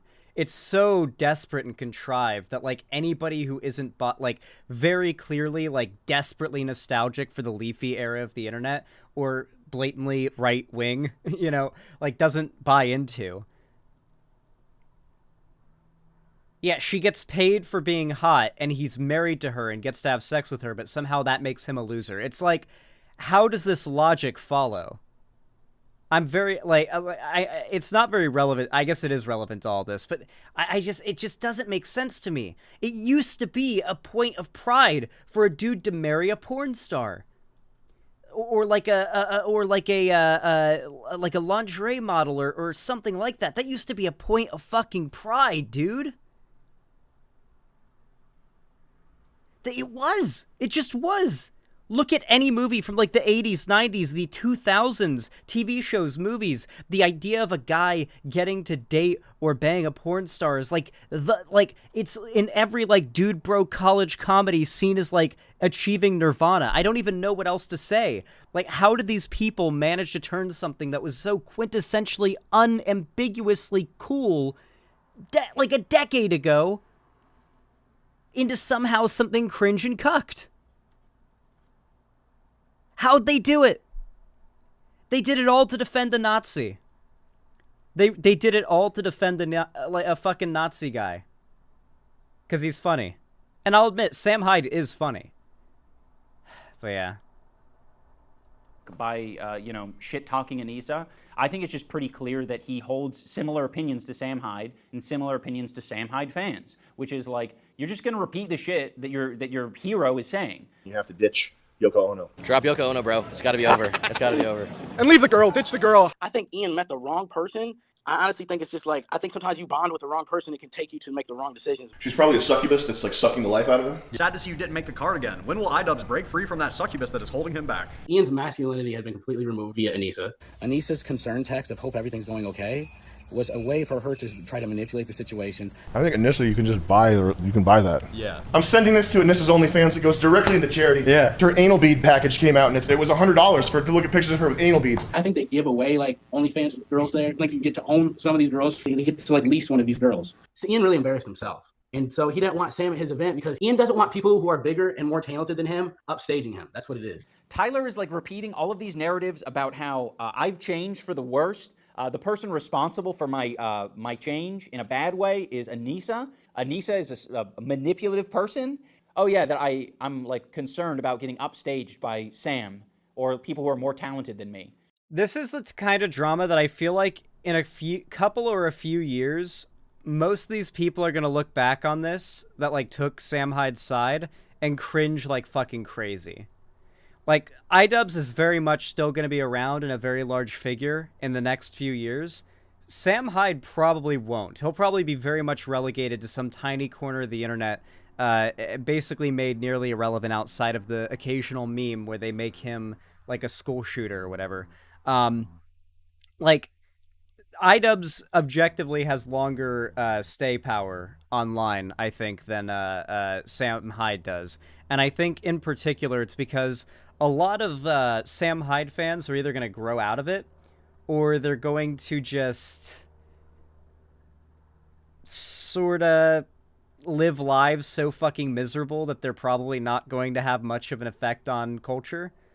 Like once you're like a 40-year-old dude who's still a fan of Sam Hyde, how much of an effect are you going to have on internet culture, right? Like, how much is that impact going to be? Yeah, Idubbbz has like cemented himself into like the internet Mount Rushmore as like a legend, and Sam Hyde is like still a pretty niche like internet weirdo that's like some kind of like weird mutated fish that we try to keep below the surface of the internet murk.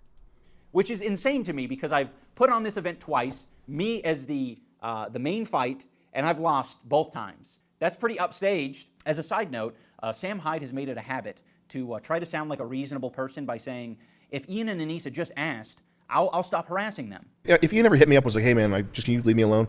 I'd stop talking about him. Whatever. I don't care that much. There's no shot that is true. And why does it have to be in private? Like, privately hitting him up and saying, hey, stop talking about me. Wait, what kind of... That also, that's not true. And also, what standard is that for, like, what if you do that, then I'll stop fucking with you? What? If you ask me to stop, I'll stop.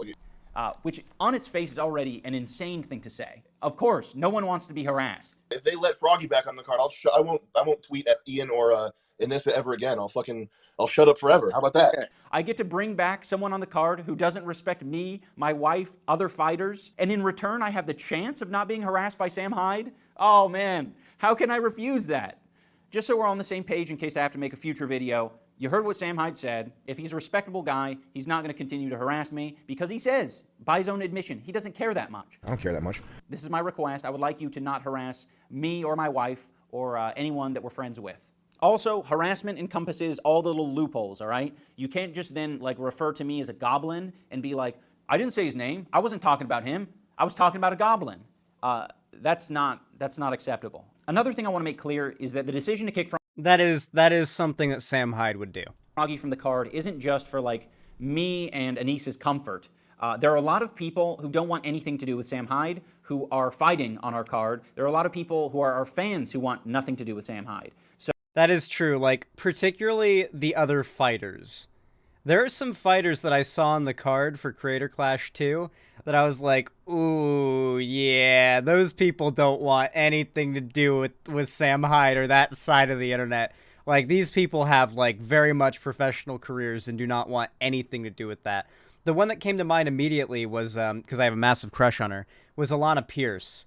Like, she literally works for, like, Sony Santa Monica and is, like, a massive, like, mainstream, maybe not massive, but pretty big, like, mainstream, like, gaming creator who's, like, not into, like, the drama, blood sports sphere or politics sphere of the internet. Like, there's just a lot of creators like that are, like, professional careers, even outside of internet content creation, that don't want to associate with someone like Sam Hyde. And it's not even for political reasons, too. Like, there are things like yeah, Dr. Mike, who's literally a fucking doctor.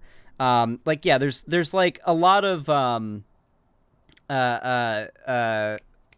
figures there who have like professional careers, and Sam Hyde, like, even outside of the political stuff, there's like the shooting manifesto memes about Sam Hyde and stuff, like things like that. That's not even a political thing. Like, I mean, it is, but not in the same way that the internet considers things political, and even that will have like a potential impact on some of these people's professional careers. It's just, you got to play it safe. People work hard to get where they've gotten. So we're trying to protect them, we're trying to protect the environment that we're in, and we want it to be comfortable for everyone. I truly believe if we had Froggy participate through the rest of the event, it would have made the event worse, like noticeably worse, because we are all trying to work together to make the show as good as possible, and I think if Froggy doesn't fuck with what we got going on, he was going to make it difficult. One way or another, it was going to be difficult. In closing, I want to say that Creator Clash is probably the single best thing that I've ever done in my life. It has, you know, brought so much joy to me and Anissa. It has brought the most awesome people that I've ever met. It's brought them into my life, and I'm super grateful. And I want to keep doing it, and this event means so much to me, and I'm going to protect it. And I'm going to protect the fighters and the people involved in the event. And, you know, I'm not, when it comes to people wanting to fuck around and mess with the vibes, I'm not going to tolerate it. You know, you're going to get kicked from the card if you're being a piece of shit, and if you're not communicating and if you're not cooperating. And I want nothing to do with Sam Hyde as well. So fuck that guy, and thank you so much for watching. Goodbye. I paid money, I'm on the floor seat, and I see like some shenanigans going down. I take a photo of it, it's just people holding up a sign. It said Froggy did nothing wrong. Like, seemingly innocuous. Yeah, right. I go to this like after event, and Anissa comes up to me. She comes up and says, that tweet was really not cool, and I just apologized. I felt kind of like a bitch. I was like, why the fuck did I apologize? Masculinity has been completely removed via any. Got him. Christ, like if you've got a favorite like mainstream content creator, then chances are they've got a shitty take on this entire thing. Like the amount of like, whether they realize it or not, conservative bias that's become apparent from all of this is fucking wild. I would really like to talk to some of the people in the drama sphere about this. Maybe they know something I don't, because every time I watch one of these videos, it's always the most like deranged, like longing for their edgelord pseudo father figure shit ever. Like, maybe I could get a talk with who knows, I could bring Nick Diorio on, maybe Turkey Tom. Like, I genuinely want to have like a talk about this topic, because I am genuinely curious to hear someone one-on-one defend the like reasons for why Idubbbz needs to be friends with Sam Hyde. I genuinely don't know. I just don't know how that would go, but I'm curious. How do you guys like that segment? Yeah, Moist Critical was super weak on the sex worker slut shaming here, and it disappointed me. Yeah, like, even, like, the people who are involved with the event, a lot of them are even afraid to step out against Sam Hyde because there's such a cultural unanimous agreement with him. So yeah.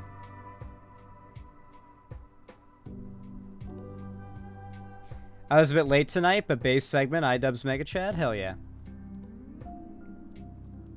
What's this?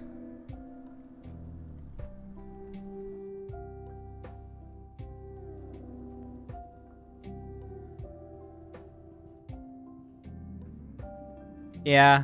Basically, this is Destiny doing the thing where he tweets... Okay, so this is where he tweets a joke that's, like, really fucked up, and it's meant to get everybody mad at him because they think he's being, like, serious. And then he tweets... I don't know which came first. It could be either or. And then he tweets his, like, more, like, his Mott take. And then later he posts his Bailey take. which isn't included here, but he posted the Bailey as well, which is basically like, you can't judge an entire relationship based off of one single clip. And even that take isn't very good, but it's the cycle. It's the Destiny cycle.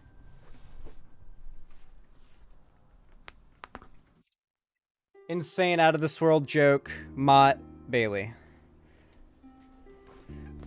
And then if he gets a lot of shit for it, he follows it up with like at least a couple days of like posting memes and quote tweeting people to defend his take, and they're all people that disagree with him on the take. Ah.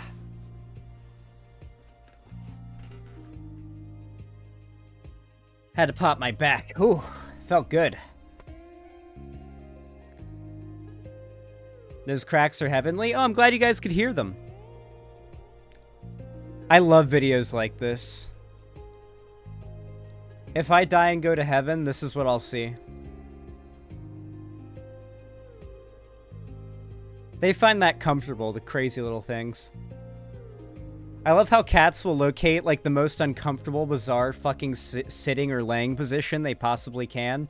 Like, they'll balance on, like, the edge of, like, a 1-inch wide, like, back of a chair, and they'll just fall asleep there, and it's like, that can't be comfortable.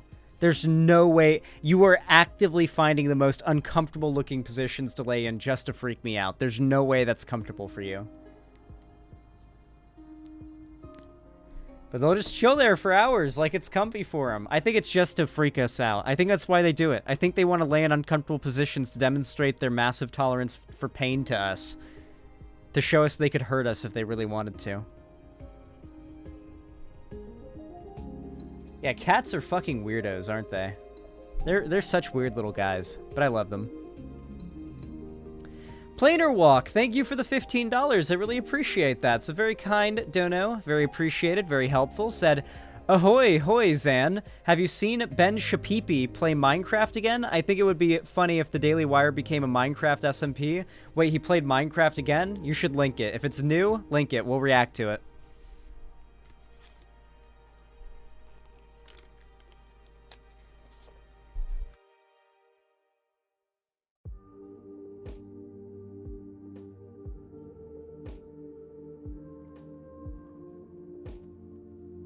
Ben Shabusi. And then testing. Thank you for the $3 donation. I really appreciate that. That's very kind of you. Said, how will the Don't Say Gay bill stop students from discussing these topics with each other? Will schools soon start cracking down on this? Like abstinence, this should make people more gay. Basically, the issue is if, like, a parent starts complaining, that's when all the shit starts falling apart, right? All it takes is for one parent to start complaining. Like, two kids can be talking about, like, their gender identity together. Another kid hears it and talks about it at home, and their parent is transphobic, and that parent can go to the school and start getting angry at the teacher. The teacher allowed that type of discussion in the classroom. And depending on the state, they'd have pretty good grounds to try to sue the teacher and get that teacher fired. Or at least in some way penalized. It's pretty fucked.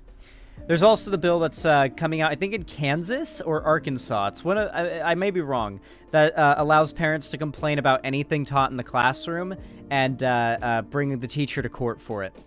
Which basically means evolution and anything that's pro-trans or pro-LGBT. That's what that means. How would you prove that, though? I have no fucking clue. I have no goddamn clue. Right-wing parents are indeed snowflakes. Let me update the dono goal really fast. Thank you for the support, guys. Remember, every single donation, gifted sub, and sub for yourself, as well as every single like on the stream, really helps out the channel a lot and is really, really appreciated. Thank you, guys. I do mean it. Thank you guys a lot. Y'all are based. Alright, Planer Walk sent a link. Hey, folks. Wait, what? Wait, it's Ben Shapiro. It's one of the Ben Shapiro AI voice things, but it's uploaded by the official Ben Shapiro YouTube channel. Wait, what? Today we're going to be playing Minecraft. Oh, okay. I see. All right, so he's actually playing Minecraft for real. All right. Y'all know what to do when I say action, right? 3, 2, 1, action. No fucking shot, dude. No way this is real. He's doing it again. He's playing Minecraft again. I feel like Ben Shapiro's, like, almost reached a level of, like, evil where it's, like, almost irresponsible to even, like, watch this video because it's sort of, like, it sort of cutifies the, like, the evilness of Ben Shapiro too much, almost. Like, do you guys feel that way? Like, Ben Shapiro's not like a, like Jesse Lee Peterson. Like, a harmless figure overall who's just, like, very evil, granted, but, like, you can just kind of laugh at, like, the absurdity of how evil Jesse Lee Peterson is. Like, Ben Shapiro is actually influencing politics. And like, a lot of people agree with the guy. So it's almost, I feel a little guilty watching this without, like, dunking on him politically. I'm sure we'll find some opportunities too, but we gotta have a little fun every once in a while, right? Hey folks, today we're going to be playing Minecraft. Well folks, here we are together. That was a good edit. And so, you guys made me play Minecraft once, and apparently you enjoyed it, which makes one of us. Well, now dude, it is fucking uncanny to have Minecraft music playing in the background of a Ben Shapiro video. Now you forced me to do it again. My producer Brian is going to be playing the game with me this time to make sure that I don't die because it went real poorly last time. This video is sponsored by Black Rifle Coffee. Of course it is. Alrighty, so yeah, I guess we're playing more of this shit. That's awesome. We get to play Minecraft Java Edition Black Lives Matter. Yes! Wait, that's so good. There's no... Wait, can you set the splash text to say a specific thing? Because that is awesome if it was random. Because I'm pretty certain on even, like, Bedrock Edition, that was literally just random. Maybe there is a god. He must have reloaded it so many times. I don't believe that. I believe maybe they reloaded a few times trying to get it to work if there was some tech difficulties setting it up. I do not believe they refreshed it till they found something that would be funny for Ben. I've gotten the Black Lives Matter splash text on my Minecraft homepage too. There's like tens of thousands of options that it could go with. Maybe there is a god. Wow. Even in this game, I guess the white Minecrafters have some sort of systemic advantage over the black... Like, are the black Minecraft...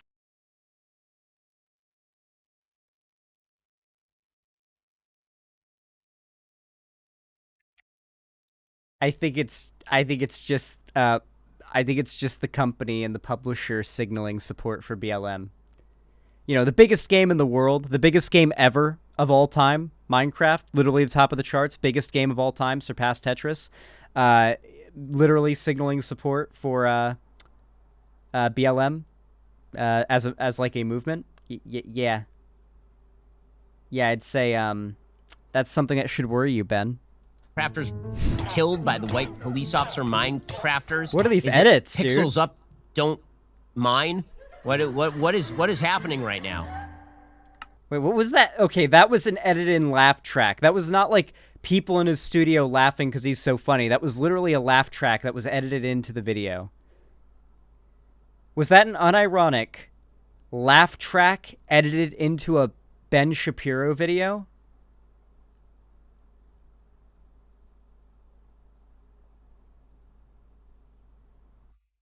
Dude, you know it's fucking over when YouTubers start adding canned laughter to their YouTube videos after they make a joke.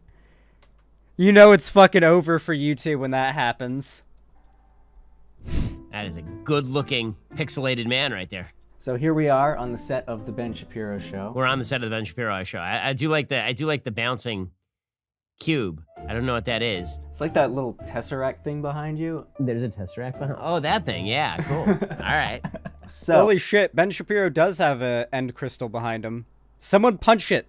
This time, to prevent you from having a horrific death, we're coming a little prepared. If you turn to that chest to your right, this brown thing, and right-click on it. That's Right-click left. Ben Shapiro doesn't know his lefts from his rights. There we go. Oh, I was just hitting it a lot. Okay. There are your weapons and armor for today. This will make it slightly harder to kill you, and I will also be protecting you. An iron shovel, an iron helmet, an iron chest, iron pants. I don't even know how you move in iron pants. Okay. Wow. You can really dress. That thing is called your Totem of Undying. Mm. It will give you one freebie if you die. Totem of Undying. Wow. Now you are safe. Wow, it's like a mask during COVID. Exactly. Incredible.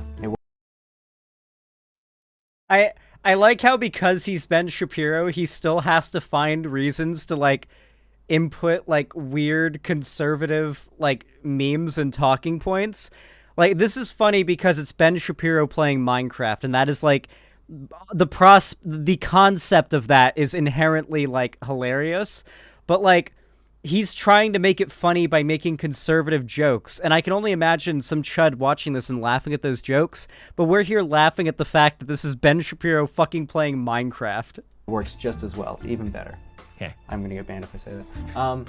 So our objective for today is that we are going to be finding diamonds. Diamonds were, at least until recently, the most rare and valuable mineral in the game. They are used for all sorts of things. They give you the best Netherite armor, in part 3? the best tools. Lasers. Okay. Yeah, exactly. Okay. Space lasers and that kind of thing. I don't need anything more space laser, man. I already got control of that. Ben Shapiro plays Tekkit Classic? Confirmed? Let's hope. Got it.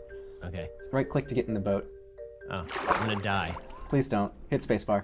Dude, isn't it fucking wild that your average conservative, like, pundit has, like, a team of guys at computers all, like, funneling him, like, info and resources while he, with, like, a giant screen in front of him as his teleprompter? Like, I'm literally just sitting here, with, like, on my own, like, just improvising everything, having to research and gather info for this stuff with just me and my editor. And, like, my chat hardly ever provides relevant links when I ask for them. And when they do, it's, like, 10 minutes later. Dude, like, lefty content online is the most, like, cobbled together fucking, like, Fallout town equivalent of, like, a YouTube community ever. It's too soon, Ben. That was upsetting. It's like a truck that's, like, puttering at every other mile. I feel like that was a failure right away. Okay, so what am I supposed to... Right-click on the boat. There we go. Wow. Fuck, my vape died. It's Should we over, sing bros. it? Gondola or what? Near, far away. I don't know why we'd sing that, but okay. Because it's going to end in disaster. Oh shit, that's a nice cave This generation. is the entrance to the cave. These areas of the cave that have grass and other leafy things in them are called lush caves, and they have little axolotls that spawn around in them and swim around. I have a friend who breeds axolotls, so hopefully I get to see an axolotl in real life soon. That'd be dope. I'd very much like to hold one. Is it possible to hold an axolotl? Yeah, Mango raises axolotls. I want to meet one. I'd like to hold an axolotl. I've seen them in Minecraft. I want to see one in real life now. What? Uh-oh, we're getting attacked. There's a skeleton. Oh, that seems not good. Okay, we're gonna run this Walk way. up to him They're so and fucking cute. left click. I love axolotls. Oh no! The little frilly Okay, I'm gonna hit gills. you. No, There we go. I don't like this. Have you guys seen, like, the giant 4-foot-long axolotl salamander things that live in, like, rivers? In, I think it's, like, China. In rivers in China is where you find them. I may be wrong. It may be, like, Russia. But yeah, they're fucking crazy. Those things are cool. This thing where I have to, like, look in order to direct my vision. Like, when I played Quake, this was not the way that it worked. You had, like, a forward and a back, and you looked.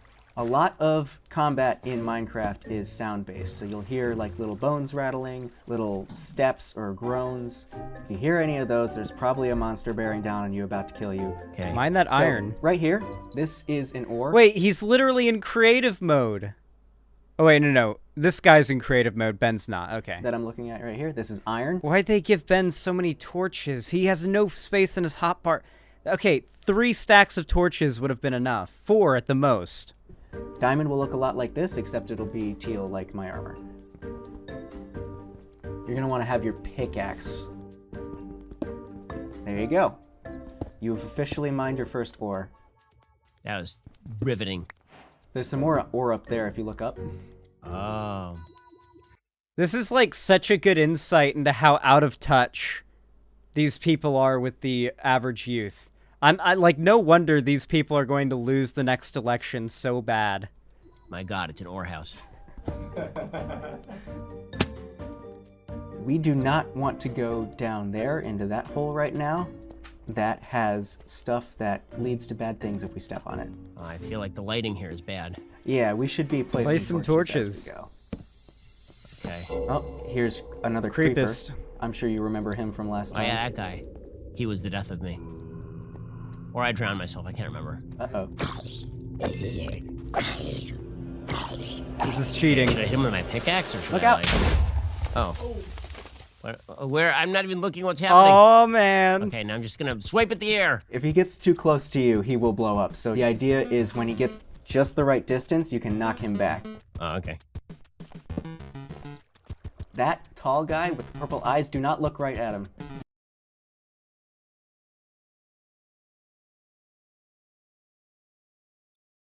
All right, chat. You're all thinking what I'm thinking, right?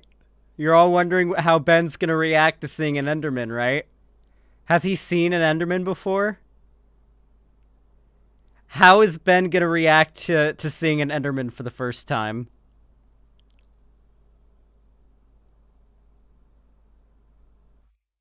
Will he make a race joke? Let's see how Ben responds.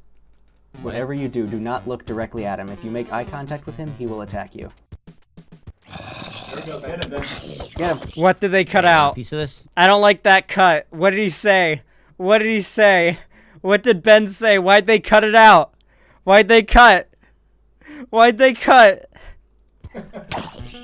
You guys remember what Jesse Lee Peterson said the first time he saw an Enderman in Minecraft, right? When we watched the Jesse Lee Peterson plays Minecraft video, and he saw an Enderman. You remember what he said, right? And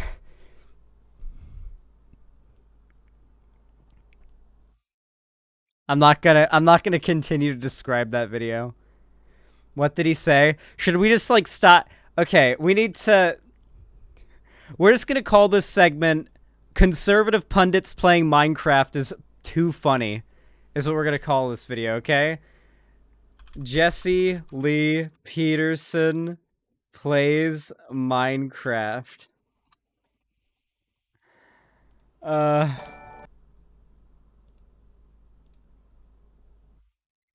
This is the part of the video I was thinking of that made me laugh.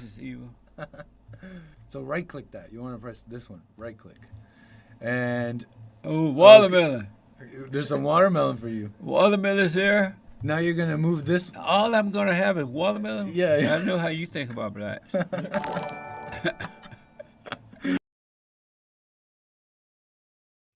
That clip that clip lives in my head rent free, dude. That clip lives in my head rent free. I will never forget that clip. Here, let's see. Let me see if I can find his reaction.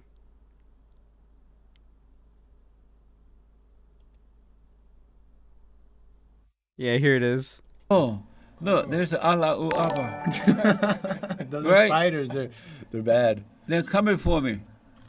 Look at there. Does it look like Allah? Who's that guy? You can fight them. They're bad guys. He went in there. See, that's a cave. Oh. I'm going right up and kill him. He tried to run. He immediately attacks the first black thing he sees. Where did he go? He's behind you. Oh, that guy. Chop him up. There he is. Get him. Click. I can't believe he's trying to run. How can he run faster than me? Get the spider. I get a spider. Am I killing the spider? You're killing everything but the spider. Who is this guy? That guy. There you go. There you go. Oh, you went past him. I went past him? How would I kill him then? There, click on him. With this? Yeah, with this one. Oh. There, you got him. Yeah. Yeah. There you go. I got him, right?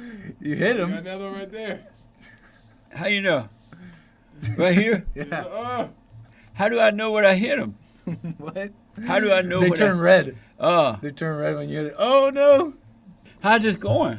It's going up. Is it? Yeah. This is what... All right, so... Oh, here. Look behind you. Stuff. You. Well, I want to find the really funny part of the video where he sees a mob and I forget what he says, but it was something racist as fuck. I think it was around here. I think this is the point. Amazing! I like shooting at all our people. Yeah.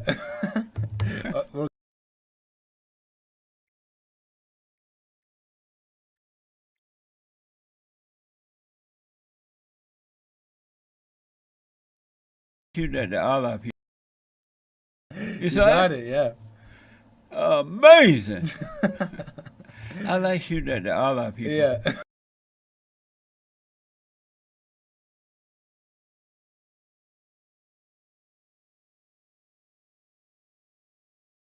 I know the amazing kind of catches your attention first, but did you hear what he said after it?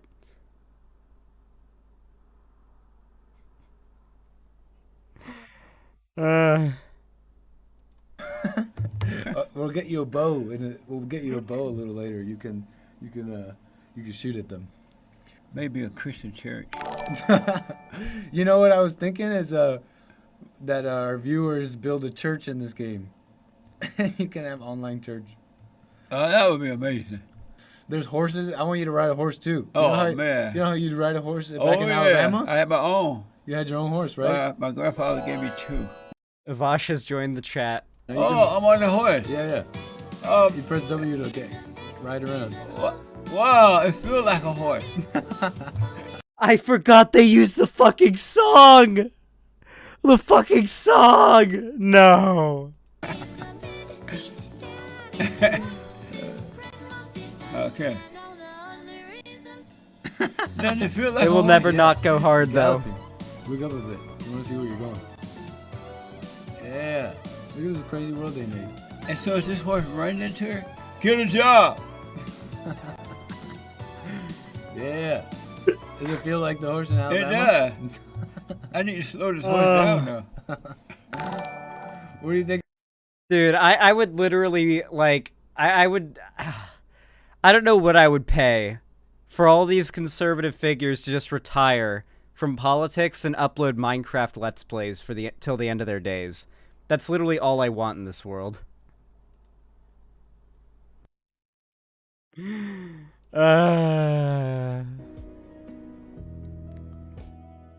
do you guys like that segment? I hope y'all enjoyed.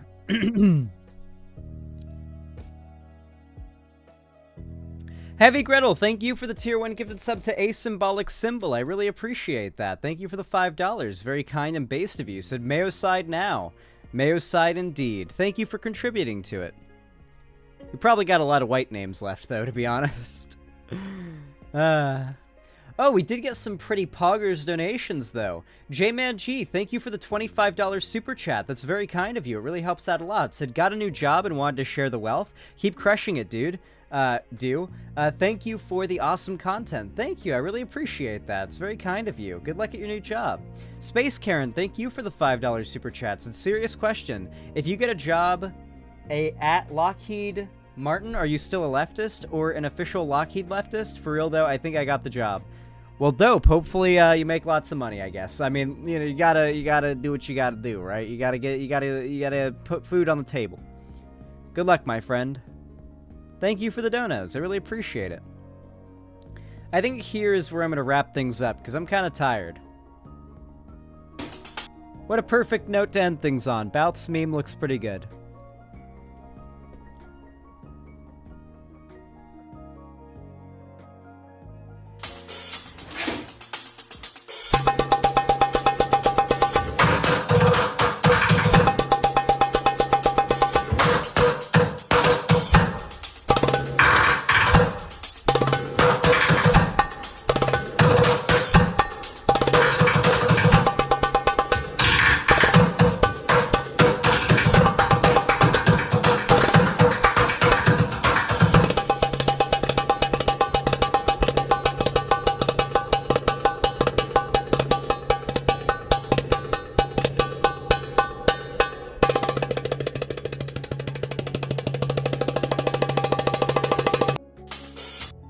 used to do that with Luna. I used to take Luna's little hands and go and make her do the drums on the couch. She didn't like it at all.